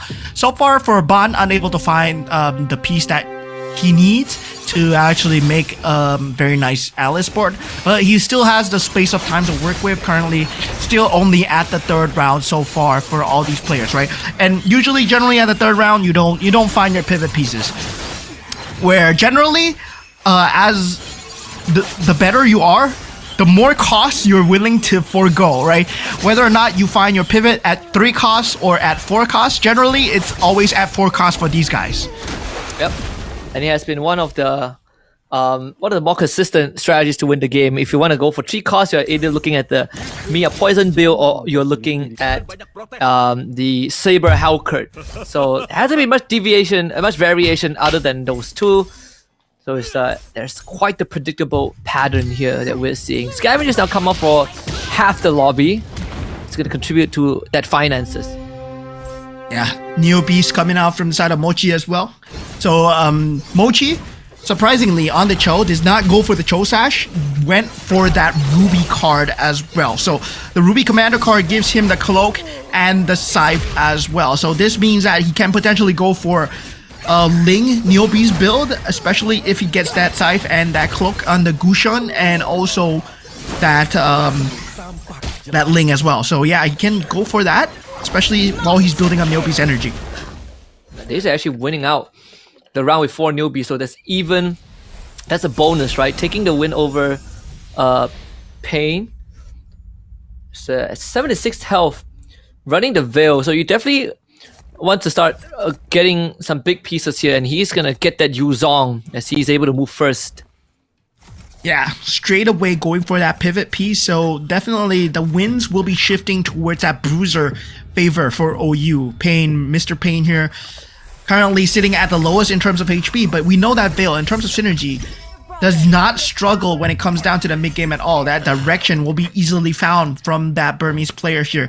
And he does have scavengers, he still has Neobees, but on top of that, right, he's going to be looking for more bruisers or more exorcists in the meantime. Yep. The blessing activated for the defender's blessing that we saw just now. For Pain does have the exorcist, 4 exorcists and 3 scavengers. So still working, focusing on that economy, but making sure that he's able to cut his losses, at least with Yuzong that's able to take down some of the enemy pieces. Won't be able to win this round against Ray Sally. This Kagura Martis, a bit too much for now without the Bruiser synergy. Yeah, I mean, that Bruiser synergy is much needed in terms of the damage. But sadly for him, yeah, he will be taking quite a bit of damage going on. He will be the lowest HP so far, but the next Gogo card is a purple Gogo card. So yeah, that purple Gogo card would be a tide changer in terms of tempo. It can potentially just ramp up the game. We might not even see a level 9 game coming out, especially if people like Ban, they are able to get like an early synergy from that purple card as well, because you can get an early Swiftblade synergy, you can get an early Swiftblade piece as well. So Ban can potentially go even more. Yeah. Some a good pure points here too. And Rage, Kagura with the Angela on the board. They should secure him that early game. Basically securing that early game. That Marty is holding onto Divine Glyph as now as a placeholder, but again the Kagura Shield and the Angela Q should get him through this. Quite the slow burn though, dealing with the Brody, who does have the Demon Hunter sword, but now with the Martis down, Starboy could get the could break the streak here. Yeah, the streak potentially broken off. Rage will be taking his first instances of damage here, but he is going for 3 scavengers, right? This is surprisingly, he can go for 3 scavengers for so long, and all across the board, 3 scavengers. The only one who is opting to go for a win streak is Mozzie, who has been on that 6 bruiser so far. And yeah, definitely now swapping out for a scavenger build because it is the creep round, but he has that 6 bruiser build when it comes down to the team fights, when it comes down to the player versus player. Everyone essentially has a scavenger synergy activated, aside from J-Par, right? So he's opting to stick with the 4 newbies that he just got. So it's not gonna be much stacks, much points for that synergy for now. So you look at the Creep Brown, the Garden Helmet being picked up by J-Par. Yeah, and as expected, Ban, he's trying to accelerate the game as much as possible, going for the Elite Team card, right? Where 30% extra attack speed on 3-star costs and below. So this means that the Hellcurt and also the Saber will be much more accelerated. He wants to accelerate it as much as possible. Meanwhile, for the rest of the commanders here, everybody opting to go for Eco except Starboy Goku, who obtains the Oracle by choosing the Bright Sunshine, going for that Defender, potentially that Defender Marksman build here. Yep, a very good chance to do that. Even, I believe for Rage, this Yuzong is given the Winter Crown as well. So again, this is gonna take quite a while because even for the 2-star Mia on J-Par's side, doesn't really have the right item to work with, so it's gonna be slow burn. But this time it will be Rage that wins that round. So J-Par is gonna take his I think just 10 damage. Yeah, Rage just filling in that Kishin synergy at the last moment just to get that itemization in. So far, going for that Yuzong as well. So a lot of these players, right, actually going for the Yuzong now. Dazer will be the first to get that 5 costs, and Mozzie as well. But Mozzie has way more synergy with that Badang already available. So 6 Bruiser, Badang already available, and online on the board, Mozzie will be secure that win streak all the way till the auction round. Pretty much in a very comfortable spot. 6 Bruisers, 2 Scavengers, and a Badang with the Guardian Helm and the Thunderbelt. His punches, they do count as on hit, so he's able to proc the Thunderbelt with that and use that extra HP damage. Monty in a very, very good spot right now to kind of get the snowball going through that mid game.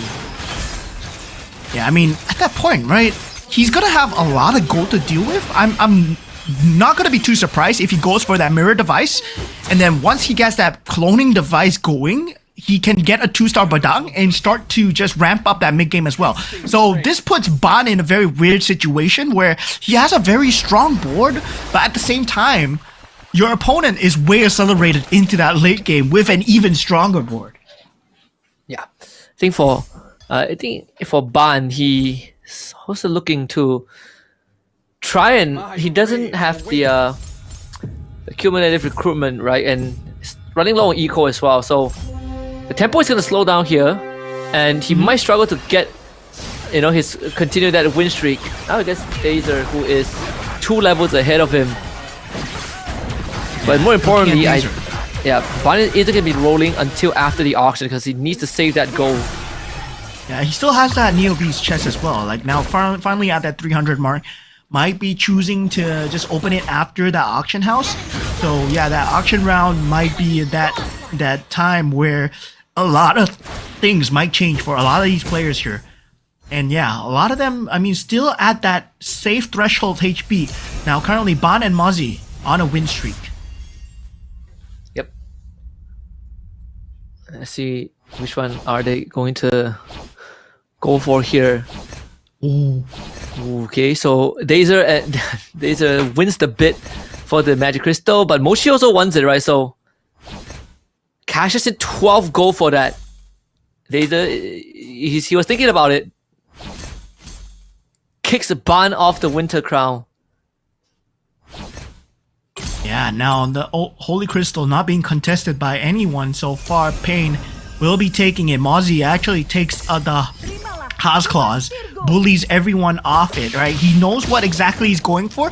He's going for the Haas Claws build with the Bruiser as well. So he wants that ability to just sustain in that later stages of the game. Now, this might be a good thing for the itemization, but at the same time, he needs to get the star synergy. He needs to make sure that the stars level is up, especially on the Badang and also on the Yuzong. Yeah. And at least for the side of the Alice for Ban, it's working out pretty well. Again, his economy isn't looking the best, so instead of that Gushen, he's putting that Alice buff onto the Joy instead. So he's looking for a very mid-game centric draft. Maybe just enough to edge into the top 4, but the primary focus is still going to be on the Saber and Hellcurt, as J-Par gonna win that round with the classic Poison Heartbound build. Yeah, Mochi has been sitting on 72 gold actually. Now going for that reroll roll down as well. Now Pain OU finally goes for that roll down as well. Secures that 2-star Yuzong into a 2-star Kagura. And he does go for another Yuzong as well. Does not have the 6 Exorcist. Well, eventually finds the Ruby to put into the pool as well. This puts him at so close to a 3-star Exorcist build for Pain OU. Now huge turn. Huge pivot coming out from our Burmese representative here. Is it enough for him to hold on? Yep, sitting at only 12 health as well. He needs to be able to get through this round though. Should be able to do so. The Phantom of the Yuzong is doing some good work, but the Aurora AoE starting to become a problem. They need to burst the Aurora down, but there's the Winter Crown too. And it's doing just enough at the very end for Pain OU to survive into the Creed round. Yeah, that Holy Crystal coming in super clutch on the Kagura as well. And that was the least contested item, and Pain OU essentially got it for free. So Pain now, at this point, well, it's all about the final Gogo card. Can he secure a shield or also maybe a Flowing Rivers for himself just to secure some HP? No, he does not get the Healing Fountain. Instead, he has to go for Purest Power. So yeah, maybe that wasn't an option available. Meanwhile, feels like Mozzie going way ahead with that economy game. Does get that Glittering Jewels. Mochi getting lucky as well, getting the Healing Fountain, so he would be able to start topping himself back up slowly but surely. As fortunately for Dazer, he needs one more extra slot, or maybe boot one of the scavengers out for the 4-star Gazer. And she's slowly lagging in the damage department, or at least in this case, it might just hinge on the Ruby. See that Farsa? Yep, it's gonna take that and gets a 2-star Lunox. Yeah, Badang available in the pool for Pain OU. Commits towards it? No, goes for the Yuzong instead. Gets the 3-star Yuzong. Pain OU, 3-star Yuzong to work with. On the way towards that 3-star Kagura as well with the Badang in the shop. He can choose to lock it if he wishes to. It's perfect. Perfect circumstances for Pain OU. This could help him start the comeback, but it's not gonna be easy, right? As he's sitting literally in 7th spot. Let's see, this 3-star Yuzong should be no problem against Rage. Even though Rage, I believe, has the Face Warper. Yeah, so this point gonna be very tough for a lot of players to deal with, especially Pain OU getting that 6 Exorcist synergy. Now Dazer falling extremely low. Rage as well. This is the part where a lot of these builds are actually pulling through. Mozzie so far has a great run with that 6 bruiser. I'm very curious to see whether he is able to take down that 3-star Yuzong that is out on the field so far. Any place is Yeah, he himself was able to get 2-star Yuzong, but I don't think there's enough Yuzong in the pool for 2-3-star Yuzong, unfortunately for him. So we had to settle for the 2-star. Slightly late to the party here. Yeah, there's But only Dazer- 14 for cost. Dazer with this So 2-star Farsa, 2-star Lunox, 4-star Stargazer. They should also help him hold out just a little bit longer.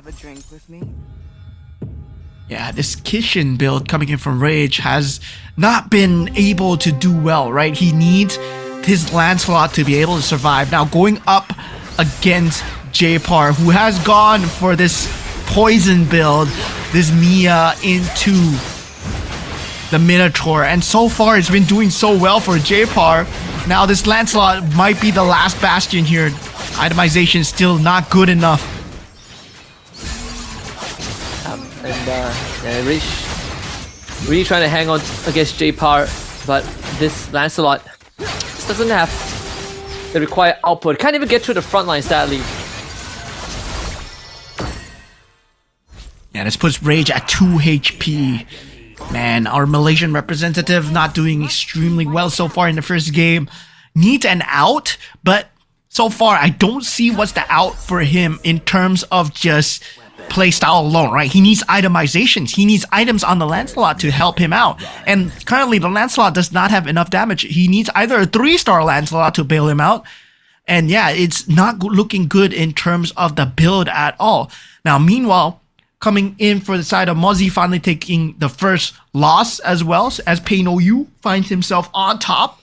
And yeah, his 3-star Yuzong into that 3-star Kagura looking extremely good so far. Yep.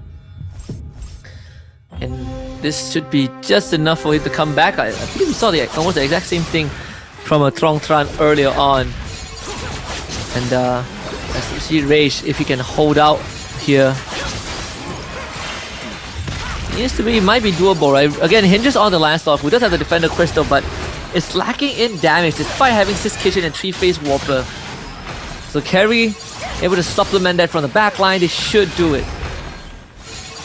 Yeah, this Tigreal does not have enough damage, right? So Rage will be able to hold on against Starboy Go-Go for now. Every member still alive going into the carousel round. As Rage will be the first to pick here. And the Batang is in the pool. Pain OU wants that. It's going to be 3rd pick. Now he has a chance. Oh, he goes for the plus extra 1 cap. capacity. Nice. He knows. He's confident. He's confident. The 3-star Yuzong, he doesn't need the 2-star Badang as of the moment, so he goes for the +1 cap, opens up the Exorcist, opens up even more Bruiser builds coming in, potentially. And the fact that he's level 9, right, means that now he has 10 heroes that he can put on the board. Which is more than enough. 3-star Kagura there. Yeah, 3-star Kagura in the shop. Yep, gotta hold on. He can just hold on. He can just hold on to it, yeah. Technically, he can sell the Granger and just get it, right? Yep, there it is. Yeah.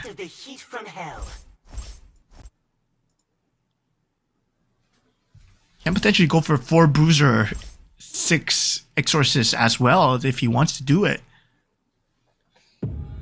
He still keeps the Scavenger synergy, surprisingly, right? I mean, Pain OU, he's just that far ahead. 2 3 stars on the forecast. Now Rage on the final legs here, going up against Dazer, and Dazer has a crazy build as well. So yeah, whether or not this Kishin Mystic Meow, I don't think it's enough, man. No, the Lunox and Aurora, they're left untouched, and not to mention, right, we talk about this Ruby, who he 2-star is just holding the front line back. It really comes down to this Lancelot.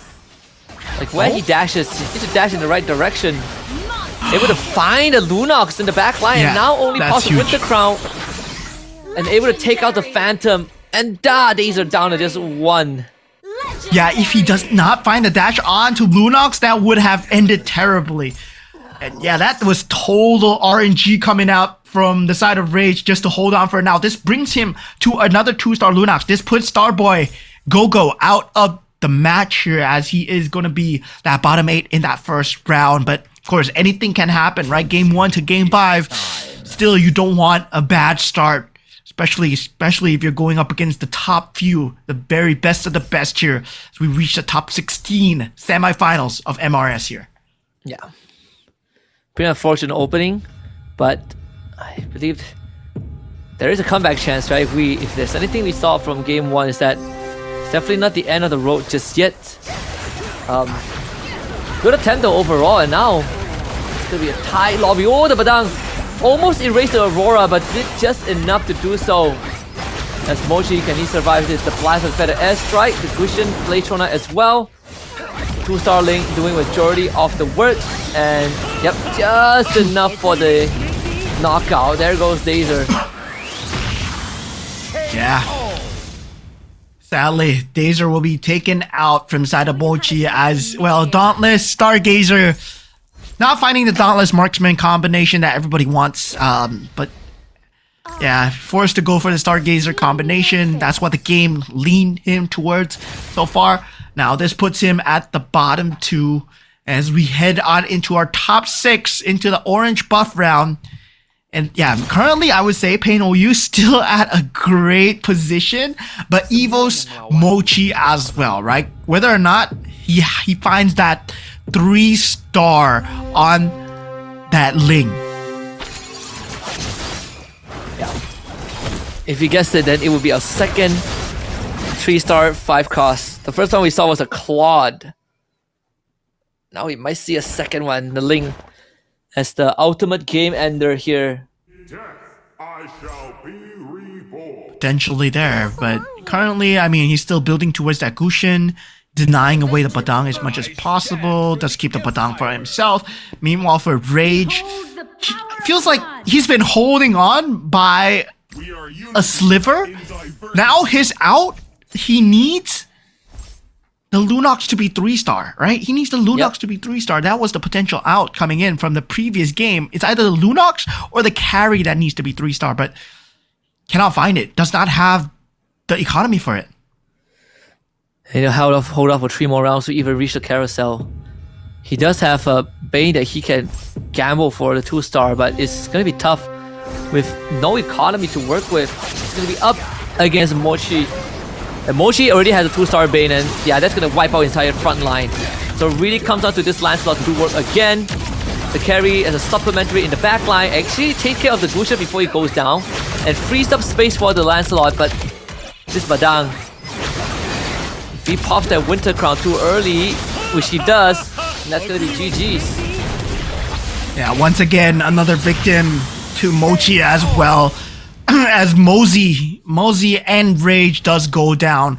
And surprisingly, right, for Mosey, I was expecting him in a higher position because he did get a very good start, getting that Yuzong extremely early. But at the same time, it was denied away from Pain Ao as he is able to take that 3-star Yuzong for himself. And now, currently sitting at 11 spots. 3-star Kagura, 3-star Yuzong. This Burmese Gan is going at it. He's going ham. 6 Exorcists, 3 Scavengers. He can replace the Scavengers with Bruisers whenever he wishes.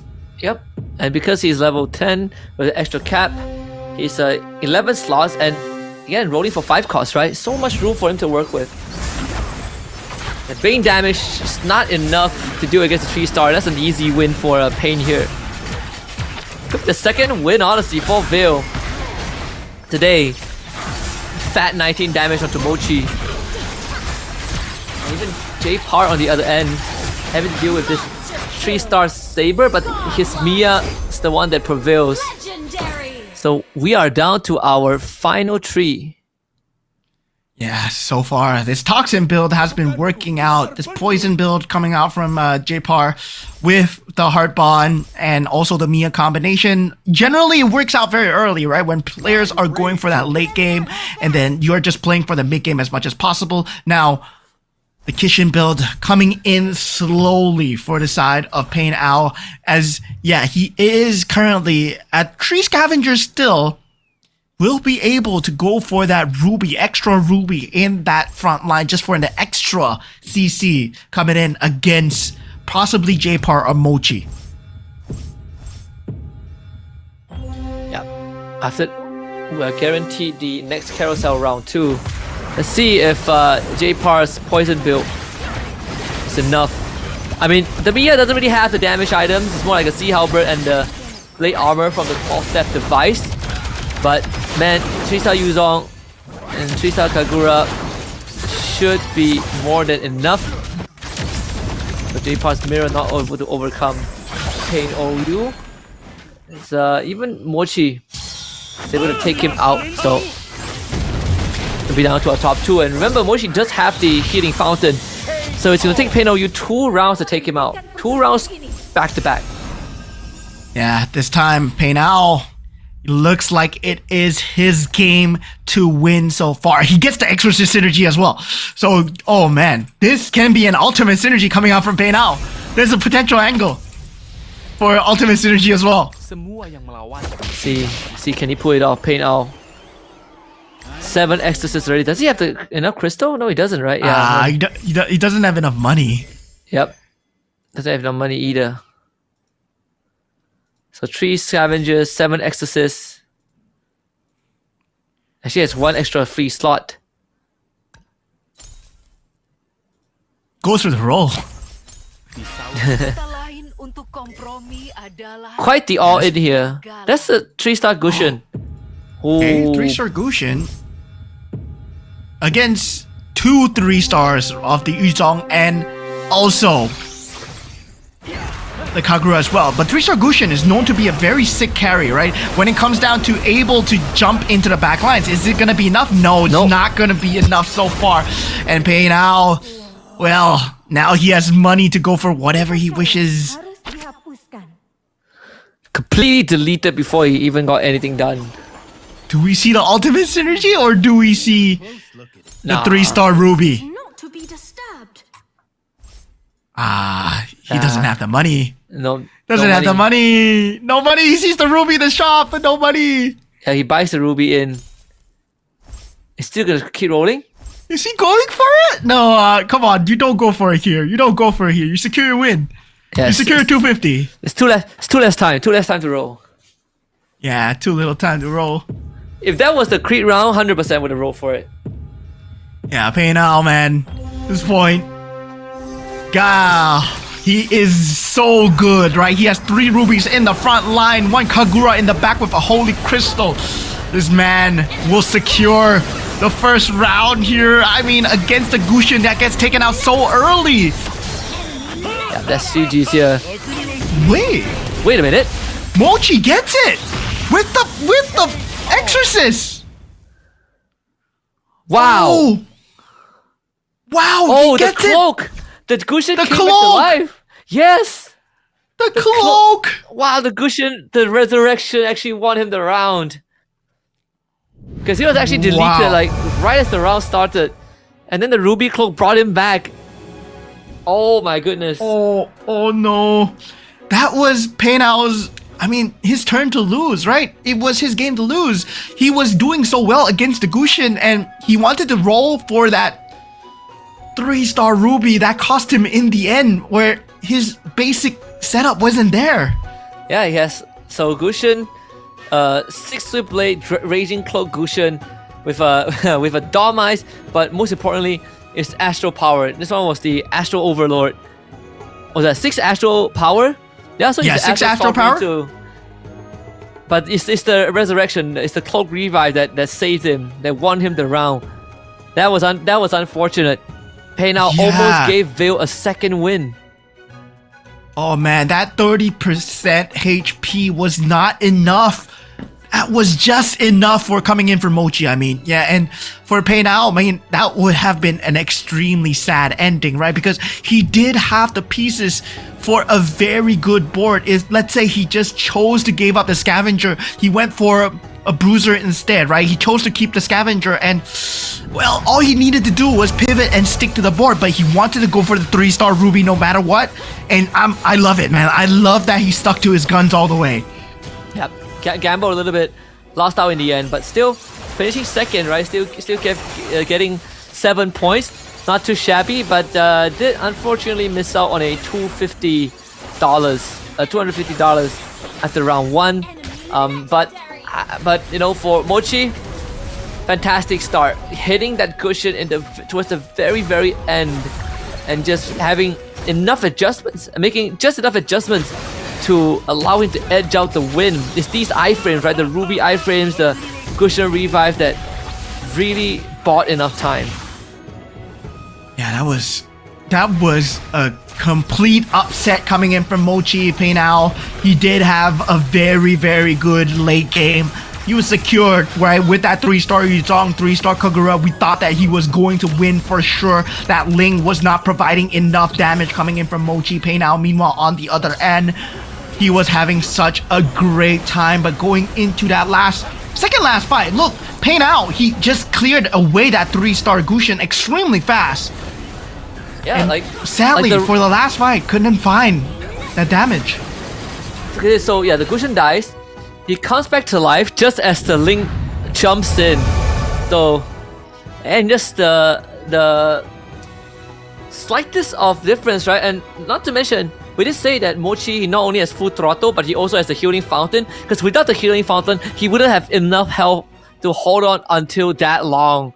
And yeah, the healing fountain again being the difference maker there. Because without that, it would have been Pei Nao's game for sure. Yeah, that would have been so robbed coming in from Pei Nao at this point. Wow, Mochi, last minute with the healing fountain. Gotta say, I mean, Swiftblade Astro Power, nobody expects Swiftblade Astro Power to win, right? But that Cloak and Scythe coming in extremely clutch, coming out from the side of Mochi. Man, oh man, that was just the icing on the cake there. I mean, what a lineup. We were so close to seeing that 3-star 5 cost coming in from the side of Pei Nao as well, because he did have two 2-star rubies and one 1-star ruby, right? So he was just 2 units away from getting that 3-star. Yeah, honestly, you know, in hindsight, he didn't have enough time to roll, but if we knew the results beforehand, maybe rolling for the 3-star ruby would have been the right move. But still, again, finishing second, not too shabby. Unfortunately, you know, for Starboy Go-Go, the hard bond just isn't it. Couldn't even ramp out in time. Despite having the Minotaur, Dazer going for the Nana with the full throttle, also wasn't able to get any payoff from that, despite having, you know, extra lives. And even for Ban, right, having the Saber Hellcut and the Joy 3-star, but because had to commit to the Joy instead of the Gushin, just did not have enough damage towards the end. Yeah, there was a slight bit of contention for the pool as well, because J-Par and Starboy Go-Go, they were trying to play towards that same build, right? Where they were both trying to play the poison build of that Kufra and also that Minotaur into the Mia, where J-Par eventually won out in the end, where he managed to secure that 3-star Mia much more earlier. And looking at Mochi as well, he secures that first $250 in what a fashion, man. That Cloak coming in just at the end even trolled the casters. I mean, we thought that Pei Nao, he was secured that win. Yep. And that's going to be a slight miss on the $250, which goes into Evo's Mochi's pocket. But 4 more rounds to go. So we've seen, you know, it's possible to win more than just one. Trongtran proved it to us so far, still looking as the most solid player out of all the contestants we have. But that's just from Group A, right? Let's see if there's anyone that could rival that performance in Group B. Because, I mean, the first game is a lot about those late game pivots. And we saw that from Pei Nao with the Veil, you know, playing with very less health. We saw that for Mochi as well, surviving with the healing fountain. and it turned into a first place showdown. Yeah, that was man. What a game! What a game! Game one, indeed. Already, if game one is gonna end like this, we're looking forward to what these players have in store for us in game two as we take a look at the player cams. JPAR, Rage as well, not doing too well in that first game as well. So yeah, Indonesian win coming out for game one. A bit sad for Team Myanmar at this point, but Starboy Gogo, only representative of Team Cambodia, needs to show up in the remaining games as well. And of course, our winners, our ex-champions teammate here, AOT, Ban here, does secure that top 4 spot. Let's see what he has in store. And finally, our second seeded Pei Now. Man, he must have been feeling so robbed. Yep, it really came down to a fraction of a second, right? The difference made by the Ruby. Dazer still in high spirits despite an unfortunate game 1 loss, and let's see how this draft is going to pan out, right? Because Mochi finished first, he's gonna pick last, and we are going to go in reverse in terms of the pick order. So Starboy gets to go first, gets to Freya. Yeah.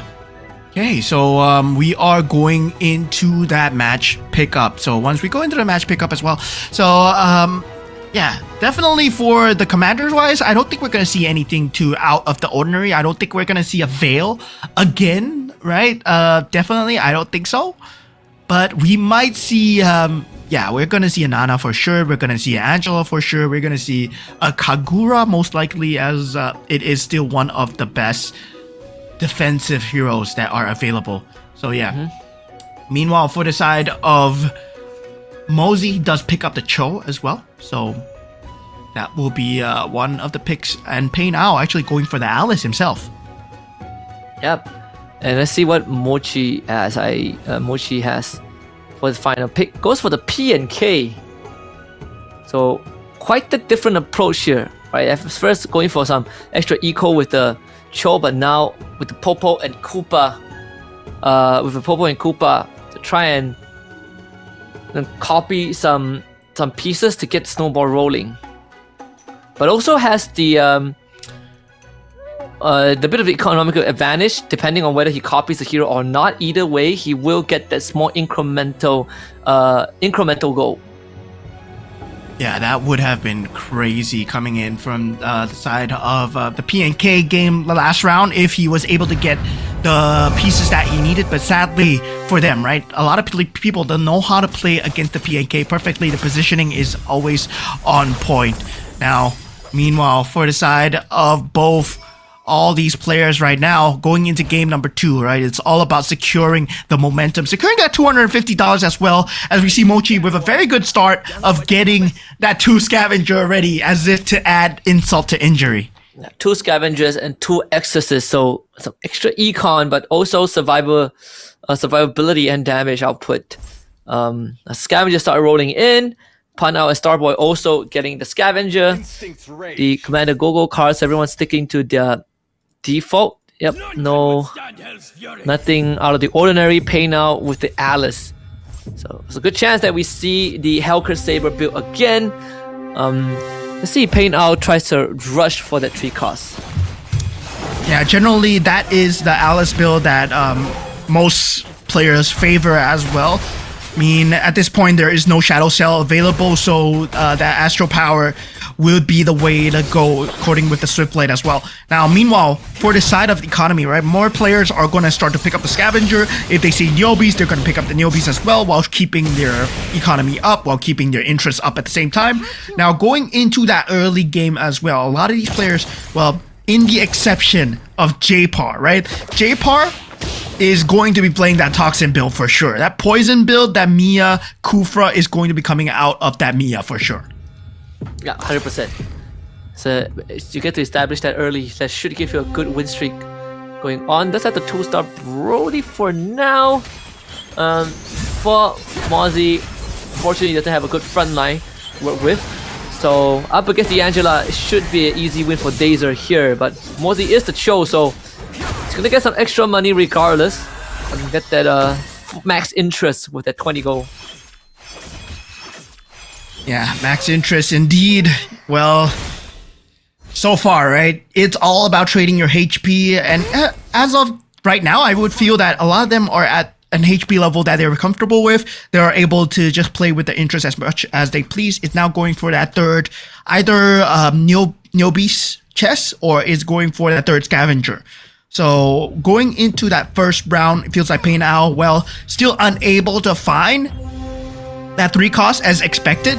You're still level 5. And yeah, unable to find it so far. Hopefully he gets it in the next round. Yep, slightly delayed for now.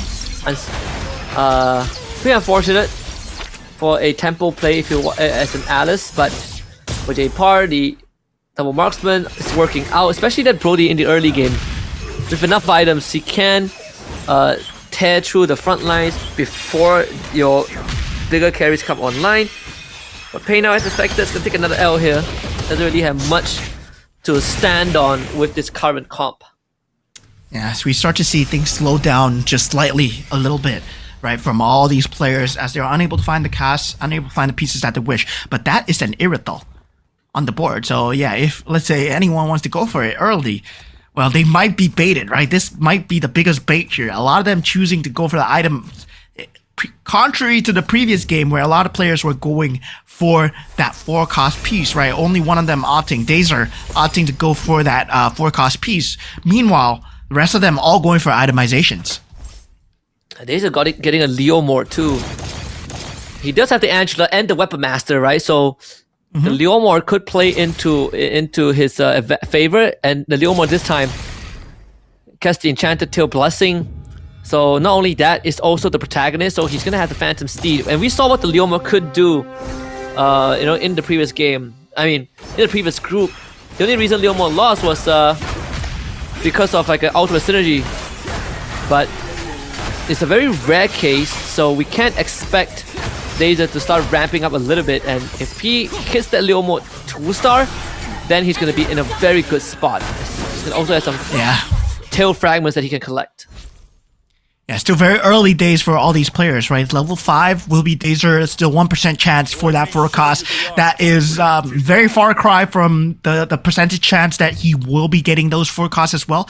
So now level 6 will be that difference maker here. Level 6, once you reach there, it is at 5% chance. So basically the pivot pieces start to appear. But for ATH Rage, going to level 7, this opens up the capability of those 5 costs.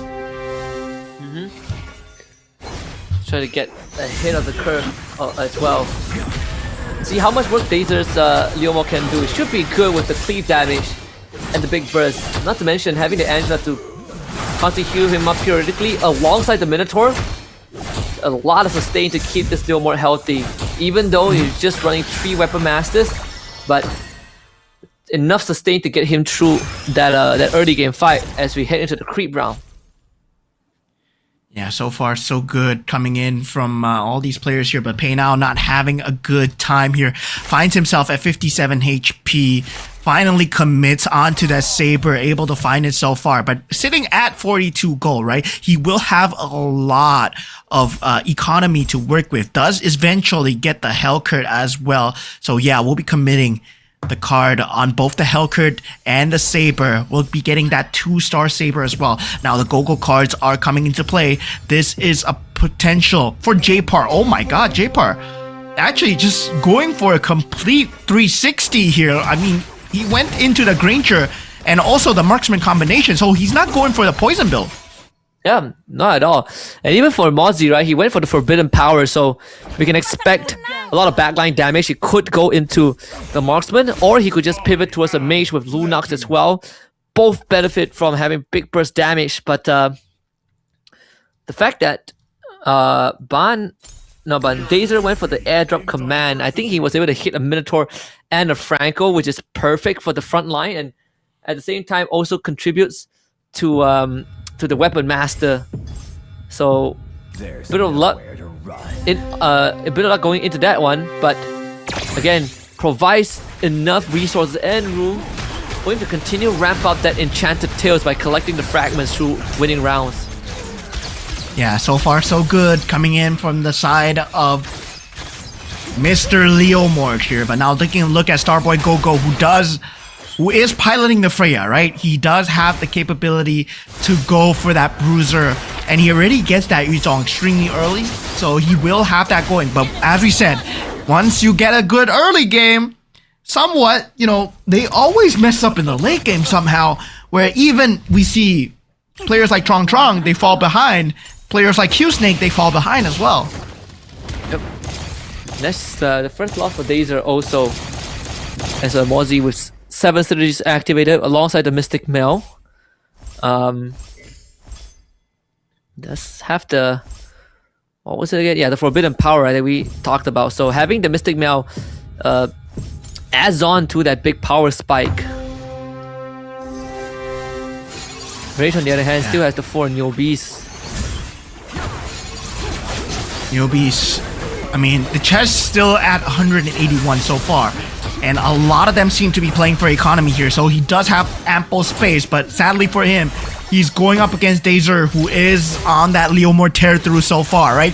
And Dazer is very secured in that early game because he did get that Leomord extremely early, especially with the Enchanted Tails already at that 9 stack, so he has an 18% damage increase. Whether or not he wants to commit to it, that's another thing. If he finds a better piece, generally if you get a Kishin piece that you want to go for in that later game, sometimes you do want to commit into that pivot as well. But looking at Ban as well, Ban has critical decisions to make. Does he go for the Exorcist? I mean, for now, I believe he is going to stay on the Scavenger and keep ramping up the Exorcist.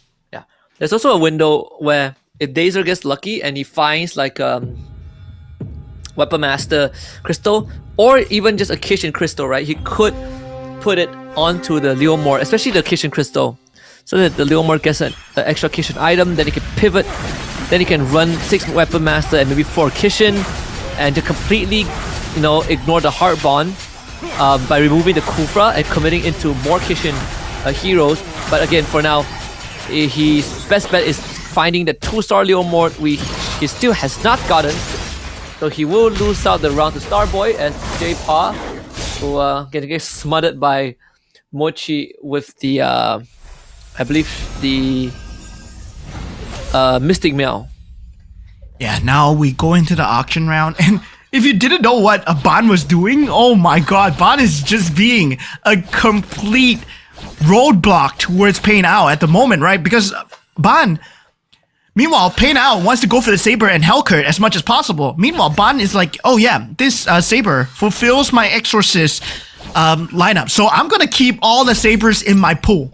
So he has, I believe, 7 Sabers currently in his pool right now, so Pain Owl is unable to level up his Saber, so he's completely blocking out Pain Owl's gameplay. Yeah, both of them wanted to go for the same build, and man, he's 1 Saber away from 3-star. Ban even rolls. He has 5 gold and he rolls because he just wants the Saber. Yeah, he gets it. And he got it. He gets it. And that completely locks Pain Owl away.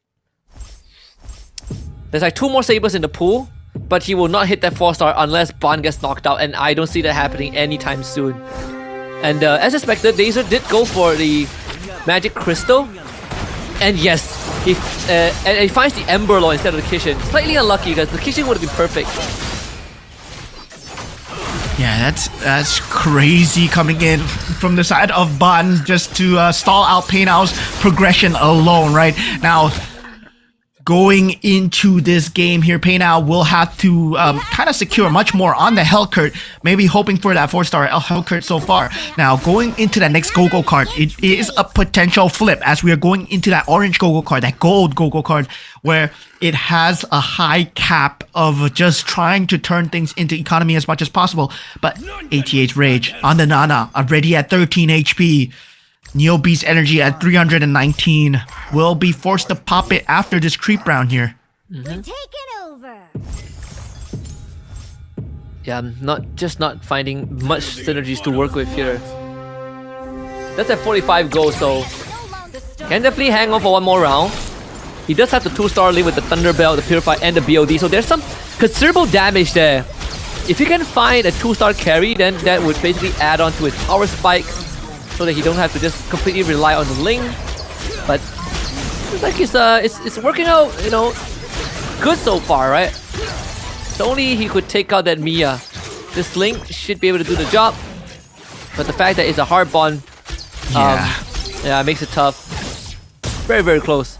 But he didn't lose the extra life, so he still hangs on with 2 HP, which is the bonus on top. He didn't he locked the shop? He has the Link with him. Yeah, he has a Ling in the shop.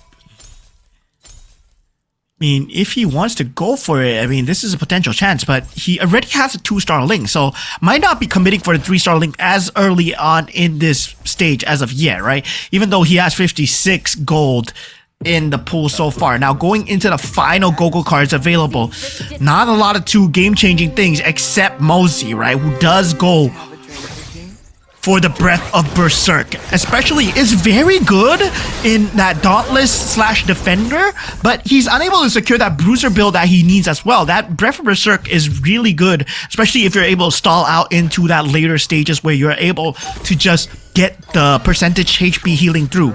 Now, Kishin Blessing on Mochi as well. And Rage actually went for the 4 Dragon Caller and the Fortify, so he gets those big tank items which he cannot transfer onto the Charizla, which he just 2-starred. Dazer with Thickened Blood, which is great for the Leomord, but again, Leomord needs to be 2-star and he hasn't found a 2-star yet. But he's pivoting over to the Ember Lord because that's the crystal that he got. So now we're looking for the 6 Weapon Master, which means that Dazer needs to level up first. But down 2-star for Rage. Yeah, Rage might have fine and out, but he needs that 6 Bruiser as fast as possible. And yeah, so far, Starboy will be going into Bond's build here. Bond so far has that 3-star Saber that everyone needs to be worried about. So far able to deal so much damage because he did go for that Exorcist Crystal as well. So he has a 6 Exorcist Synergy. His Phantoms are dealing insane amounts of damage. And Rage hangs on just by a sliver here. Yep. Gets another lifeline. He's 1 away from 6 Dragon Callers, and that actually would make a lot of difference too. Yeah. Even for Mochi here. 4 Kishin, 9 Mystic Males. The protagonist is the Leomord, so he's gonna be contesting with Dazer, but unfortunately he only has the Vexana, so he doesn't have the Beyblade Internal Guard. Yeah, meanwhile for Pei Now, his growth has been stopped, right? So far, he has to just rely on the Hellcurt and the Gushin, and the Saber is not going to be enough because, well, the Saber 3-star already in the hands of Bond so far. Now, Rage will be going up against Bond, but now Pei Now going up against Dazer as well. So far, let's see what can this Hellcurt do, and yeah, it's dealing so much damage to the back line. Dazer will be taking a lot of damage here, Pei Now, despite the fact that not having the Saber, still a very strong build coming in from him. Bond still maintaining 100% win rate, hasn't dropped a single round so far. 12-game win streak with that 3-star Saber. Finally takes out the extra life of Rage. Now Rage is gonna cash out. Let's see. I mean, if he can make the best out of this. Doesn't seem like he got a 6 Dragon Caller though. Yeah, it's not gonna get it. He doesn't have enough gold. It's just selling pieces to find it. He is missing. His best bet is the Clint 2-star Bane. Yeah, that's gonna be the case. 2-star Bane, and probably just fill in the Mortis to make up for the slot. Dazer does not get the 6 Dragon Caller. Dazer needs level 8 for the 4 Ember Lord. And he needs a 2-star Leomord, which he's not getting at all. Yeah. Dazer's growth has been capped since the Leomord, right? That's why not a lot of people like to go for that for cost piece, because it locks you into that build, and once you don't get it in the shop, suddenly it just looks extremely bad. Now Rage with the Ling trying to hold on here. The Phantom's going to be a problem as he goes against Pei Now. Does get the better of him. Pei Now takes 13 damage. J-Par takes 20 as well. Now falling in death of being eliminated here, it will be J-Par, Pei Now, and Rage. They will have to win their next team fight, but after this next carousel, Rage will be first to go. Yeah. And Maybe for Dazer, he's gonna go for the capacity. Oh, gets stolen away. That is unlucky. So that could be his way back in. So goes for the Haskell instead. Probably would just give it over to the Leomord here. Moshi with the Stargazer. Rage with the Astral Power. Man, there was that Astral Power piece that could have gotten the way of Pei Now, and that would have been super good, but that was a great deny coming in. That Astral Power piece could have just turned things around for Pei Now at that point. Now, meanwhile, for ATH Rage, it's going to be tough, right? Dazer still not getting that 4 Ember Lords. Unfortunately, Rage just couldn't hit a 6 Dragon Caller. Couldn't find the right piece. And yeah, same as Dazer. Gets a 3-star Fredrin.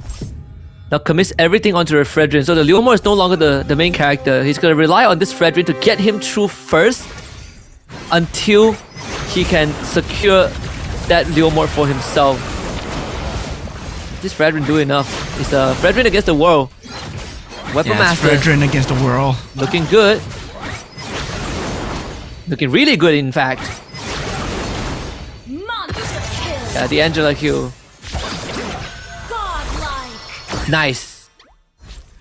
That's another life of Rage removed. Yeah, so far, Rage now at 1 HP. Yep. Puts Both him of in his death's extra lives are door. gone.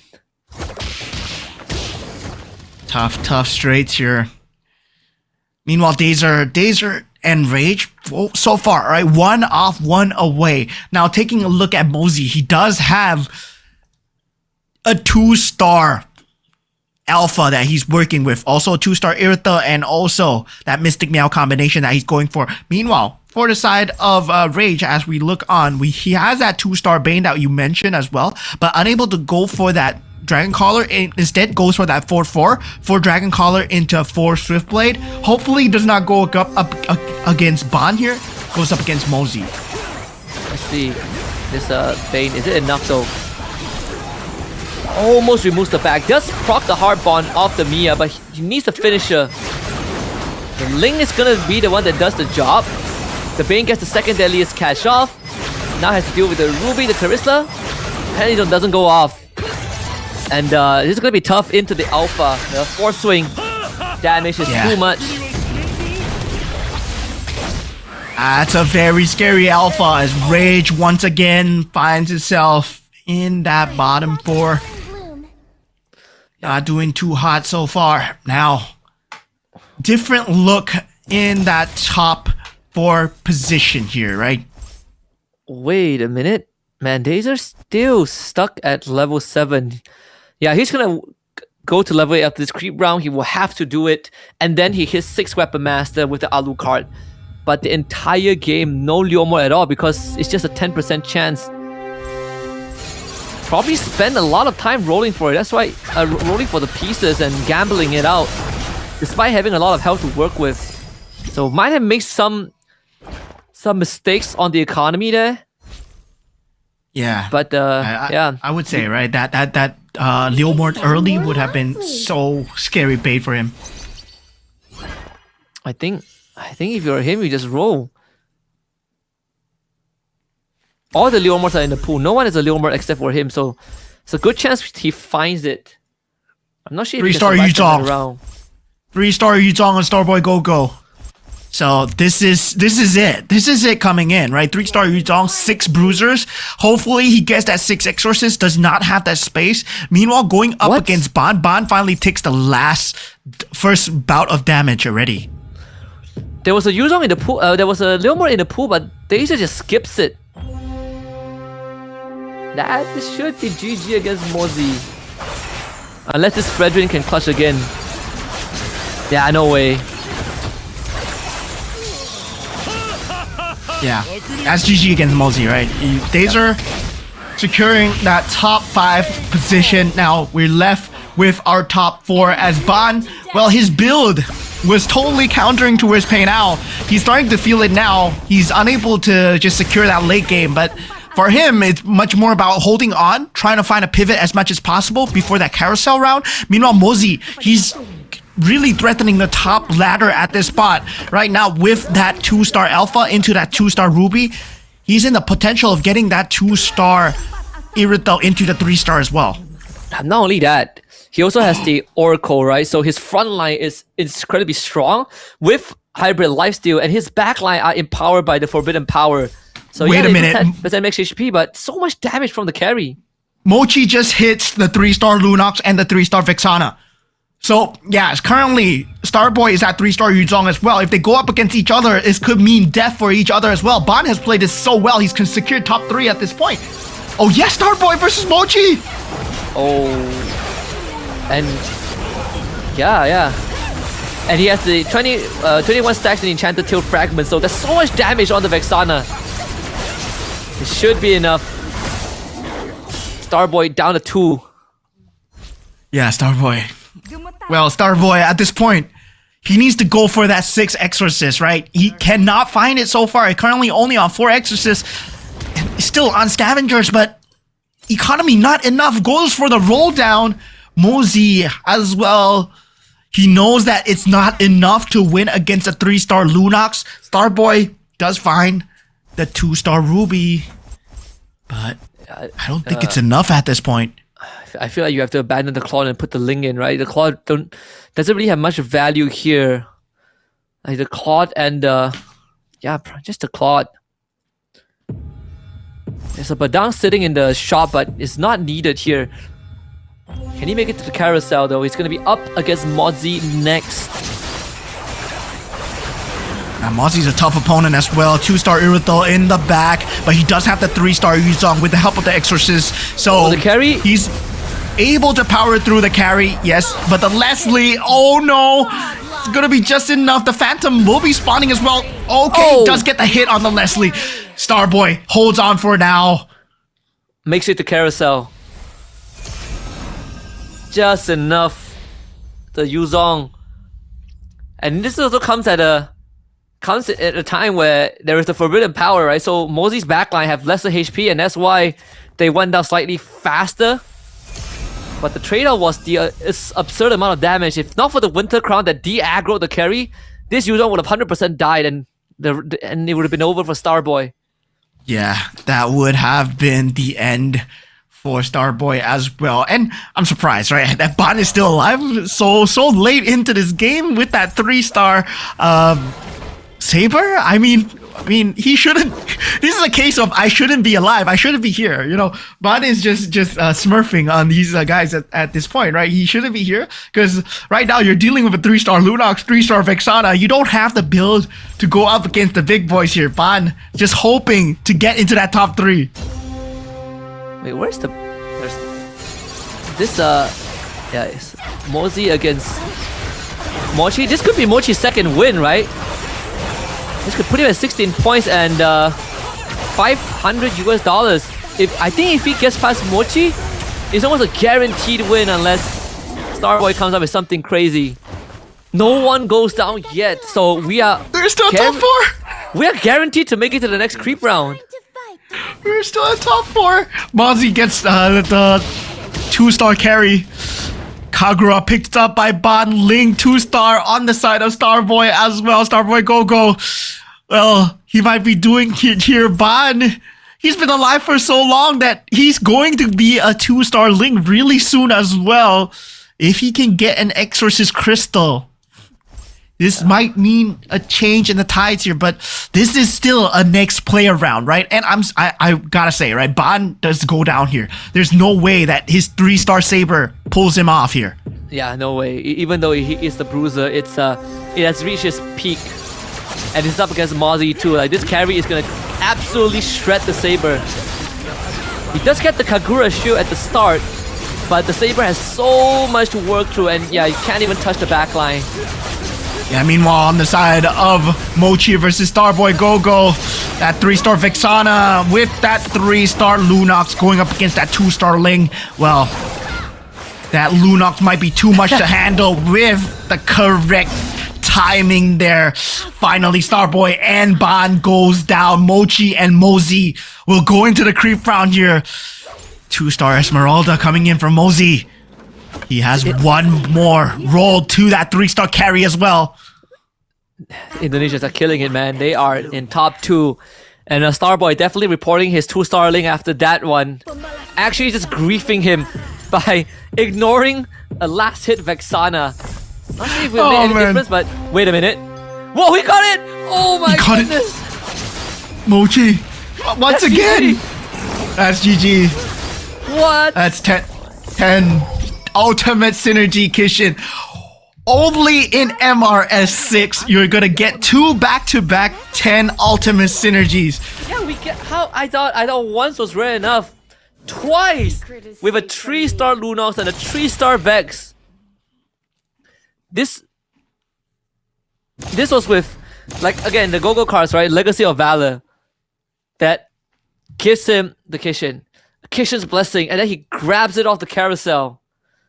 Because I think the auction went to Dazer, who like put in like 12 gold just to boot Mochi off the pedestal. Yeah, but this GG, that's a second win for Mochi. He is locked in $500 just like that. Look at Mosey's board melt. Look at Mosey's board melt instantly. Oh man, this is What? disgusting coming through. Once again, it's the 10 Kishin synergy. Oh my god, I can't believe we saw it in semifinals A. Now we see it in semifinals B as well. And congratulations to Mochi, $500. $500. And almost a guaranteed grand final slot, right? Like, if he does this one more time, he's in grand finals. There's just no way anyone boots him off of that slot. Crazy stuff. Indonesia having a field day here in Map 2. I mean, even for Mozi, right? Like, he committed to the Forbidden Power and actually pulled through. Oh, this is like seeing 2 Exodius back to back, man. I mean, what is this? What is this?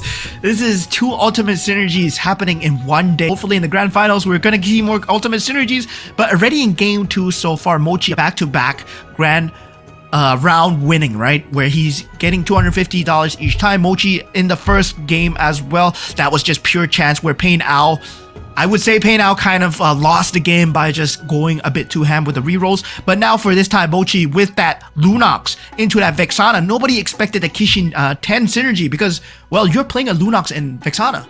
I mean, where's the Kishin coming from? Right? And it came from the Magic Crystals, apparently. So I think even in game 1, right? Like, if Pain Owl, if he wanted to go for the 3-star Ruby, I think selling a board, right? Like, selling the board and just YOLO'd it may have been the play, but still, for Mochi, 2 back-to-back wins. That's 16 points already.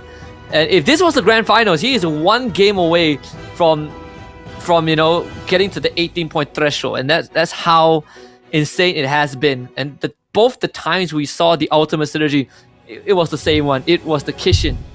Yeah, that ultra synergy just coming in at the end, that was just pure disgusting. I mean, I can't believe that Ban survived so long into that top 3. Right?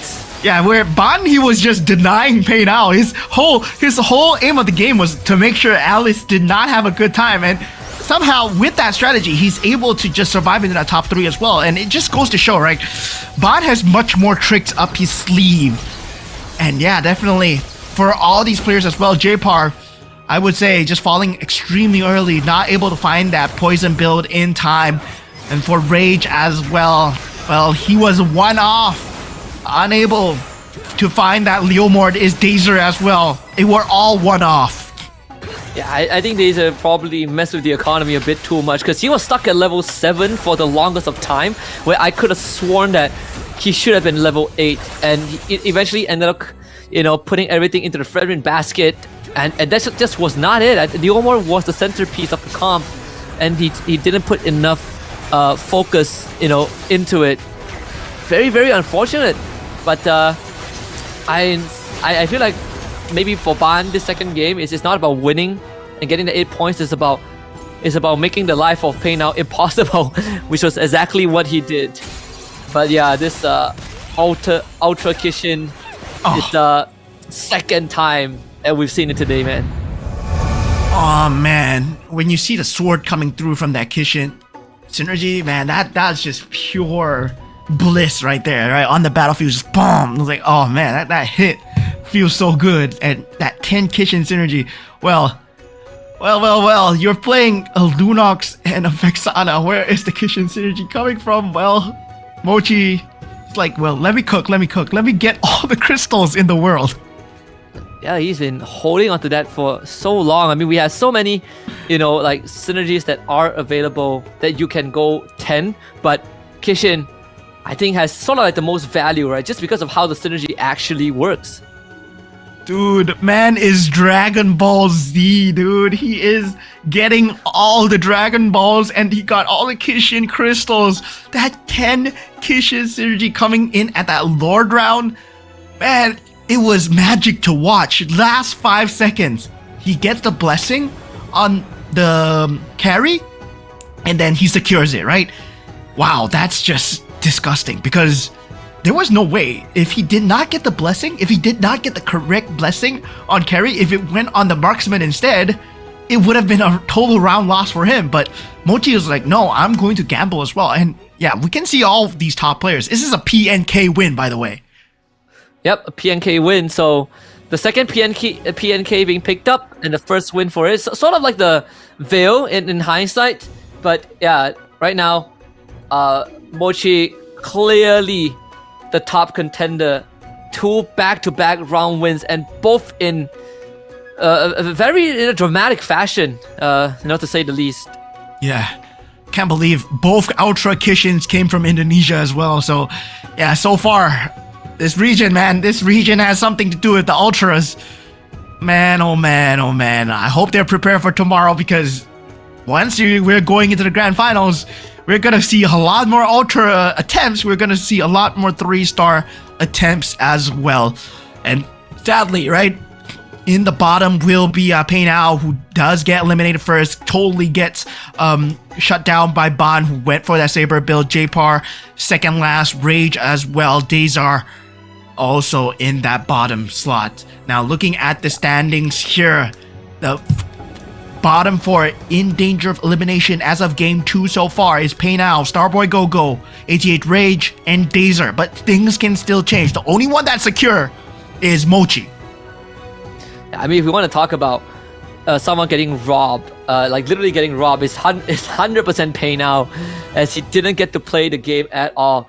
But Laser, again, I think feel like making some mistakes in the economy side that costed him his chances. Because that Leo mode, that felt like it was at least a top 4 finish, but he just couldn't get it online because it was the protagonist. He had every ingredient available for him. Let's check in on the match winner prize. If you guys have missed out, every round that a player wins, he gets $250, and unfortunately, there's only been one winner, and that's Mochi, who won both round 1 and 2. So $500. Let's see if he can get that third. Yeah, I mean, Mochi's farming at this point, right? If he can get... Okay, we got 2 back-to-back already for the Ultra Synergies. Now, back-to-back winning for $500. Hopefully, if he can win it all the way, I want to see him rack it up. $1,250, the max possible sum, right? Mochi, he has to lock in here if, let's say, he wants to get the full sum of money on top of whatever he's probably going to win as well. But luck and strategies involved in MCGG, and of course, a lot of the plain luck was there for a lot of these players as well. Yeah, and again, overall, it's just good openers, honestly, from the Indonesians, right? I mean, we've already seen what they're capable of, like Insomnia, for example, in game 1, in Group A, warmed up late, but really closed it off with a bang. And right now, you have Mochi, who is just absolutely tearing it up in Group B. Yeah, I mean, I had no idea that he was going for the Kishin Synergy as well. He was going for the crystals as well. It's like, are you sure you can get the 10 Synergy here? Are you sure? Like, because you're playing a Vexana, you're playing a Lunox, right? There is no way that you are going to get it unless you get one more crystal. And he gets it in time from that Go-Go card. Man, oh man, we were completely blindsided. Right, now we are in that Mochi zone where he's in that $500. Yeah, it was... I mean, completely. I think, for for the side of Mochi, he was just, how do I put it? I think it just completely blindsided everyone, like you said, right? Like no one really noticed that he was going for the Kishin, and I think even when they did, it was just a bit too late, right? There's just very little that you can do to prevent it than to take him out as fast as possible.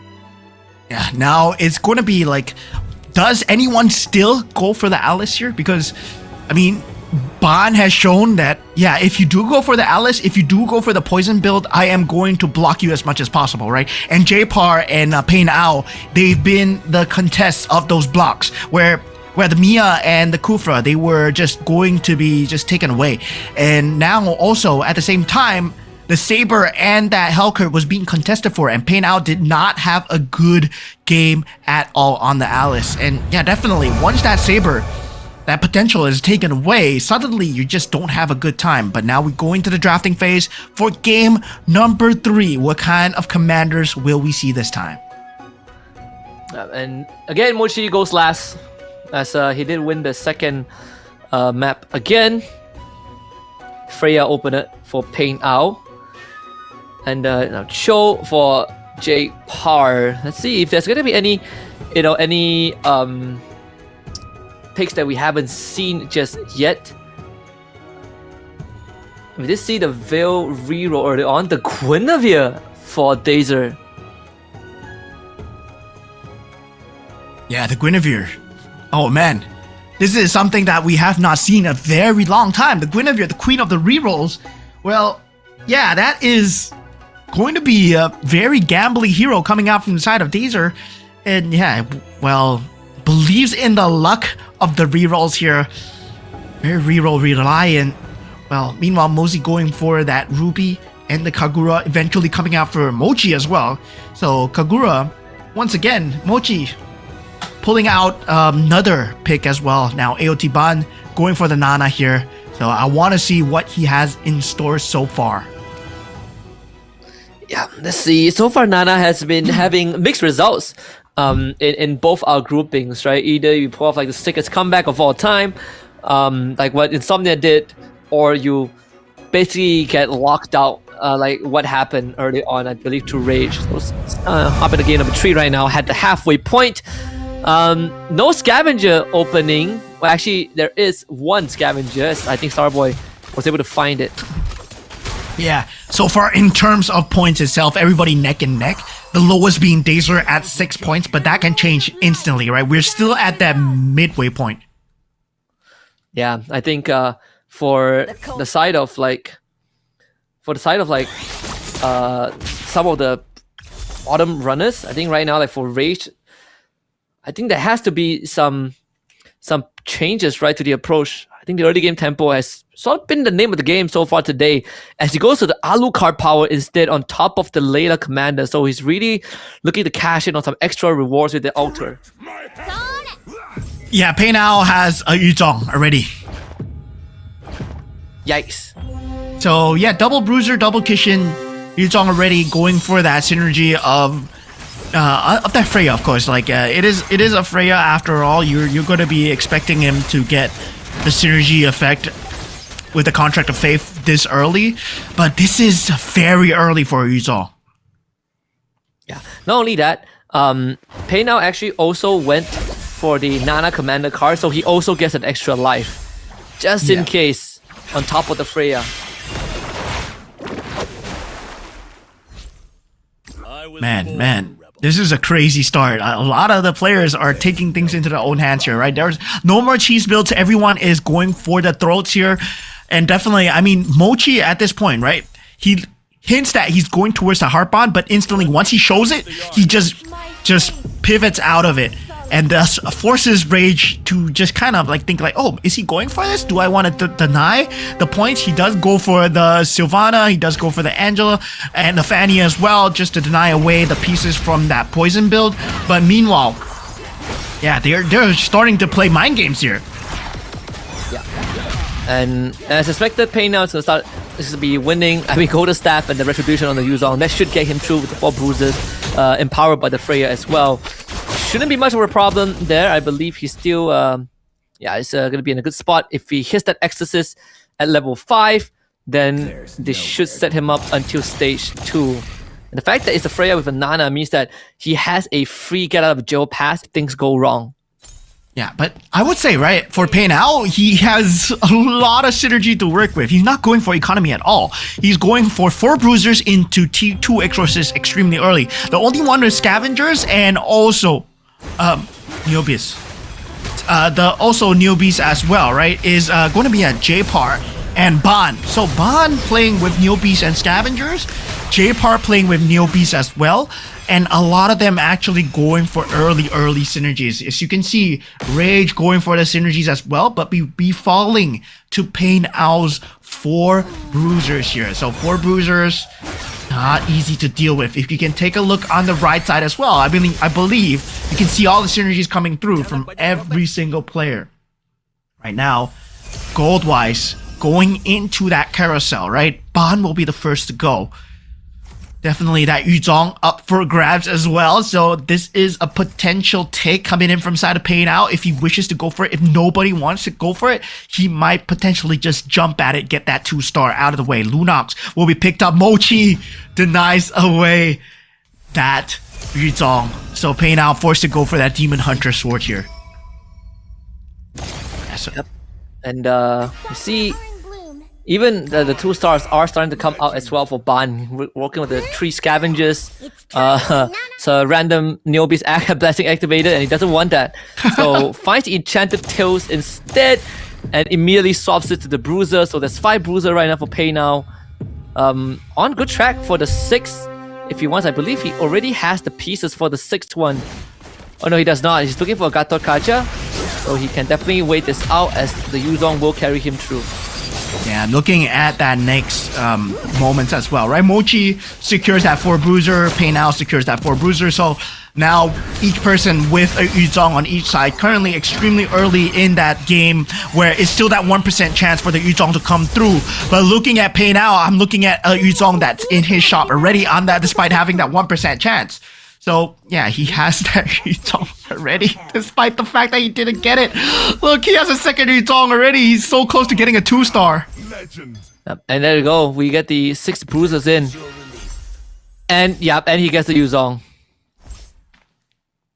As a 2-star Yuzong out. 6 bruisers, 2-star Yuzong, everything in place. Him and Mochi are going for almost the exact same approach, but Yep. obviously Pei Now is a step ahead. And he could lock Mochi out and force him to pivot. Yeah, Pei Now looking like he is going to have a great start as he puts Ban in 54 HP here. Oh my god, Mochi and Owl, they are just accelerating the game extremely hard. J-Par now at 63 HP, going into the next Go-Go card round. It is a purple Go-Go card round, so that means there's not a lot of HP options available when we go for that Go-Go card, right? We have that availability of that also... No, only in the blue and the gold, there is much HP and shields. Meanwhile, for purple, it's much more of whether you want to boost the game with items or you want to boost the game with economy. And a lot of them going for the trust fund here. Glittering jewels from the side of Rage. Yep. And so Dazer is have the Guinevere, tries to go for like 3 heroes, but unfortunately it's not guaranteed, right? It's 24% after all the refresh. The Go-Go card will give him an extra 13 rounds to do so, but he's also running Neobeast and Scavenger, so he's really going full econ, which is going to put him in a precarious position if he's not able to hit his pieces. Unlike Ban, who does have a way out with the Nana, 2 ways out in fact. Yeah, he does get a free Sylvana and Minotaur in the shop. Yeah, he is still trying to roll for as much as he can. In terms of the economy, the Neobeast is there, but 84 at 57 HP. It's not a good ratio, right? It's not a good ratio. Technically, you want to have possibly maybe 200 to 50 HP. So, yeah, that's not going to be a good ratio going in for that Neobeast power at all. Meanwhile, for Pei Now and Mochi, is going to be, well, they're just going to have a good time with this bruiser build at the start. Yeah, Mochi's going to rip through Starboy, and nothing much the Starboy can do, unfortunately. Even with the Kishin and the True Star Fredrin, it's yeah, it's just not enough. Like the Angela, not able to get them through because they don't really have enough damage, and dealing with a Kagura who does have to shield on the Yuzong. So this pain train is going to continue for quite a while as Ban gets brought down to 39 after losing the Pain now. Yeah, currently Ban at 39, level 7 already, but a lot of them are just pulling towards the economy, right? Going for that 5 cost into trying to save them the game, but they will have that same percentage chance. And currently I'm looking at the shops for every single one of them. They're not looking at any 5 cost that's available in the shop so far. Actually, Pei now has the opportunity to go for the Enchanted Tail as well with the Vexana as a protagonist. So you get the Beyblade Eternal Guard, but goes for the Angela instead for the Kishin and the Scavenger. So you get extra econ, but at the same time, you get to give the Kishin equipment to the Gyro. Some extra healing from the backline. And the Evo's Mochi doing the exact same thing, but instead of going for 6 bruises, he is at 3 Exorcists and 2 Defenders. So there is an angle for him to go 4 Exorcists to empower this Yuzong. Yeah, so there is that capability where the game is so far accelerated. We will see that auction going in, right? With 3 players already less than 50 HP. So yeah, this is Mochi and Peinao choosing not to go for any form of economy in terms of Scavenger, in terms of Neo Beast. Yeah, we don't play for it because, you know, everybody's going for it. So we are going to play for the win streaks, right? And luckily for them, they've got the Yuzong extremely early. They're able to play for that Bruiser build. And this is where somewhat an economy build loses out to a win streak build. Yep. Especially when the win streak build is really fast forwarding the pace of the game too fast. Let's see if J-Par does have substantial damage with the Brody, but unfortunately the single target is just not going to cut it with the front line going down way too fast. So Mozzie should take this win,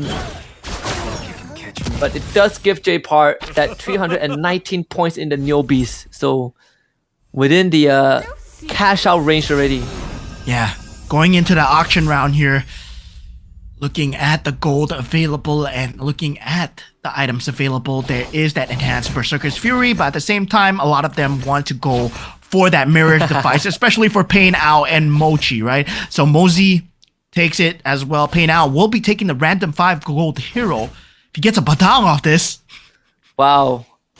And Mochi actually got the crystal again. Is it another round where we see the Kishin? No way, right? No way.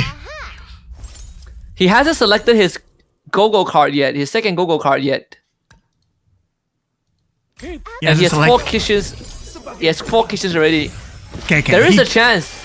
No, he doesn't get it. His crystals are Astral Power, Dauntless, and Weapon Master. So he doesn't get the Kishin crystal. Thank goodness. Luckily for us, our sanity, we won't be seeing another Ultra Synergy in this game. Meanwhile, for Peinao, he does get the 5 cost, which is a Lancelot, right? Now he's thinking of whether he wants to sell it or whether he wants to play towards that Kishin build as well. He does have the Angela already, so can potentially just swap out and rotate out into the Lancelot late game as well. Yeah, Dazer does have the Mystic Mail and the Stargazer, so everything is in the Kishin Lunox. He does have the Phobos disrupting the backline, but this Lunox needs a bit more damage. Yeah, unfortunately he's not able to cut it. It's slightly lacking in the numbers here.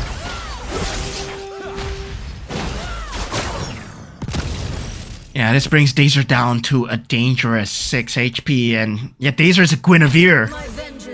Been rolling, he's been playing with the economy for days. 219 Neo Beast Synergy, has to pop it. He has to go all in here. Finds the carry, finds the Kagura. Is he going for the Mystic Meow build here? He only has 8 board spaces with the Lancelot and the Lunox Vexana build. Is it gonna be enough here? Has the Leomore as well, but the Leomore doesn't matter as much as the Vexana, as Vexana is that protagonist. Dazer against Starboy. Steve, this is gonna be enough. Like, the left side is going to break open, so you will lose the Aurora instantly. And unfortunately, he needs one more Eternal God drop, doesn't get it. This Is this it? I think Starboy just knocks him out here. Yeah, he still has the Lancelot, but I don't think the 1-star Lancelot is going to be enough here. Yeah, the threat clears him. Yeah, these are out for the count here. Still had 28 gold left. Fingers weren't fast enough to go for that complete reset there. Was hoping for this creep round potentially. But yeah, with that, it means that, well, Dazer will be finding himself only at 7 points in 3 rounds here. Yep. High chance that he's not making grand finals unless a miracle happens in the next 2 rounds. Contrary to Group A, where by the end of round 3, everyone is at double digits. This one, a bit more lopsided, a bit more top heavy. Yeah, so far, right? Painao and Mochi has been going at it, but Painao, he has come out ahead in terms of just winning that win streak battle so far. Only losing once, and that was to Mosey, who does have that Ling available already. Now, Mochi will be going towards that Claude as well. That Harp-on Scavenger build eventually being picked up. This will push him up in terms of economy and in terms of just trying to get that build through for the Yuzong. Still cannot find the 2-star though. Yep, and there's actually room for 6 Dragon Callers for Mozzie. 3-star Fredrin for Starboy already. 3-star Fredrin, 3-star Kufra as well. And that's it, 6 Dragon Callers, 2 Northern Veil, 4 Swift Blades. So everything's going to be, this Gushen is going to be the main damage dealer, but he also has the Pulse Death device on the Badang. So a 2-star Badang is going to, again, further accelerate his pace, but for now it's going to be the Gushen and the Ling that takes care of the back line. Mosey has a 2-star Lancelot already. Is that Mosey? No, it's Mochi. Mochi has a 2-star Lancelot already. So yeah, Mochi going with the pivot. He sells away the Yuzong. I was thinking, what is he doing? Then afterwards, he gets that 2-star Lancelot. Now, Ban, last sliver of HP here, right? Last chance for Vietnam. Holy cow. The Harp-on carry actually pulled through. Coming in clutch there for Ban. Still, he needs a very big out. Still has an extra life, which is good. But yeah, this Harp-on carry doing just enough to bail his team out from that situation. Every time I see the Kishin over 6, I get a bit of PTSD, and I was like, is it going to happen? But we're looking at ATH Rage, and yeah, currently I don't think he has any crystals to work with. He only has the blessing, so yeah, that's why it's at 7. Would have been nice to have 4 hard bonds, but doesn't seem like yeah, it doesn't seem like there's any room for the 4th hard bond, sadly for Ban. Up against Mochi here, who, yeah, there's no way Mochi wins this one. The carry is just ripping through the Lancelot. Yeah, meanwhile for Rage versus Starboy, Rage will be going down as Starboy has a very strong lineup. Wait a minute. This is doable. 3-star Leomord. 3-star Leomord. Wow, the Lancelot actually just straight up solo carried that game. So that goes the first life, I believe, of Ban. Or is it his second? Big pieces being hit right now. 2-star Leslie for J Par. Pain Ao is looking for 3-star Yuzong. I think he is almost there. And he still has that extra life from the earlier Gogo card. And he hasn't chosen his 3rd one yet. Yeah. So far, Starboy with a 3-star Fredrin, 3-star Kufra.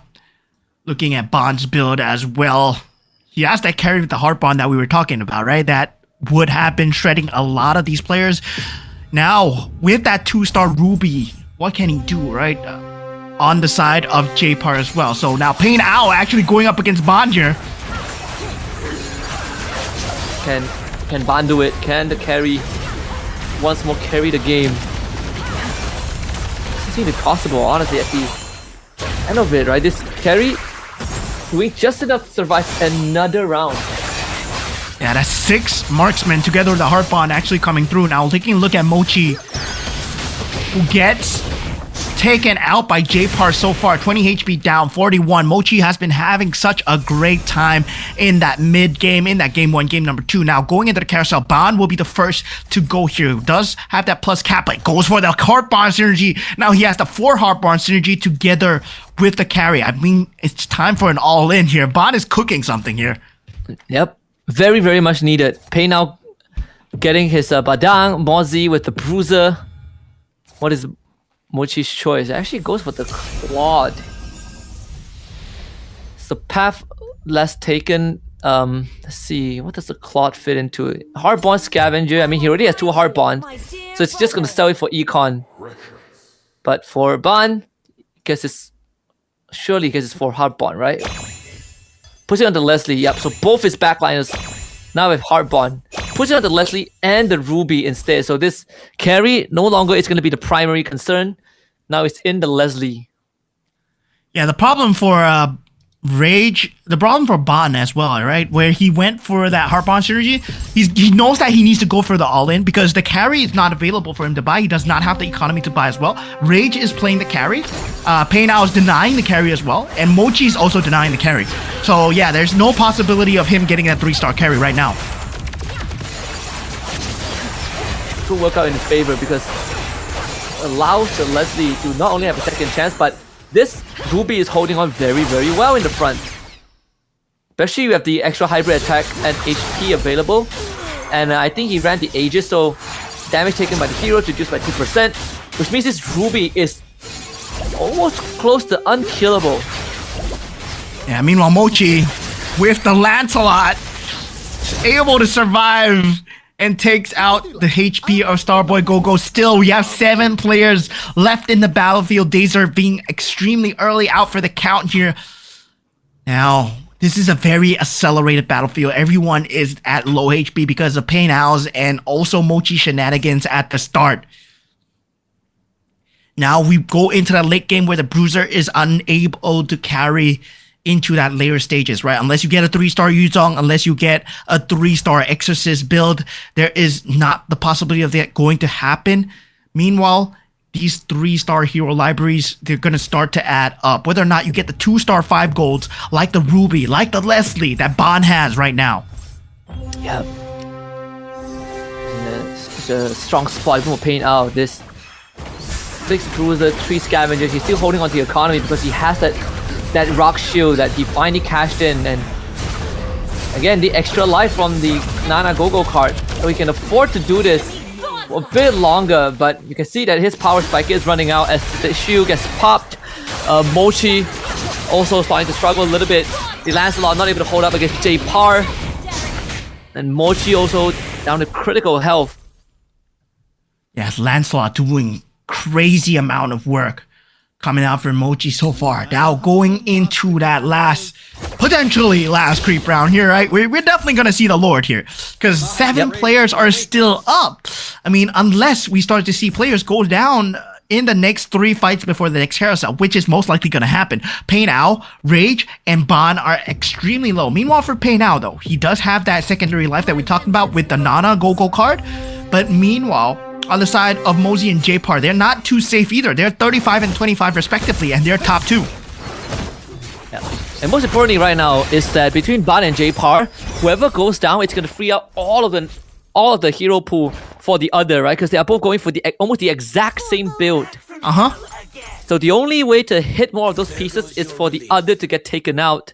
Obviously J-Par has slightly more health to work with, but Mozzie is hitting some big pieces here. Pei now with his 3-star Yuzong. Yeah, 3-star Yuzong.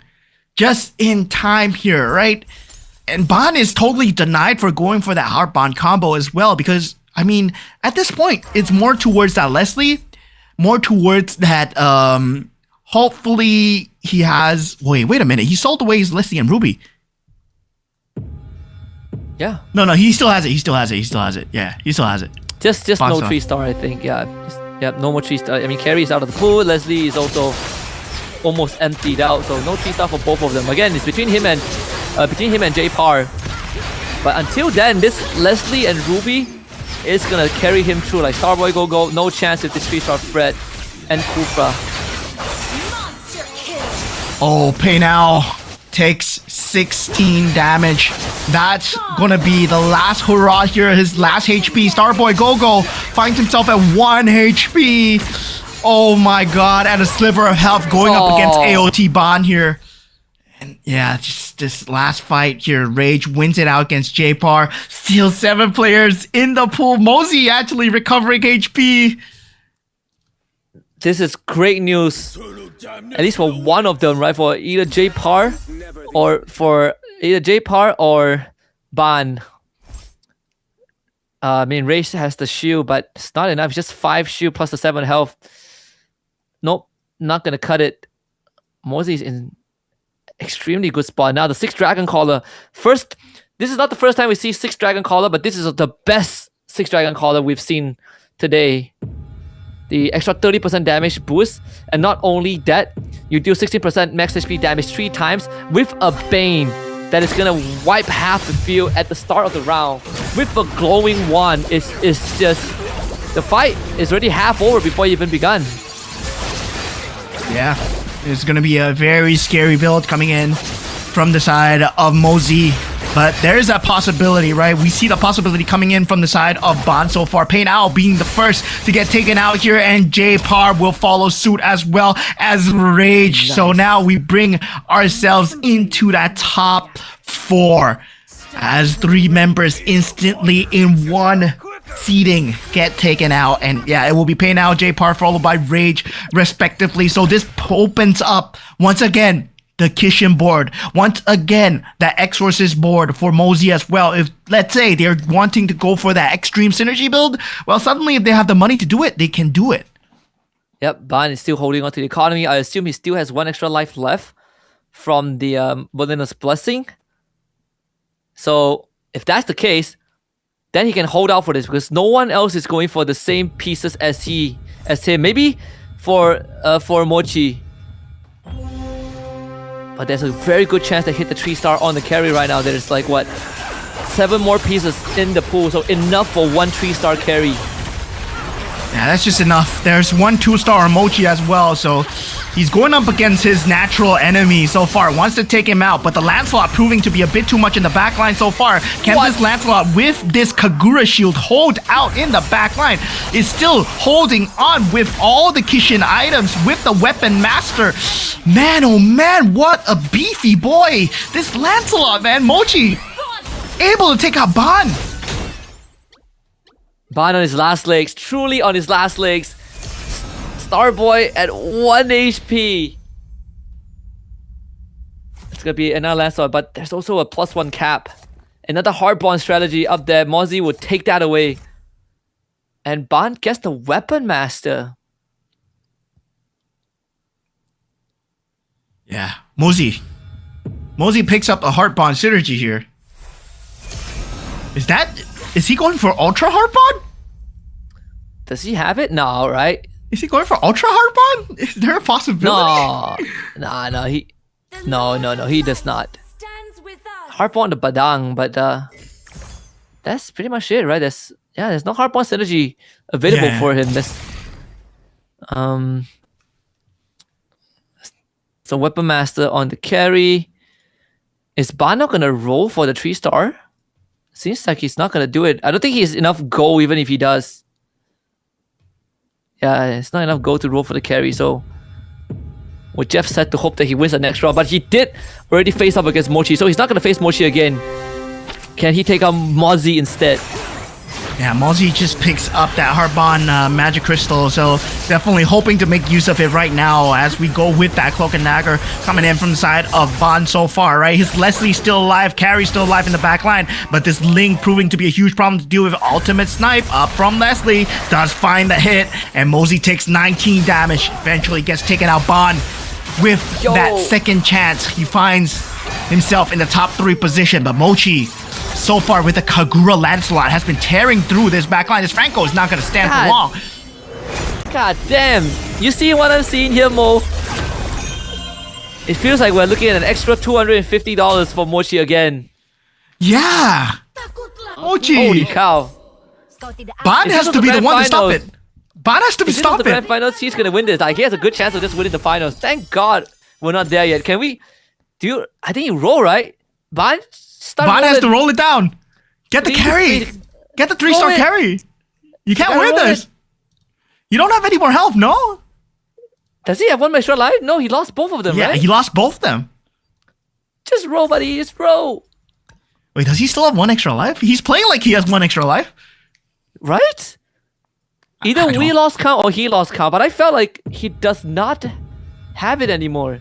All right, let's just watch this final potential match unfold here. Mochi on the cusp of 750 so far with that 2-star Lancelot with the Kagura shield just doing so much. The Kagura umbrella has been doing so much, right? But it all boils down to the RNG of who Leslie snipes. So far, so good. Coming in for Ban. Yes, Ban holding on, but that Lancelot rears its ugly head. That snipe finding its way through in the back line. The heart Ban. Ban holds on, takes out Mochi. Ban wins the 250. What? Yo, that was Ban. great. The Weapon Master carry actually paid off. But not just that, they cleared all of the pieces just in time for the ultimate snipe to come on and instantly target the Lancelot. I cannot believe it. Another 1 HP comeback. Bro, what was that? Ban with the Heart Bond, Leslie, Heart Bond, Ruby as well.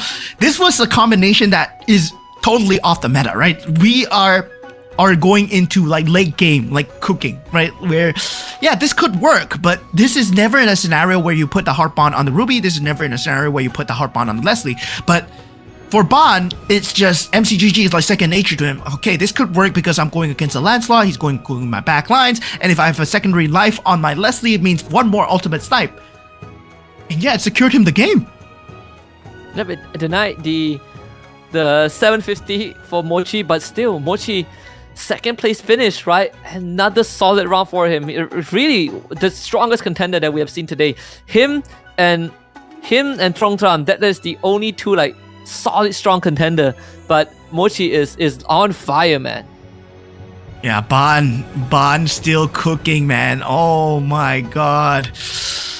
Oh my god. On the Nana, I was expecting great things, but at the same time, right, Mochi, he looked extremely scary with the 6 Kishin build, especially with the Kagura umbrella on the Lancelot as well. We did see an early game centric build, especially for Mochi and also Pain Out as well. They were trying to accelerate the game as fast as possible, but sadly for them, well, they did accelerate the game, but everybody held on, in the exception of Dazer, who did get knocked out extremely early. Everyone else, they managed to hold down. They managed to find the pivot pieces. Yeah, Dazer again just not able to find the right openers, right? Just fell behind way too fast. He went for the Guinevere, went for full eco, 3 scavengers, 4 newbies, but then there's no way back from that once you start falling behind, which is quite the shame. And for whereas this is probably the closest lobby that we've seen, right? Like we had like 7 players until the late game, and it took quite a long time for some of them to start getting knocked out. And even then, when we're down to our top 6, top 5, everyone was living by like what, 1 single digit HP. Yeah, I mean, this is pretty crazy coming in from a lot of these players here, right? We did see a great start coming in from the side of Pain Out and also Mochi as well. They were trying to just secure that early game as much as possible, that bruiser strategy that you saw extremely early. This accelerated the game into this state where the Phase Warpers, the Kishins, they had to come out, and that Lancelot coming in clutch for the side of Mochi as well for that rotate. Meanwhile, Ban, he was always hanging on as Sliver at 1 HP. He found the Leslie, he found the Heart Bond combination, and yeah, this was starting to become his comeback here. Yep, and yeah, really came down to be quite close, because even for Starboy, right, like he had some pretty good moments, like the 6 Weapon Master was working out, like Bozzy as well. Definitely a slightly weird one to take the Heart Bond Magic Crystal towards the very end. I felt like that didn't contribute much to him, and of course getting destroyed by Ban's Leslie towards the end as well, but still able to come in quite close, even for Mochi staring down another extra 250, but finally stopped by that Leslie towards the very end. Yeah, man. Oh my god. Ban. What a winner lineup here as we go into this. This does not describe the full lineup that he has. The Heartbond Crystal on the Leslie, the Heartbond Crystal on the Ruby as well, just to make sure that the Heartbond synergy is there for that secondary life. Initially, it was on the carry, then he gave up that carry 3-star, right? Goes for that Heartbond synergy on the Leslie to make sure that the ultimate snipes will come through. And yeah, this is the Mystic Meow that, well, people were expecting Mystic Meow to be the end game, but he supplemented it with the Heartbond extremely well with the Dauntless synergy just to get that additional bit of life, especially in that late game fights, especially against the Lancelot as well. Yeah. Overall, thing for Ban definitely has something going out for him, right? Even the 4 Dauntless did help him out, but another thing that's worth pointing out is the Go-Go card that he went for, right? The third Go-Go card, which increases the damage you deal for every single tile between your hero and the enemy hero, and that's why the Leslie hurts so much. The Leslie and the carry hurt so much because he was able to just keep the distance, have the Ruby draw attention, and have both the Leslie and the carry just blow up the targets before they got close. And that's why the Lancelot was the only big problem, because the Lancelot can just dash in. Yeah, the Go-Go cards as well, right? Going for just the extra additional damage, and taking a look at the match overview coming in as well for all the players coming in. You can see the amount of added pressure that was placed, especially with all the extra synergies that was being added on in the early game, where the Bruiser synergy was number 1. Then afterwards, right, once that pivot came through, where everyone was starting to go to the level 7, going to go towards that 5 cost combinations, we started to see the Rubies, the Lancelots, and then the Leslies come through. And that's where the crystals started to matter. The Heartbond synergy started to matter, whether or not itemization is there, whether your Berserker's Fury is enhanced or not enhanced. That's when your auction items start to matter as well. Yeah, and we see some big contests, especially for those Magic Crystal, right? We saw the emphasis from Mochi, who is always gunning for the Magic Crystal whenever he has a chance, and that's why we saw he got the Weapon Master that he eventually put on the Lancelot that carried him for majority of the game. Yeah, definitely. I mean, this is going to be extremely crazy in terms of the standings as well, because this puts Mochi once again at the top tier, right? Because he did get 2 wins in a row and that's 7 points, but this puts Ban a lot closer to that top 4 position as well so far. And now Mosey in that top 3, Starboy Go-Go at that top 4. And meanwhile, for a bottom 4, it's sadly Dazer, Pain Owl, Rage, and J-Par as well. Yeah, and I think right now for some of the players at the bottom, especially for Dazer, right? He has 2 rounds to make it right, so we're looking at a maximum of 16 points in assuming that he wins the next 2 rounds. That's only a max cap of 23. Hope is starting to run up for him, but now at the halfway point, at the crossroads of game 3, I think it's a good time to talk about not just who walked away with 250. In this case, it's Ban. He denied the 3rd one for Evos, but at the same time, it's a clear pattern on which commander right now is having better success, and at the same time, who has a good chance of making it to the finals from Group B. Yeah, definitely. I mean, at the same time, a lot of the teams here, a lot of the players here, they are hoping to vie for that top 1st spot, but it seems like, I mean, Mochi is playing a different game, right? Mochi is playing like, yeah, I mean, I want to get as much money as possible, and hopefully I can get as many round wins as possible, and go for different round wins as much as possible as well, right? So yeah, going into a few of the topics that I would like to discuss as well, right? Well, why are the commanders being chosen, right? Why are these commanders being chosen? As of now, I believe right now this meta has been of a much more defensive meta, right? Where Nana has been one of the top few picks. We do see Veil in a lot of competitive play as well, but Veil as of pro play, I would say not there yet. Yeah, Veil is a very delicate commander, right? I think right now, if we talk about commanders that are not in the meta, like we saw Popo and Koopa, we saw the Veil, which are contenders to win the special prize pool because they've both been picked twice and have only had one win out of the 2 games that they've been picked. But I think defensive meta, like we are looking at the defensive Mystic Meow meta, and at the same time we're also looking at the Bruiser Exorcist meta, right? So there's like either you be the spear or you be the shield, which I think is at a very balanced state.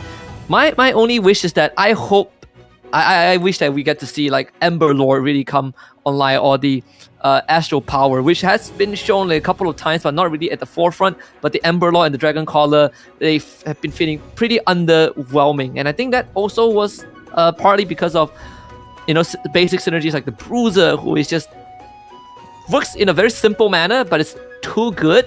It's always good. The Marksman as well. Hopefully in the near future they are going to either rework or remove it so that there's room for other synergies to sort of like expand the meta. Yeah, and I mean, going into that next grand finals as well, right? Going into the grand finals, I would like to make some predictions here, right? I'd like to make some predictions where, who do you think is going to be top 3 coming out from Group B so far? I mean, it has to be Mochi, right? It has to be Mochi. That's first place, I think. I think Mochi first place. Probably second would be either Mozi. Indo as Mochi, well? Mozi, Ban. Yeah, Mochi, Mozi, Ban. I feel like the Indonesians are going to make it through. Then the third place is up for grabs, right? Maybe Ban is going to do it. I think Dazer probably has ran out of chances unless a miracle happens. Even for the Malaysians, I'm not really sure, like pretty shaky. So yeah, Mochi, Mozi, Ban. Okay, I'm gonna go against the grain here. I'm gonna go with what I'm feeling, right? What I'm feeling. Mochi, number 1 for sure. Mochi is gonna be number 1 for sure. Ban is definitely up there, but I'm gonna put I'm not gonna put Ban up there because Ban has been playing to deny, and I don't like the game style where you play to deny. So I want to go for people that want to win. So it will be most likely, I feel, Pain Owl. And hopefully, right, I want to see a Malaysian representative go in. So it's either Rage or J-Bar into that grand finals. Yeah, hopefully. I mean, they are pretty close to it. It's just we need a bit more of the consistency, right? It's a bit more of a push towards the end.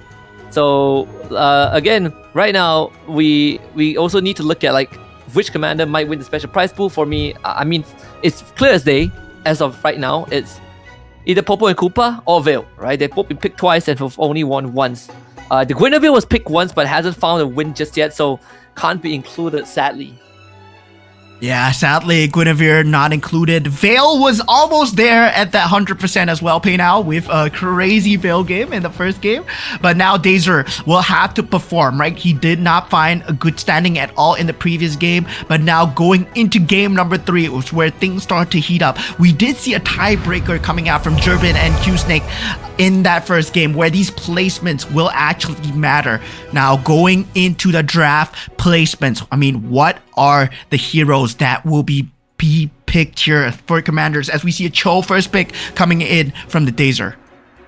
Yeah, and right off the bat, it's just going to be the Cho, the Nana being picked up by Pain Ao, Freya for J-Par, Rage going for the Ruby. So both the Malaysians looking to accelerate the game, to play a faster tempo in the early game.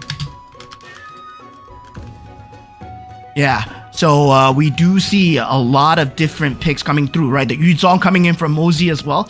So yeah, as we said, Yuzong is one of the heroes that is accelerating Go-Go cards available. So there is that chance where the Go-Go card is good, where the Go-Go card is bad. And now we do see the Wan pick coming out from the side of Mochi as well. So this is going to be a very different pick coming through, right? Where players are going to be more towards, less economy, more fighting, more gambling chances. Yeah, and even the Yuzong for Bozi, again, it's the first Yuzong appearance, the 1-1 for Mochi. That one's gonna be fun. Yeah, so I don't think I've seen 1-1 for a very, very long time. Yeah, and reminder for all the commanders out there, right? You can only pick it once. So once you pick that commander, you can't pick it again. So that's why we don't see a repeat picks from all these commander picks here for all these players. So yeah, especially if you pick the Minotaur already, you can't pick the Minotaur again. So now going into the game, as we already have the early synergies coming in for all these players, JPAR with that early bruiser synergy that he wants to go for. Yeah, and I think overall it's just,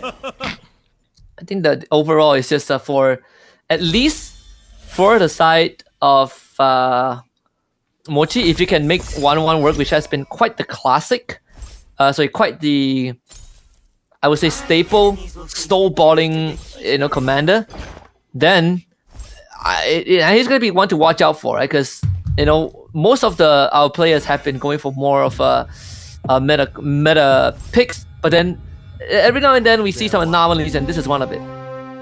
Yeah, definitely. Now we do see the Go-Go cards picks coming through from every single one of them. There's nothing too out of the ordinary. They are picking their own commander Go-Go cards. In the exception of Yuzong, we will have a separate Go-Go card where he is picking up the Angela's power. I'm not too sure what kind of enhancement did he get. Did he get the gold? Did he get item? I'm not too sure. But for now, we do know that he's going with the Angela Go-Go card.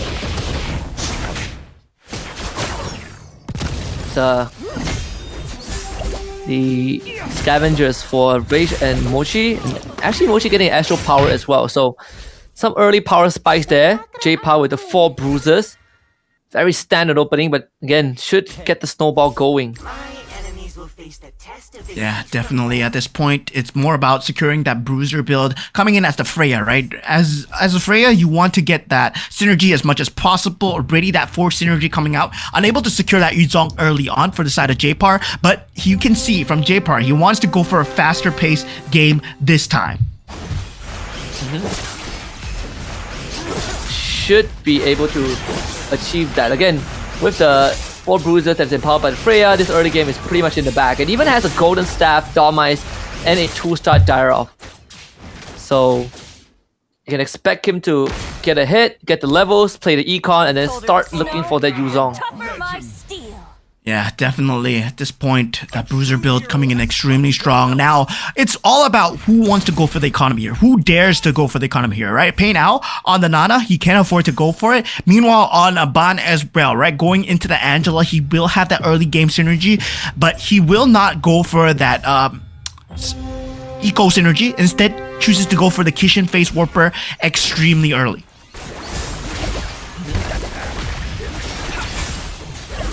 That should be Ban winning this. The Face Warper will give him the extra regen, but on top of that, he is running the Angela, right? Again, with the Dyrov.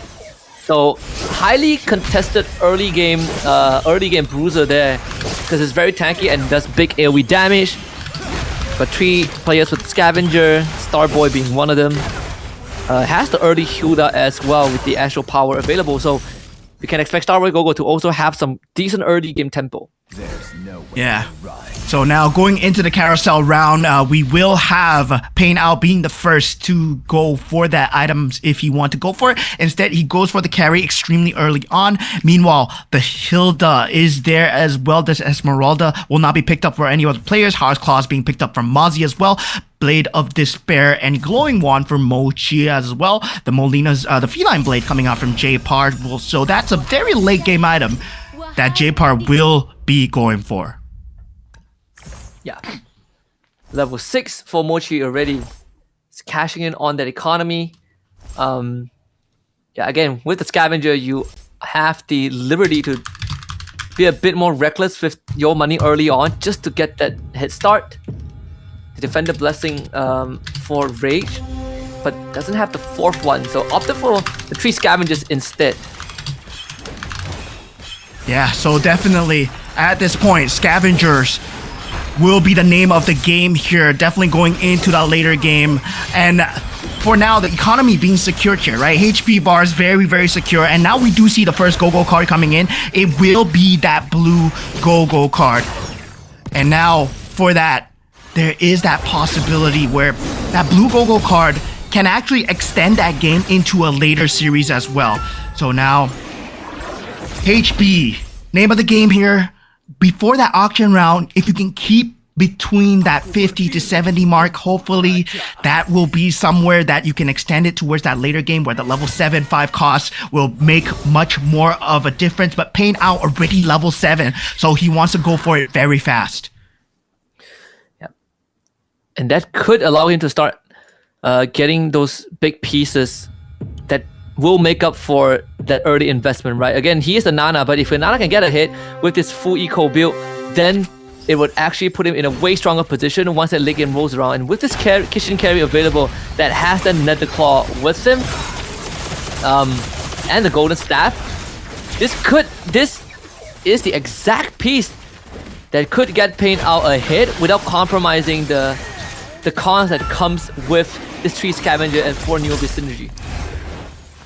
Yeah, so far so good coming in for the side of J-Par, right? 6 bruisers. And yeah, I mean, 4 bruisers now, but he was initially at that 5 bruiser going into that 6 bruiser build. But Scavenger and Neo Beast will be the pick of choice coming in from Dazer and Mosey.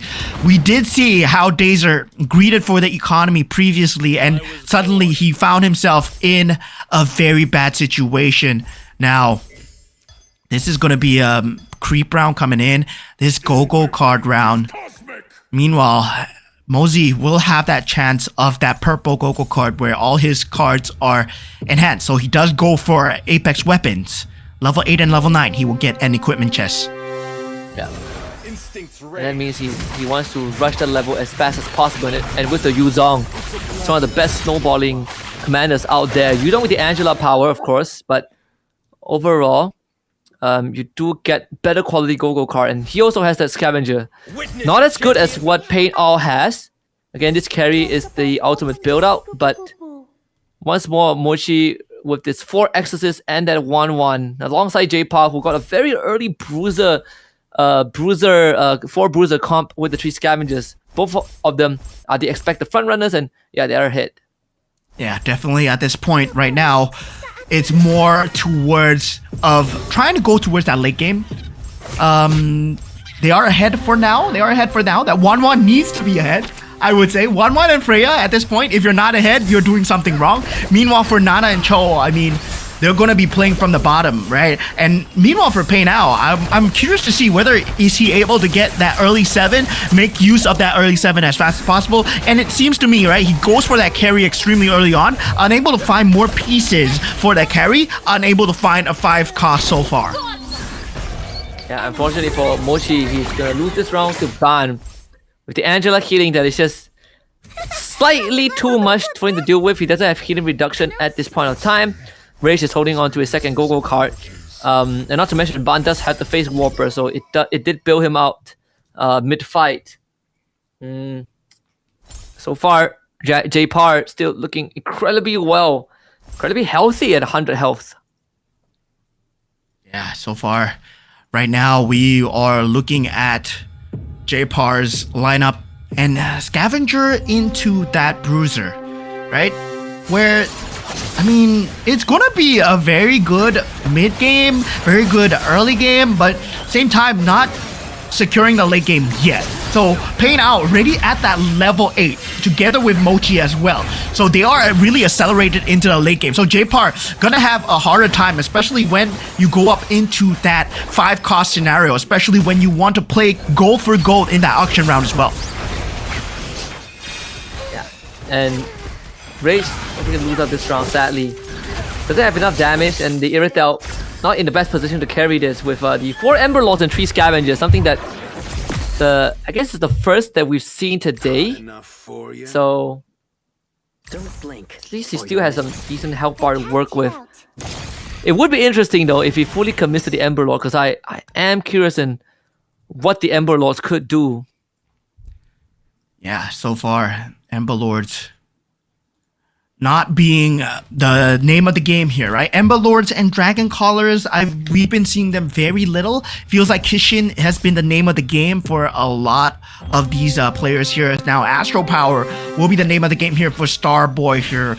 As Starboy Go-Go, still like wanting to go for that Hellcurt, not able to find that Saber combination, especially since he wants to go for the Scavenger. He doesn't need a Saber as of yet, still going for that economy build into that later game as well, getting that interest in, and now getting that win streak gold as well. So that gold will go a long way, especially when you want to roll down, when you want to play for that auction, when you want to play for the mirror device.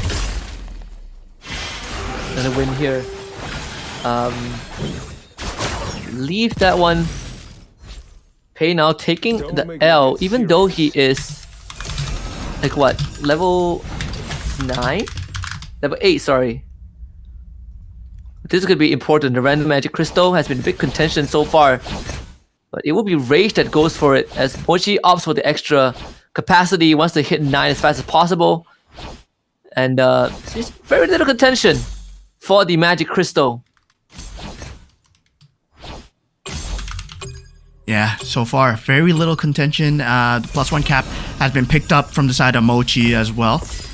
So yeah, there is that possibility where Mochi, he will be accelerated into that 9 slot, especially on that Wan already. And this is bad news bears for a lot of the lobby players as well, because going into that 5 cost, that is going to be determining the factors of the match. Not anyone has the 5 cost yet. Okay, Mochi and Pei now, they're the first ones to get the 5 cost. So Ruby and Leslie will be the 5 cost of choice over here. And both are big key pieces as well that can easily win you a game. You see that Ruby already has the proper items to work with, the Ancient Totem and the Dawn Mice. That's gonna help Pain out carry by some space, but we'll need a bit more time, as both Carry and Ruby are still at 1 star. Acer, on the other hand, is finally winning some rounds with the 5 hard bond. He's gonna be looking for the 6 hard bond, which will come in the form of the Claude. But since Claude is not a marksman anymore, he doesn't get to fulfill the 4 marksman, which is gonna be a bit of a headache unless he finds a marksman magic crystal. Yeah, definitely. Marksman crystal needed here, but now that Swiftblade crystal already 5 out of 6, right? 5 out of 6 synergies coming in for the side of Mosey so far, but Mosey going for that Yuzong, going for that Apex equipment as well. He needs to get that level 9, but does not have the economy, especially since he is going for the Ling, and also, wow, he's forced to go for the Ember Lords here. Yeah, the 4 Ember Lords and 5 Swiftblades. It would be nice if he gets to level, but has to get through this round first. Unfortunately, the Ling is level 1, and yeah, the carry is too much to do with. He has 2 Lings though. All the items dump onto the Ling. One of them with a Winter Crown, but the one with the Winter Crown isn't the one drawing aggro from the carry, unfortunately. Yeah, that Winter Crown already used. 50 charges on that Golden Staff. Mosey takes a lot more damage. Oh, Pei now, he's doing so well, 27. Oh man, this is a turning point for him. He has the Ruby and the Leslie already. Level 9, gets the Winter Crown as well. The Winter Crown card has been picked up. So Howling Wind is there. We'll have a lot of more late game scenario. Now this purple card into the gold card here. Last resort coming in from Mozzie as well. Hopefully he gets something good. Gets a 2-star Ling. Yeah, and that could be exactly what he needs, right? A 2-star Ling to get him out of the situation, and the Ember Lord Ling as well. Would be nice if he gets 6 Ember Lord, but it's gonna take a while for him to level up. Maybe off of this he can, and then he can put the Sicilian in and hit 6 Ember Lord and have that Ling be the determining factor. Yep, he has just enough. I think you level up right now. You level up right now. 48 gold. You throw the Sicilian in, 6 Ember Lord, and then you pray that this Ling is enough. Yeah, this is Mosey's final hurrah here, right? Where Mosey, at this point, well, he needs to go for that 2-star Ling all in. Now, meanwhile, for Bond, he's been cruising at the top so far, but he's still at level 6. If you think about it, right? Level 6 at this stage in the game where everyone else is level 9. Well, Bond, well, he's been cruising. He's been going at his own pace so far. Meanwhile, Pei now, Rage, J-Par, and Mochi currently all at level 9, just fighting for the 5 cost here. Yeah, and Bond spent majority of his gold rolling for the Clint and hit that 3-star, and now will have to start saving up. But he does have the 3-phase Warper. thanks to the getting, you know, the, I believe, the Fanny and the Julian. So this clinch should get them through, but in the face of a carry, that's where problem strikes.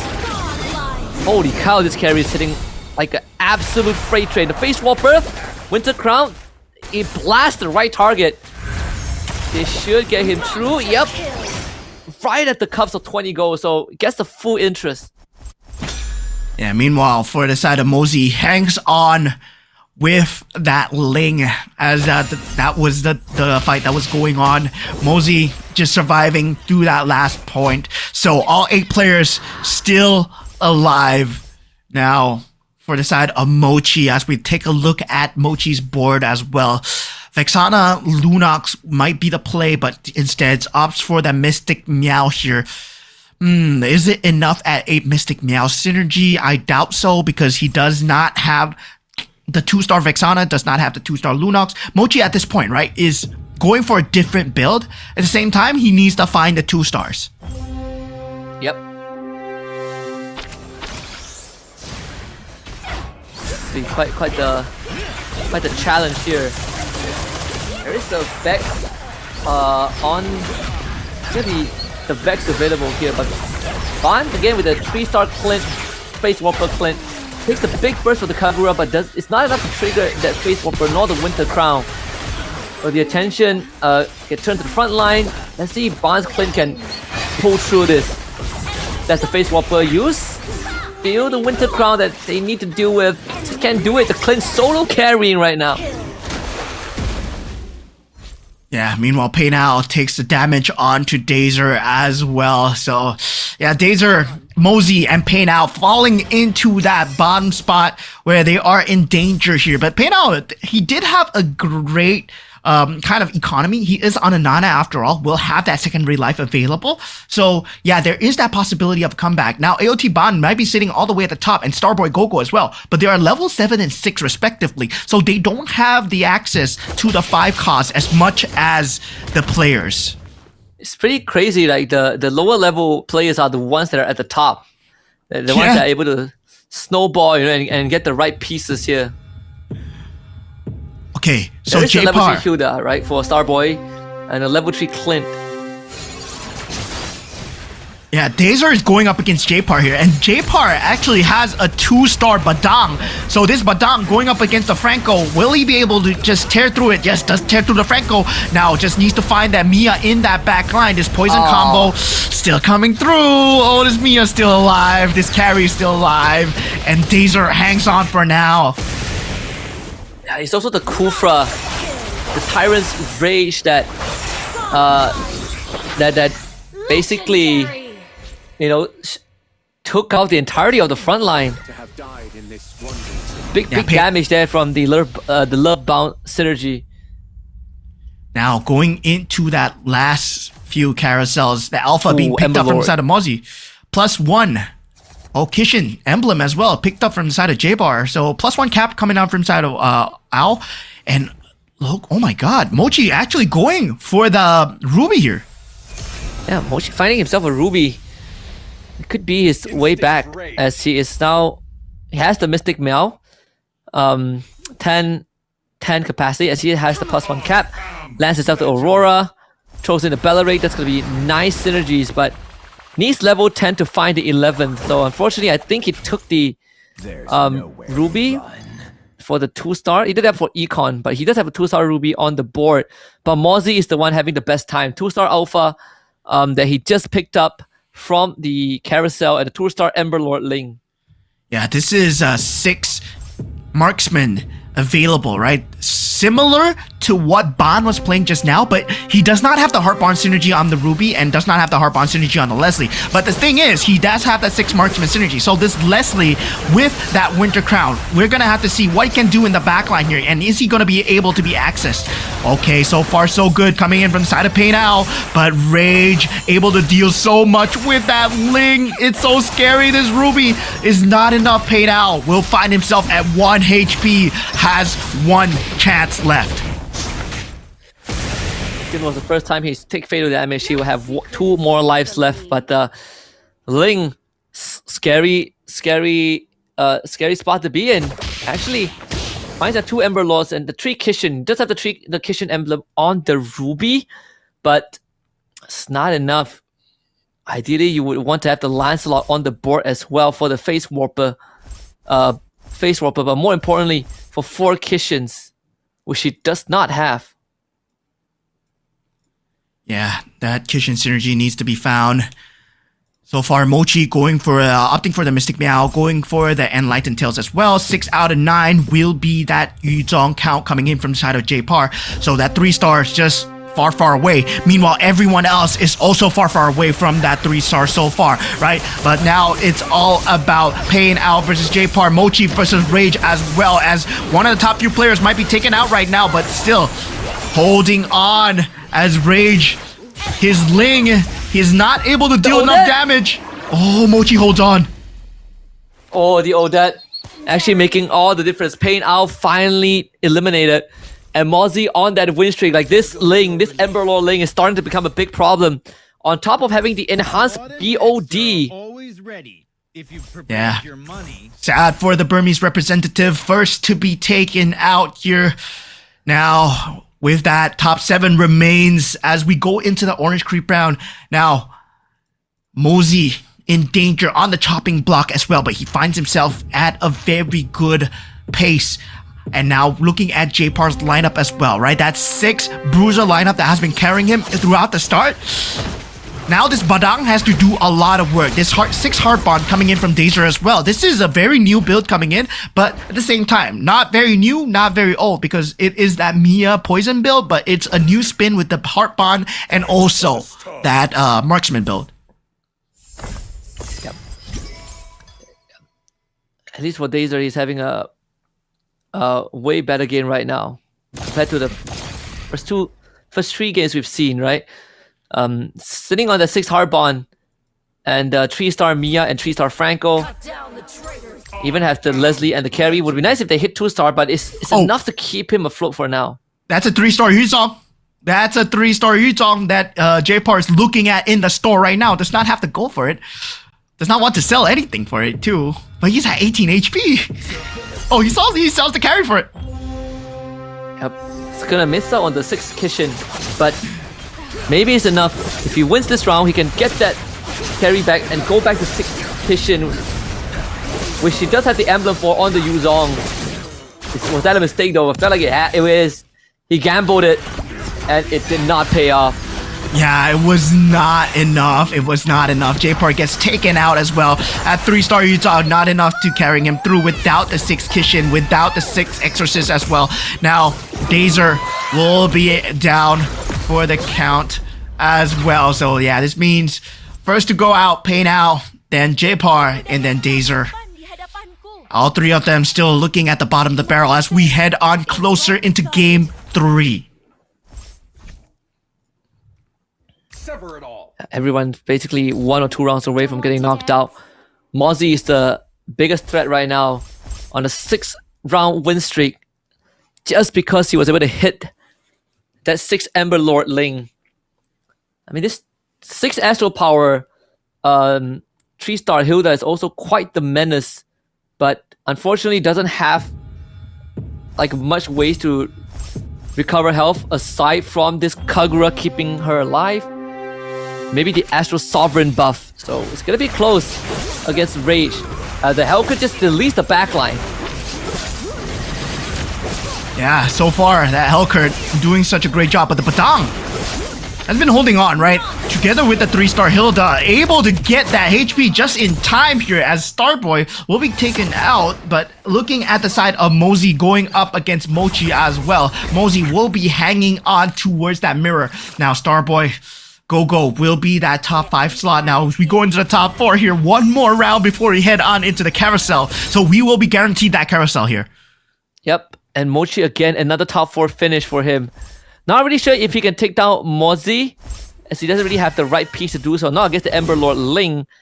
Doesn't have enough gold to roll down, nor go for the level up. So this is probably the max cap for him. He does have the... I don't think he has the protagonist. I assume is Leomor, because I don't see the animation on the Vexana. So no Beyblade Eternal Guard. Yeah, so far, Ban has been doing extremely well.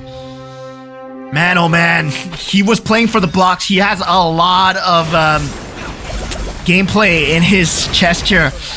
Now, he's going up against Mozzie though. Currently, on the Yuzong, he's found his pace, I would say, on the Ling so far.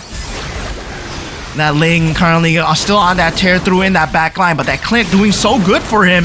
Still has that Winter Crown available, but that Ling is too hard to deal with. Ban eventually getting taken out here as we see Mochi as well being taken out. Getting removed by Rage. So the Malaysian finally in top 2. Opponent spot, a chance for $250 in the bank, but he also has 6 Dragon Caller strategy. Now he's gonna go for the 7th. Probably free up 1 space for himself. Does not have enough 10. To go for 10? No, that doesn't have enough for 10. But this could free up a space on the board, which does allow him to go for 3 Northern Veil. Northern Veil will be up. And meanwhile, the Ember Lord strategies, putting the Ember Lord on that Ling as well, right? Ember Lord Ling, we were talking about this before. Now, this has become a capability coming out from the side of Mozzie, where the Ling will have that Swift Blade, that Ember Lord as well, that piercing capability, as long as the HP is there as well. So together with the Gushin, it's going to deal a lot of damage. And now we go into the final showdown here. Whoever loses this is going to be out. One of the quicker rounds we've had in Group B. When it comes down to how much damage this Ling and Gushin can do before Ray starts getting out of control, starts ramping up, especially with the Dragon Caller, Irithel can be a big difference maker. It's a Ling on Ling action. But yeah, Mozzie's Ling slightly stronger with the Ember Lord. I mean, Mozzie's Ling just had better AI, right? Where the Tempest of Blades landed onto the other Ling. Meanwhile, the other Tempest of Blades was wasted as the Ling was, just jumping away. Now, meanwhile, for Rage and Mozzie, they will have one more shot to just go for their final boards here. Not enough economy to go for the rolls. Mozzie trying to roll it down. Unable to find any form of improvements. Masha, Gushin, not going to be very key here. Yeah, does not find the 2-star Badang that he needs. This should be GG's here. I mean, again, Mozzie winning this means that it has just been an Indonesian affair in Group B. Well, not fully, but almost, right? Like 3 out of 4 games, with Ban being the exception, winning out Game 3 with 1 HP. Let's see Mozzie's Ling, this Ember Lord. Too much of a headache against the Ember Lord against Dragon Caller Ling. It feels like, wait a minute, it might be doable. Whoa, what a dodge there. Yeah. Winter Crown. Oh! Got him. When it comes down to Ling versus Ling, it's always the timing, right? It sees who has the better AI. And yeah, luckily for Rage, at this point, he had the better AI and he will be walking away with $250 as he gets the round win here against the opponent Ling. Oh my god, Ember Lord versus Dragon Caller, man. Yeah. But the more important thing for Rage right now is that it puts him in a spot where he can qualify for Grand Finals, right? That pushes him up to 18 points. It doesn't guarantee anything for him just yet. He's not confirmed for the Grand Finals, but as long as he gets a good round, maybe top 4 in the last round, there's a good chance he makes it to the Grand Final. So something to take note of, on top of the fact that he just walked away with $250.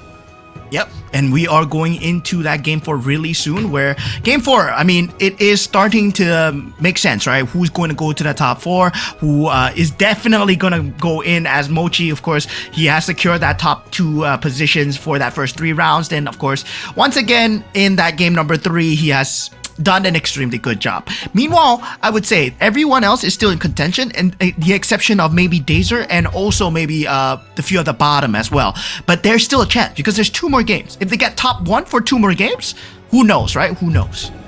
Yeah. So again, this lobby is slightly tighter, maybe for the exception of Dazer, who unfortunately was not able to keep up with everyone else. But the rest of the lobby has been making it pretty tight. Like we're seeing the Dragon Callers may use the Ember Lord as well. 2 of the synergies that has been less popular overall, but the Group B players were able to bring out the best of them. Yeah, definitely. I would like to see much more of these combinations coming through, especially when we saw Ban, right? When we saw Ban in the previous round, where he was able to pull off the Heartbarn synergy together with the Mystic Meow, the Marksman. That's something that has been rarely used as well. So yeah, it's barely scratching the surface of what's available here in MCGG with the crystals, with whatever that's available, that Niobe synergy together with the Assassin's Jumping, together with also the Ling available right now, together with Emperor Lord and Dragon Caller. Well, we saw what we saw in Game 3. Yeah, and again, just a very good approach. Game 3 was one of the faster games we've had.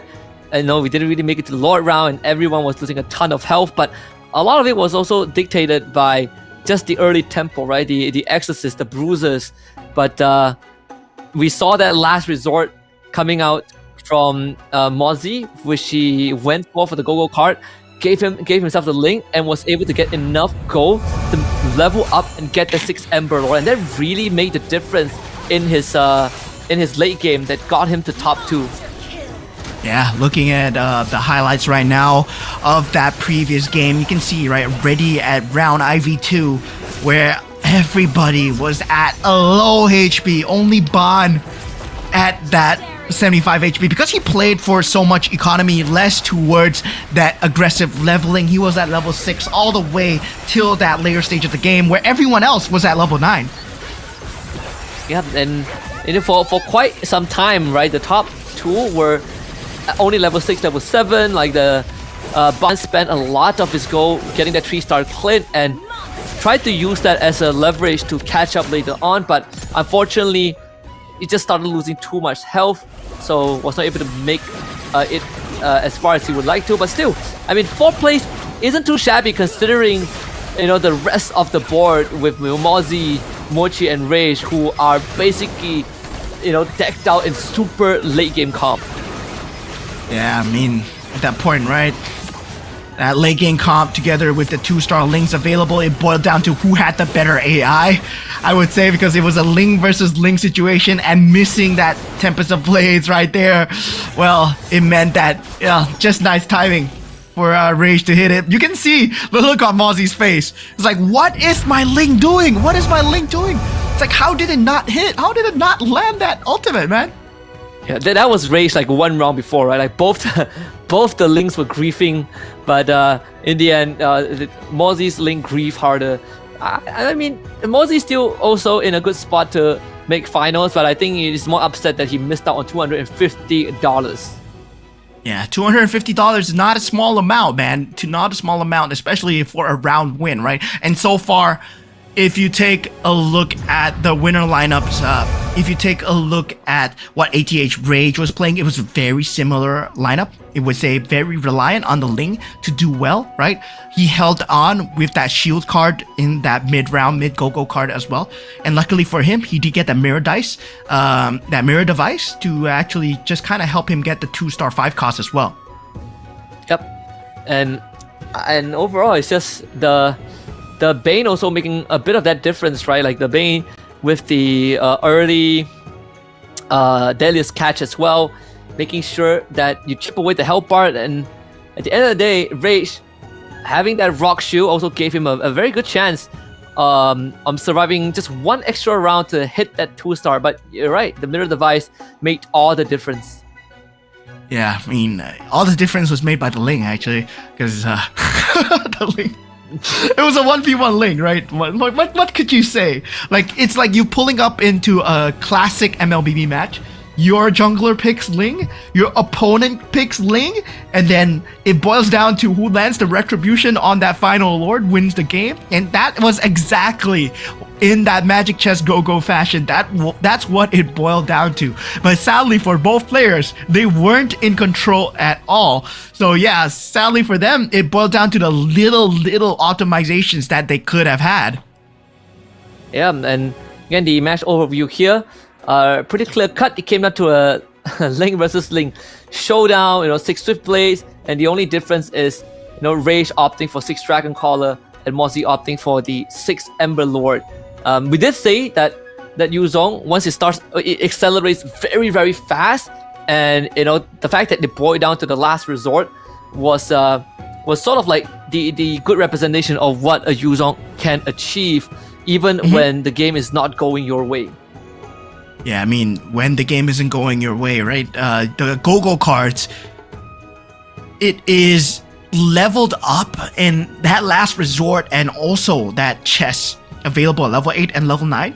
It boiled down to the fact that it just accelerated him so fast in that level 8 and level 9 situation where the Ling, with the itemizations of the enhanced BOD, with the Sea Halberd and also the Winter Crown available, not to mention that he had an Irithel and also an Alpha with a lot of itemizations available. Not everyone was able to get to that 5 cost 2-star. And even when they were able to get to the 5 cost 2-star, well, you can see, right, that they weren't able to just deal damage at all. Now, looking at the top 4 standings, well, Mochi, I would say, secured Grand Finals, Ban, Mozi, and Rage so far in the top 4 standings. Yeah, absolutely. And again, it is still anyone's game. Aside from Mochi, who has basically secured Grand Finals, everyone can still be kicked out. So, you know, just like Game 1, we have some big front runners, but for everyone else, there's a fair shot for them to make it through to the next stage. Yeah, I would say, right, Dazer and Pain O, I mean, have no more chance, right? Even if they get 8 points each, they are in the contention of Rage's point level, because Rage did win that previous round as well, and Pain Ao so far has yet to win a round as well. So for match winners, right, you can see Rage round 4 got that $250, Bond $250, and Evo's Mochi, man, sitting good with $500. Now Evo's Mochi is eating good for sure, $500. And even in the rounds that he didn't win, he still finished top 2, right? I still finished top 2, top 3. So at the end of the day, he is, you know, one of the big contenders that everyone else should watch out for. But for Ban and Rage, they at least have gotten something going for them. Yeah, so far, Evo's Mochi, Ban, Rage, top few contenders going so far, but Mozi, right? Mozi pulling in extremely close, and J-Part and Starboy Go-Go, they will have to pull off the upset here. Pain Ao and Dazer, they might be out, but then technically they can still play spoiler here, especially because they're not out of this yet. They will be trying to play for as much as they can here, right? $250, even though you don't qualify, that's a lot of added money.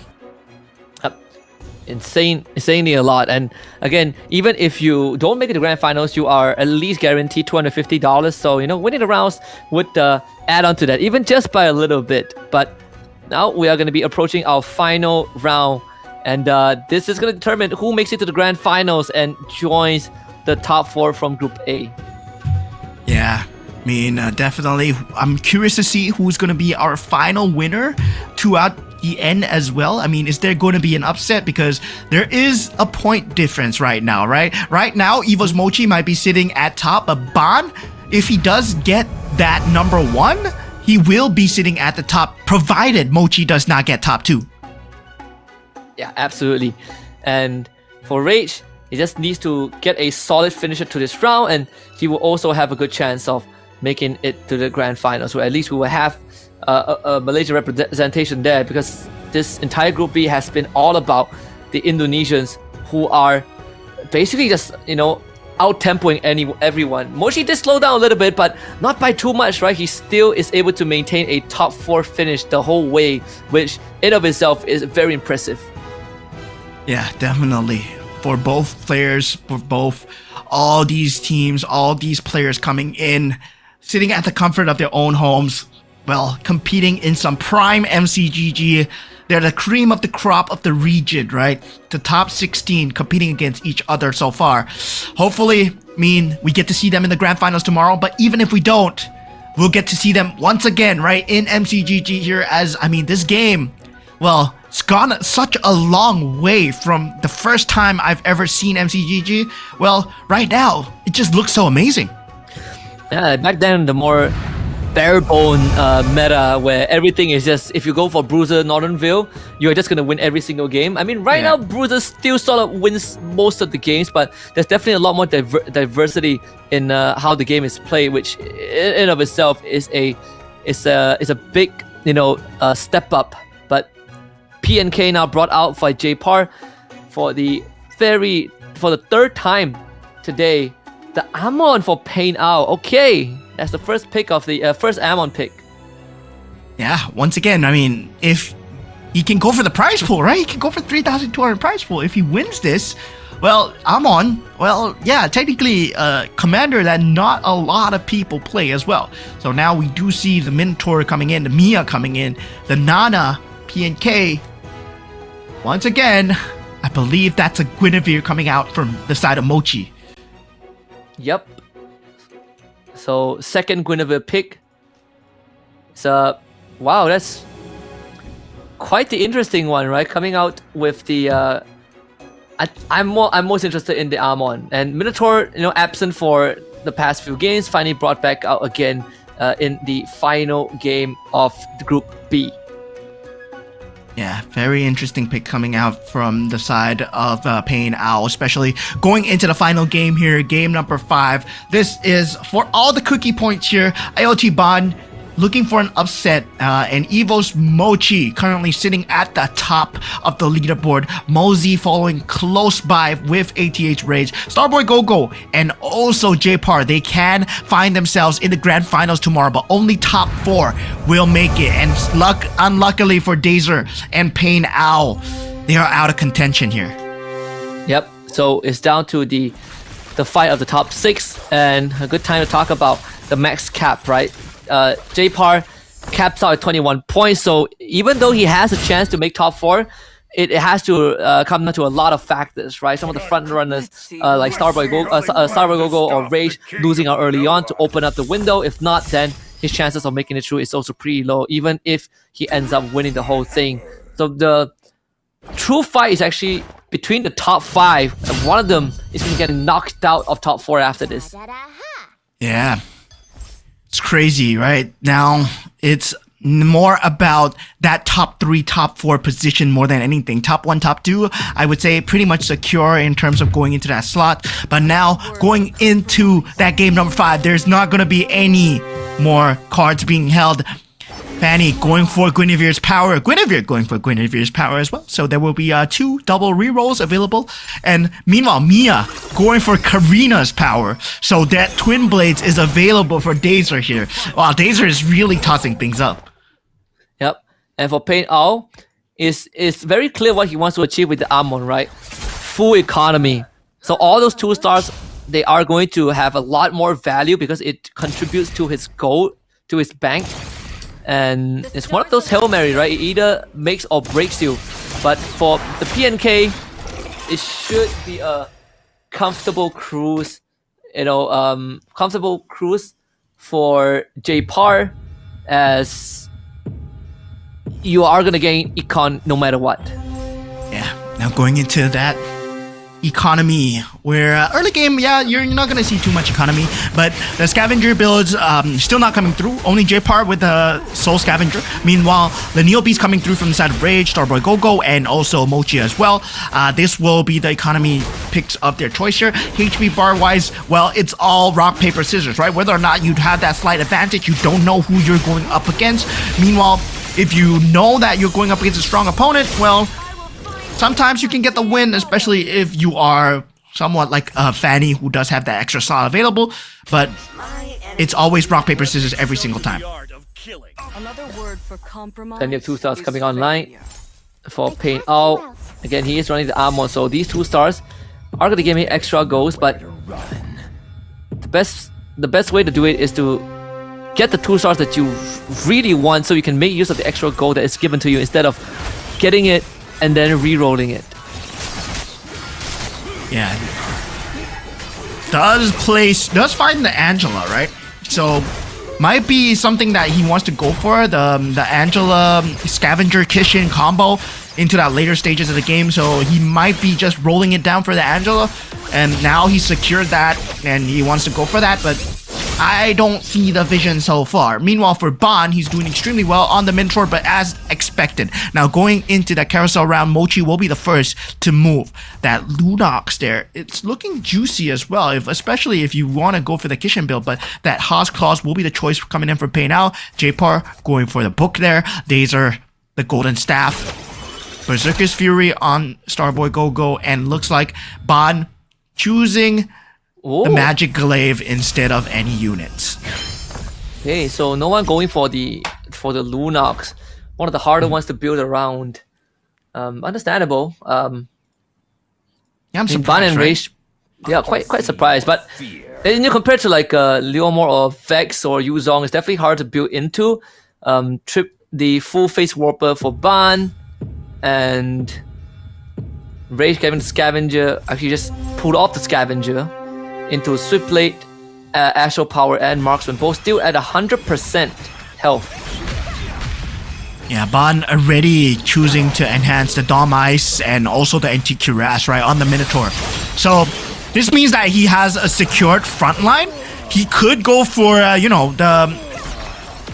the build where he's building the Heart Bond, the Defender, into the Face Warpers if he wants. But right now, it's 3 Face Warpers and 2 Heart Bond coming in from Ban. Now, Mochi taking a lot of damage here on the Guinevere. And we have seen Guinevere's, right, just not doing too well. But he's, once again, going for Neo Beast Scavenger, similar to J-Par, right? Full economy build. Yep.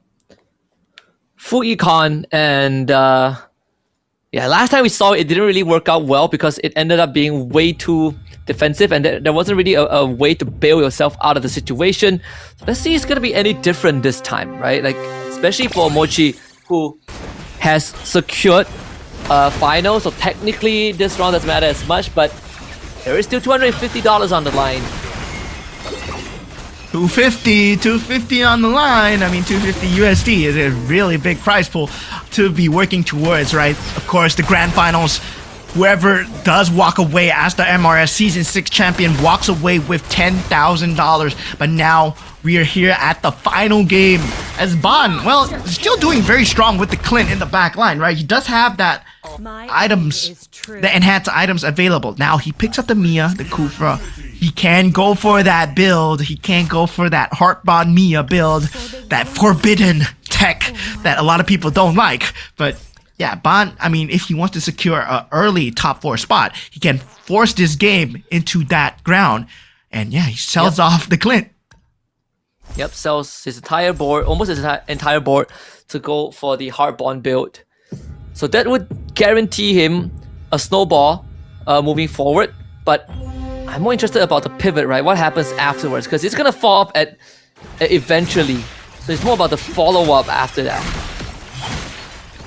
And whether or not he does have a follow-up, whether or not he is just going for the Hail Mary here, we'll have to see as we take a look at Mochi's board. He needs to find a way to stabilize here. Mochi's still going at full economy. Neo Beast Scavenger, right? So this is, there's no direction so far. Currently, he does pick up the Dragon Collar. He picks up the Saber as well. Feels like a Dragon Collar rotate, maybe, especially with the Defender synergy available. He will have the Gushin on that board as well. So that Gushin Ling might be a potential rotate that he might go forwards, but still needs to go to that level 8, find out what's that 5 cost first before he thinks about even buying those units.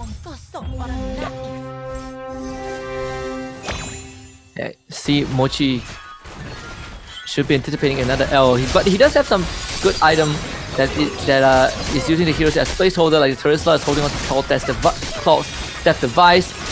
See if he can narrow down the front line. Doesn't seem possible. That's going to be another big chunk of damage coming his way. So down to 42. Yeah, and the thing is, right, Dazer is also playing that same Mia build.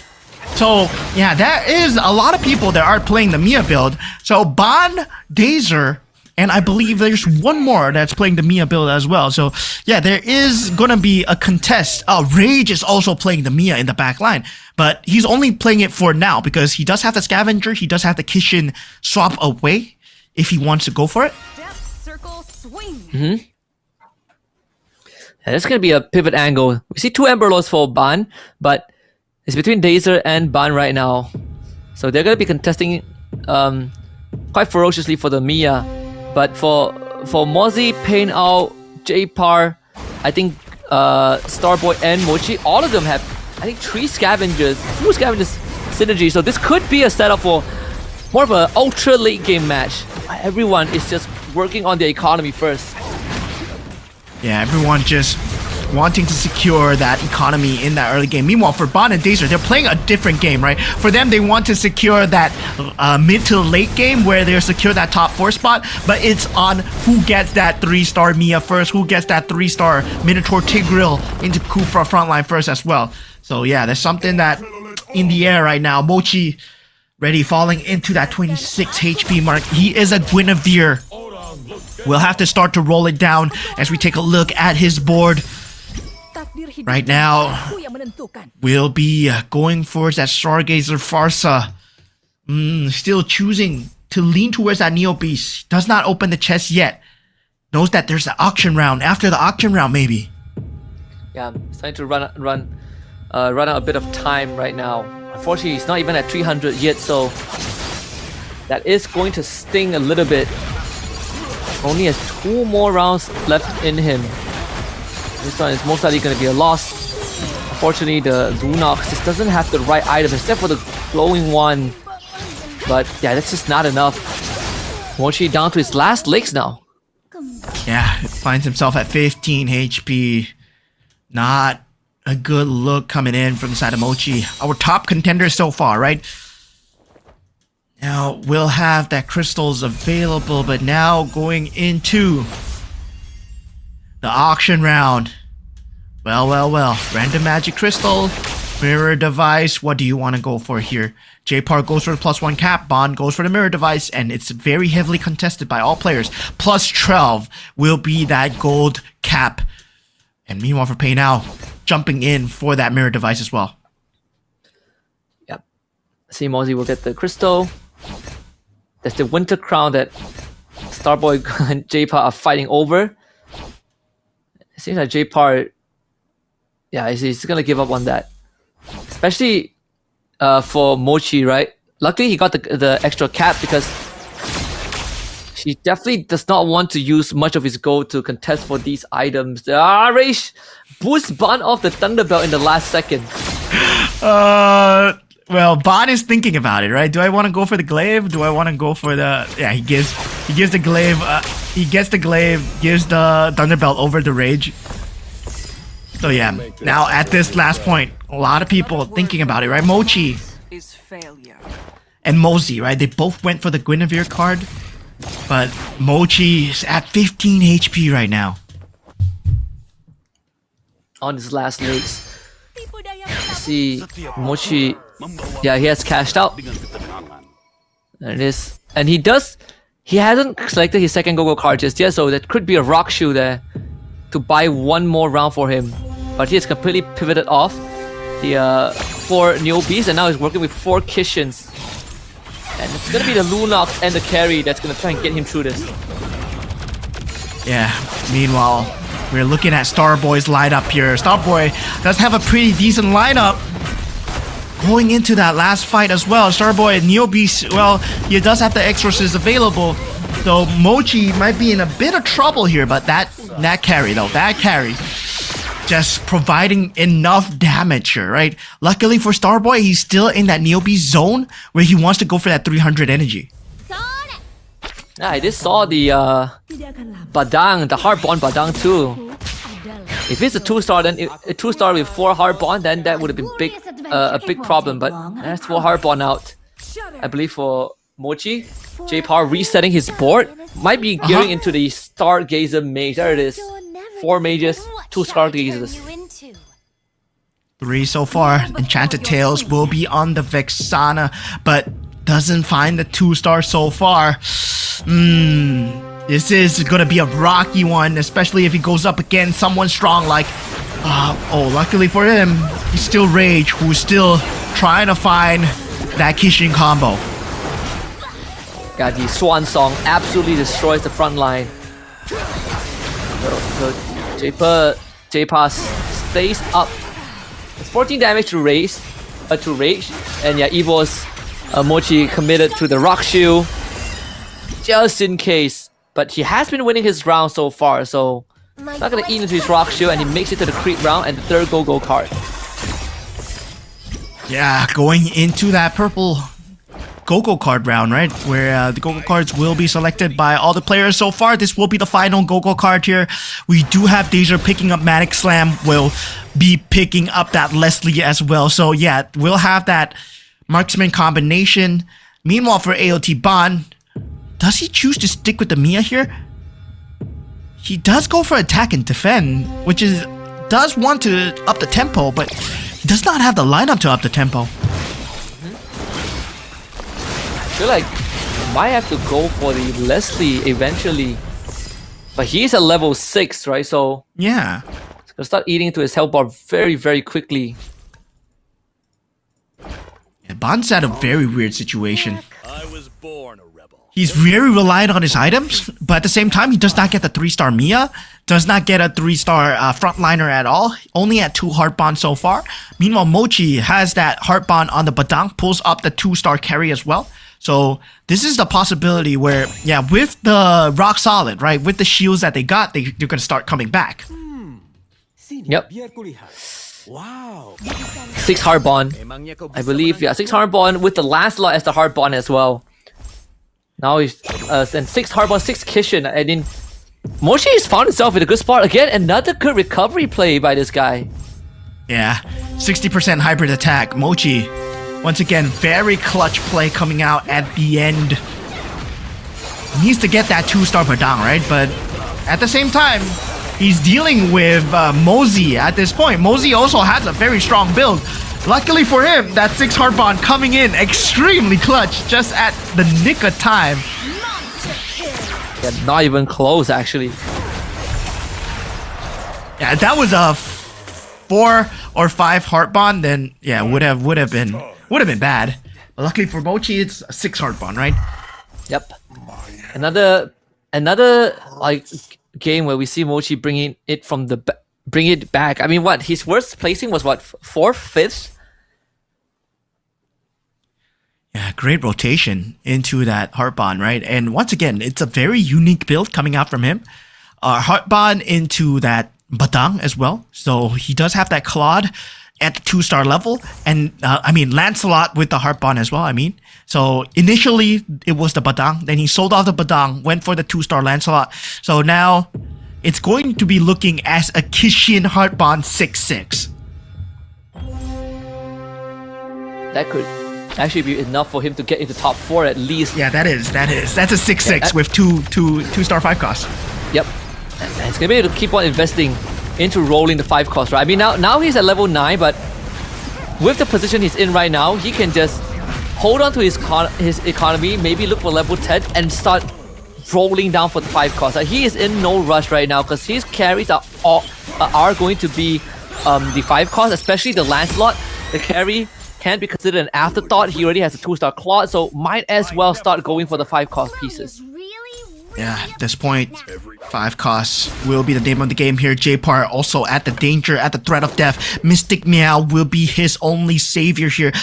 We know that he goes for the Lunox. He went for the Lunox initially, but now he changes out into the Vexana, and he does get that 2-star Ruby as well. So it's all up to the Claude's Death device to see what he is able to get out of the Claude's Death device, right? And it's a randomized roll every single time.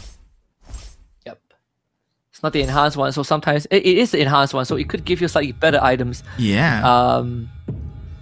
I don't think the Vexana is the protagonist, which is the unfortunate part, so you don't really get the Beyblade, but still, the knockout for the internal guard as an extra body is good enough. And again, the Swan Song absolutely decimates the front lines.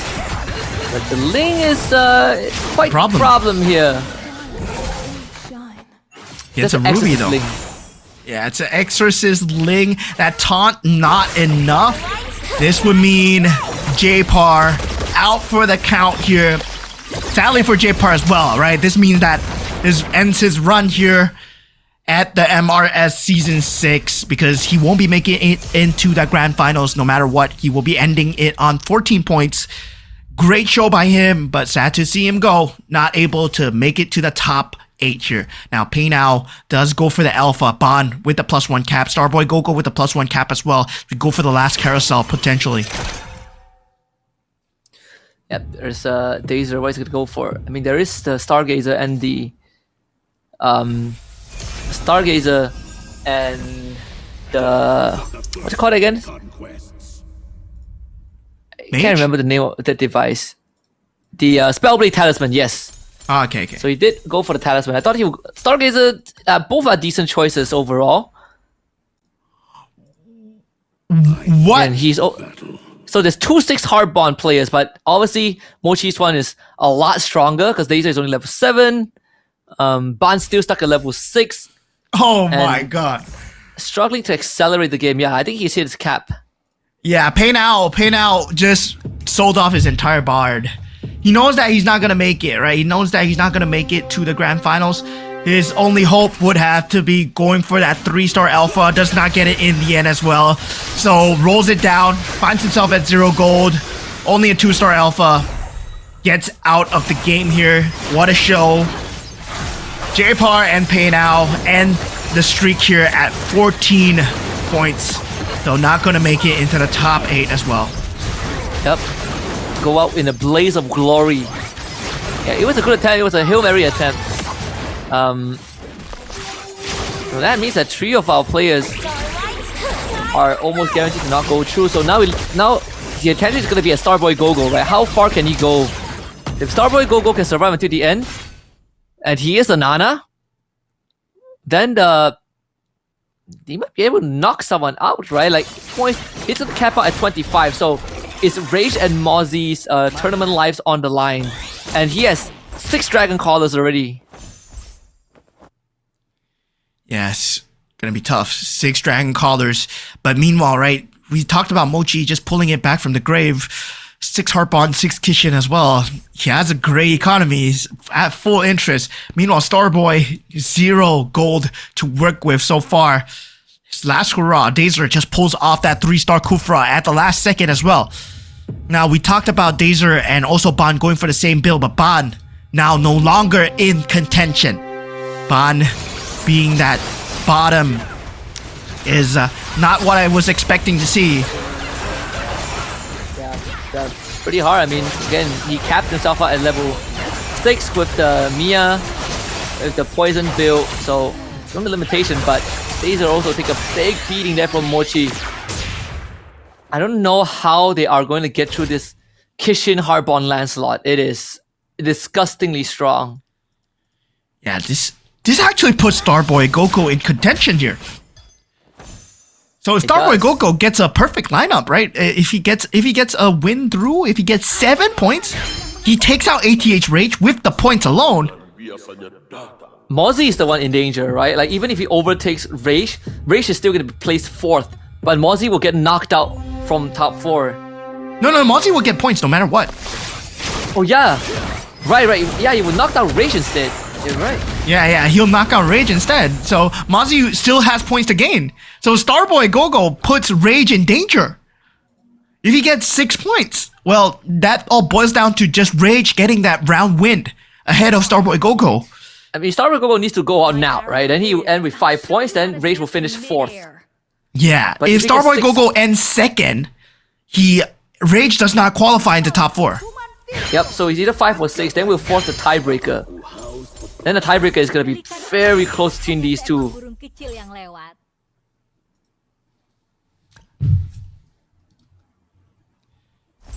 Yeah, it's gonna be Which a begs the tough... question, right? Who's going to win the tiebreaker between these two? Because so 3rd and 4th is the only acceptable placement. 4th being the best case scenario for Rage. 3rd, then we go down to a tiebreaker. We'll see. Mozzie against Dazer. Dazer most likely gonna get wiped out, and if he gets wiped out, then the second scenario is that a tiebreaker happens between Starboy Gogo and Rage. Monster kill. Godlike. Yeah, even in a tiebreaker scenario though, unless Starboy Gogo wins this one over here, Rage with that round win, well, he secured that top 4 spot, but Starboy Gogo needs a 2nd place finish and above. Yep. So Needs the Dazer gets second knocked place. out. Ooh, Starboy Gogo. Starboy Gogo. Does he still have the extra life? That is the important question here, because I think Mochi is almost guaranteed 1st.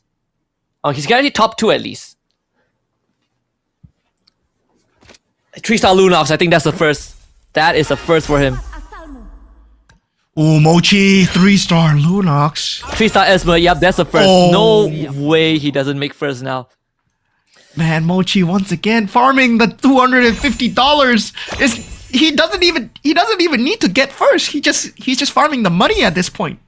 Yep. $750 before the grand finals, before the actual like main prize pool from the tournament gets paid. He took a tenth of the pool already. He's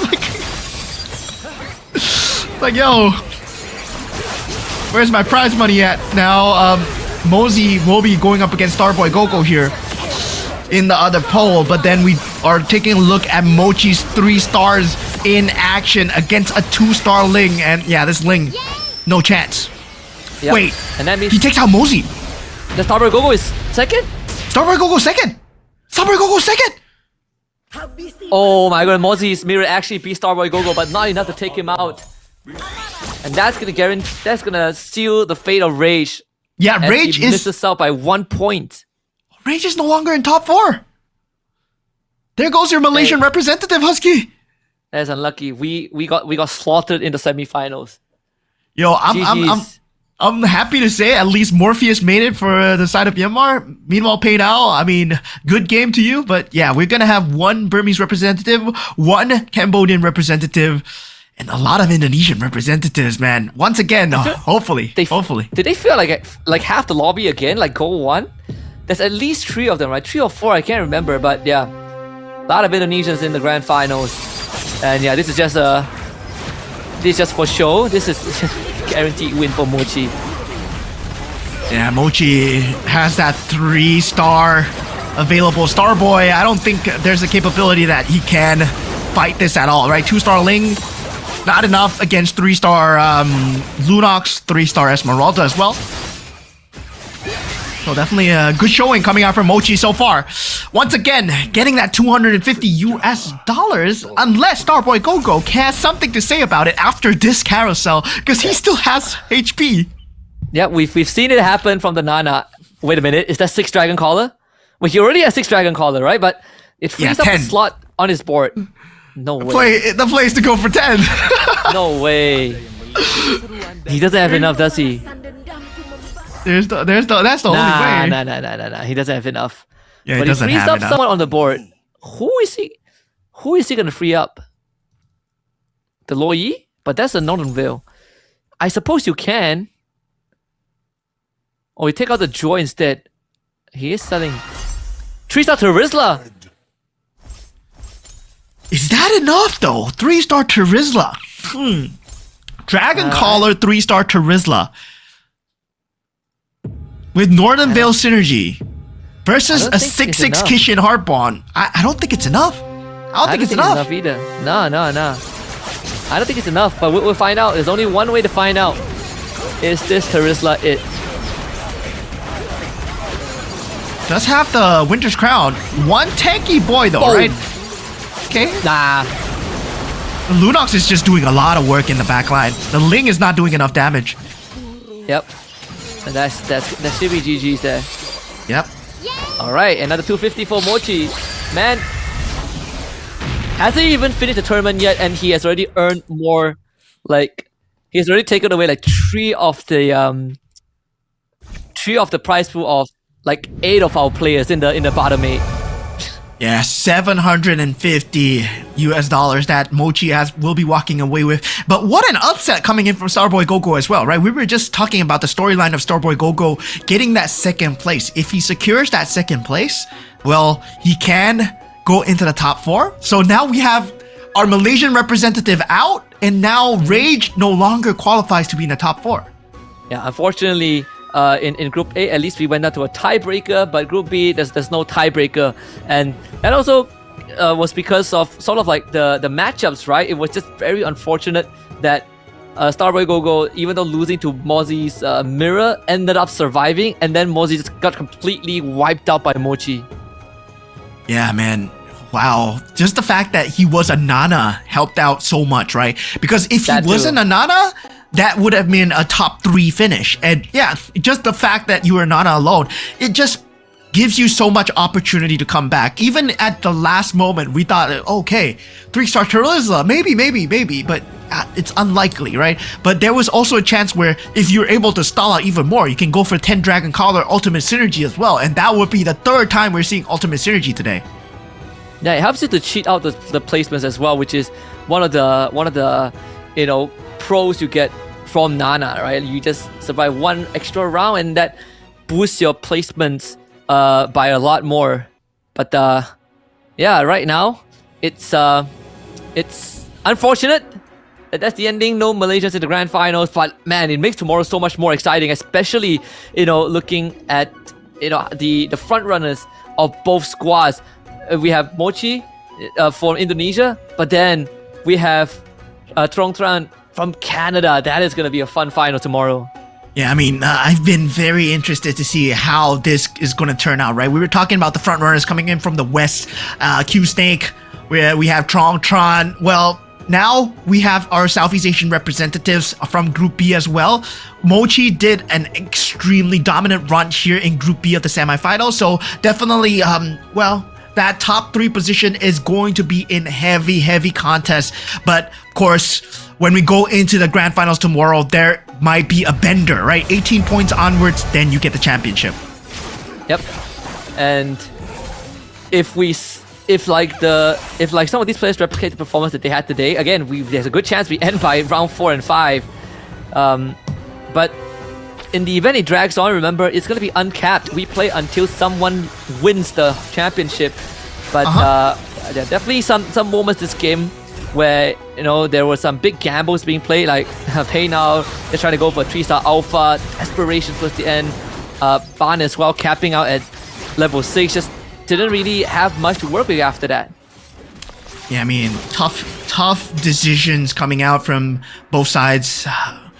Would say, right? Ban going for that poison build at the end. I mean, he still secures that top 4, but gotta say, right, Ban, I was expecting way much more from you. He did have a lot of deny capabilities. He denied Pain Owl that gameplay, especially when he went on the Alice, and as well as Dazer as well, right? Coming out with fresh, unique picks. I believe he was the first one to go for the Guinevere so far.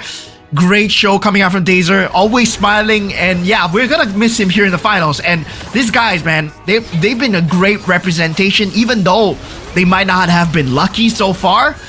They deserve a spot here in the semifinals. Dazer has some pretty good ideas, and obviously some decisions that felt like it might have costed him the game, but in the grand scheme of things, right, that's what makes it unique. You have a lot of these different ideas and approaches to the game. And this winner lineup, of course, belongs to Mochi again. His 3rd win, 3 wins out of 5 rounds, this time showing us the Kishin Heart Bond synergy with the Lancelot.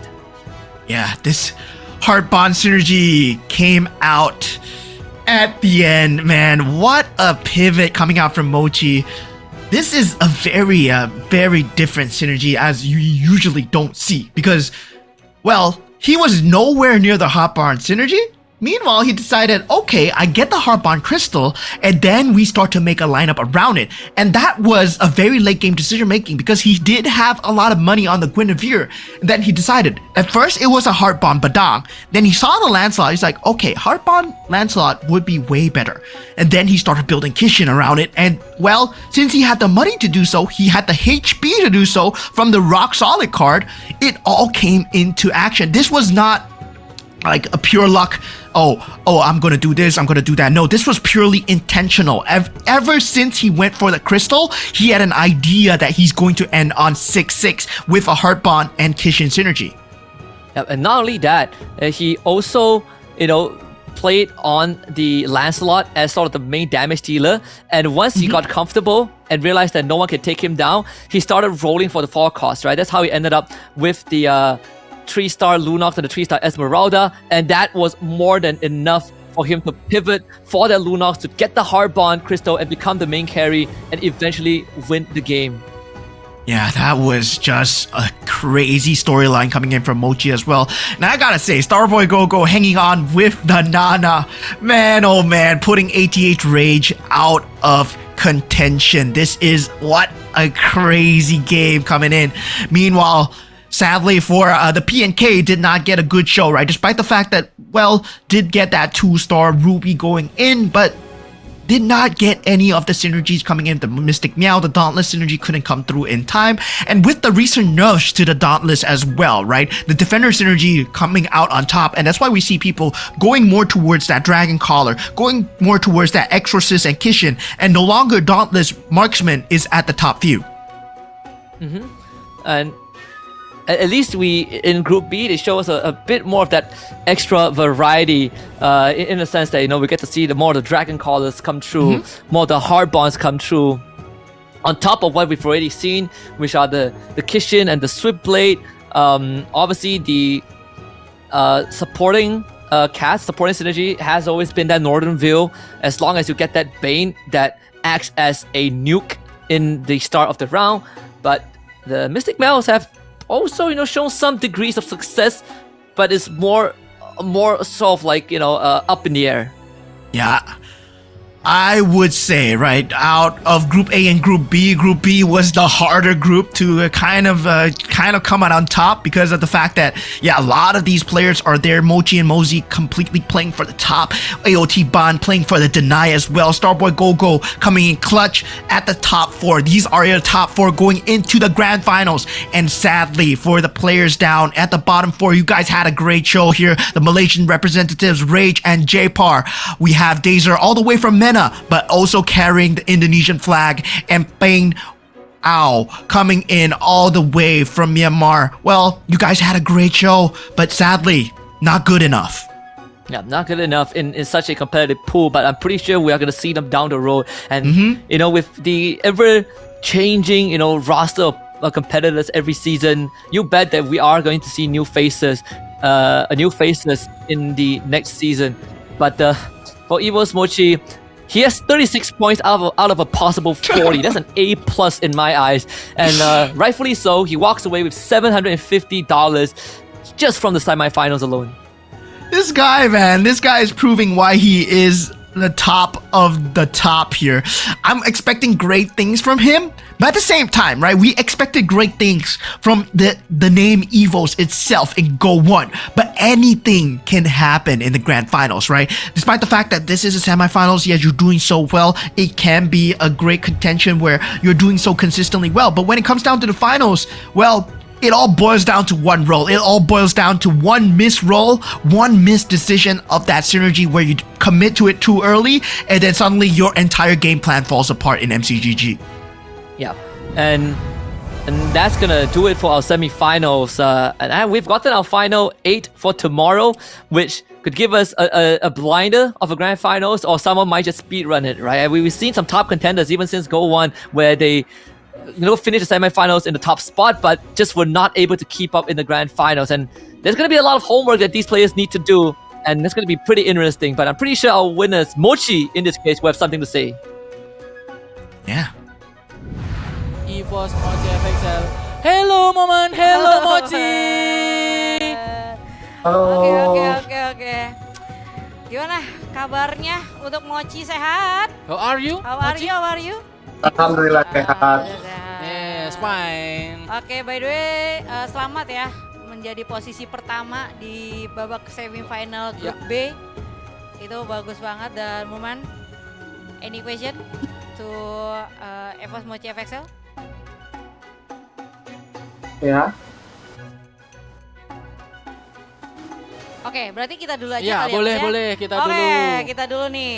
Nih, dari Mochi. Oke, Mochi, dari line up yang ada nih, kamu overconfident banget nggak? Karena udah bisa menjadi posisi 1 di 2 game, dan untuk game keempat dan game kelimanya itu gimana caranya biar bisa bertahan, bisa mendapatkan hashtag 1 ataupun hashtag 2 nih? Yang penting tahu power hero-nya sama enjoy aja sama game-nya.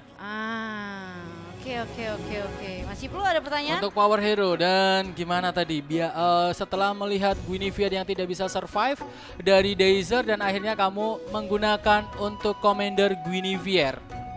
Kira-kira nih untuk Guinevere gimana potensinya di turnamen untuk MRS semifinal kali ini? Sebenarnya berat sih, karena banyak yang roll bawah kan. Jadi dalam terus. Itu enjoy gara-gara rock solid doang di tengah. Nah, iya kan? Oke. Mentalnya ke burst gara-gara rock solid ya kan? Masih aman tentunya untuk rock solidnya. Momen, you have any question? Yeah. Any question? I have a few questions for you, Mochi. I'll be asking you in English, but I'll be asking very simple questions. Don't worry, Mochi. So, what do you feel about going into the finals tomorrow? Are you excited? Do you think you can win the finals, you know? You look very dominant in Group B. Yes.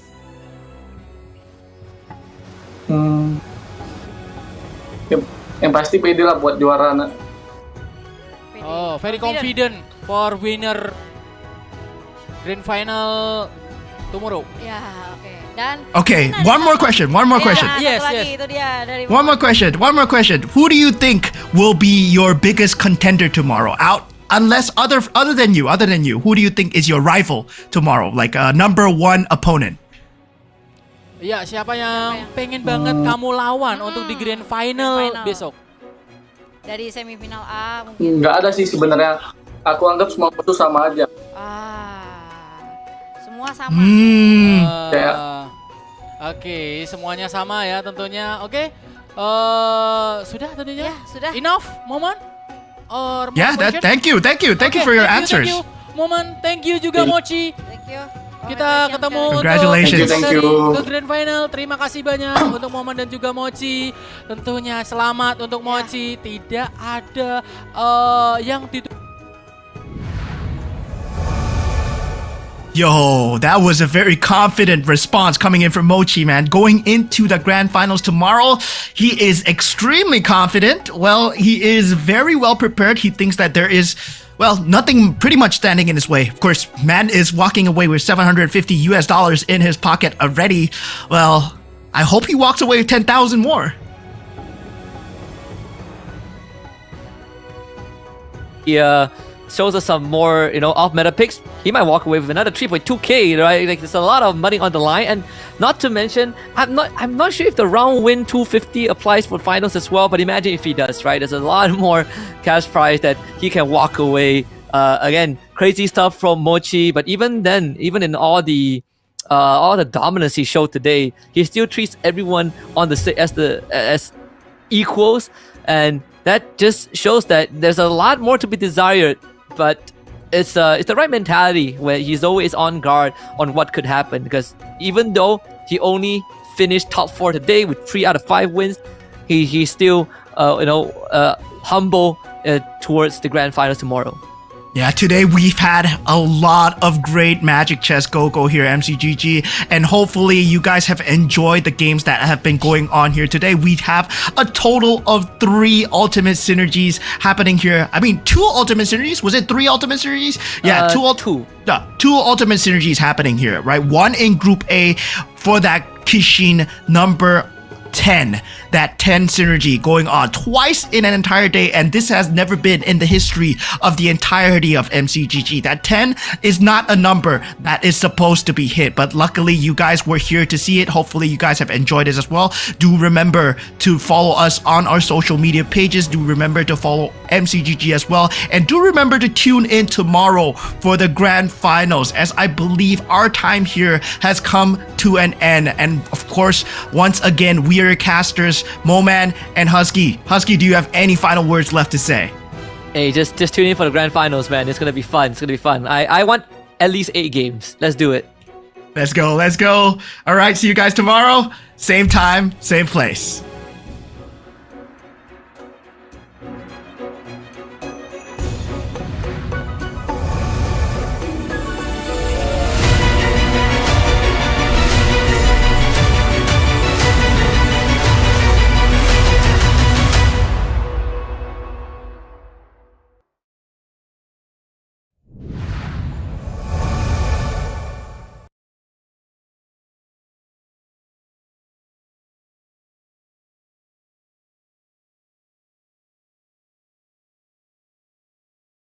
Listen up. Top 2,000 in every division earn points. Rank higher, earn more. 1,500 first to 2,000, 50 points. 300 first to 600th, 300 points. 17th to 100th, 500 points. Top 2, 1,000 points. No match is ever wasted. Every point counts. Climb to the top and advance to the global stage. 16 spots worldwide across 9 divisions. Points by rank. 7th to 8th, 1,000 points. 5th to 6th, 1,500 points. 3rd to 4th, 2,000 points. Runner-up, 2,500 points. Champion, 3,000 points. Additionally, the global stage prize pool has been fully upgraded. The champion prize is boosted to $10,000, with corresponding ranking rewards for 2nd through 16th place. Earn an extra $250 match bonus for every single victory, plus a $3,200 special prize pool shared by players using the least seen commanders in winning matches. 4 full seasons in 2026, Season 5 through Season 8. Points are calculated independently per season and accumulated for the year end. Every point you earn leads to the year-end finals. Tap the leaderboards icon in the top right corner of the main screen and check your points in the Go Series points menu. Don't wait! The battle is fully underway. Start earning points and climb the ranks now.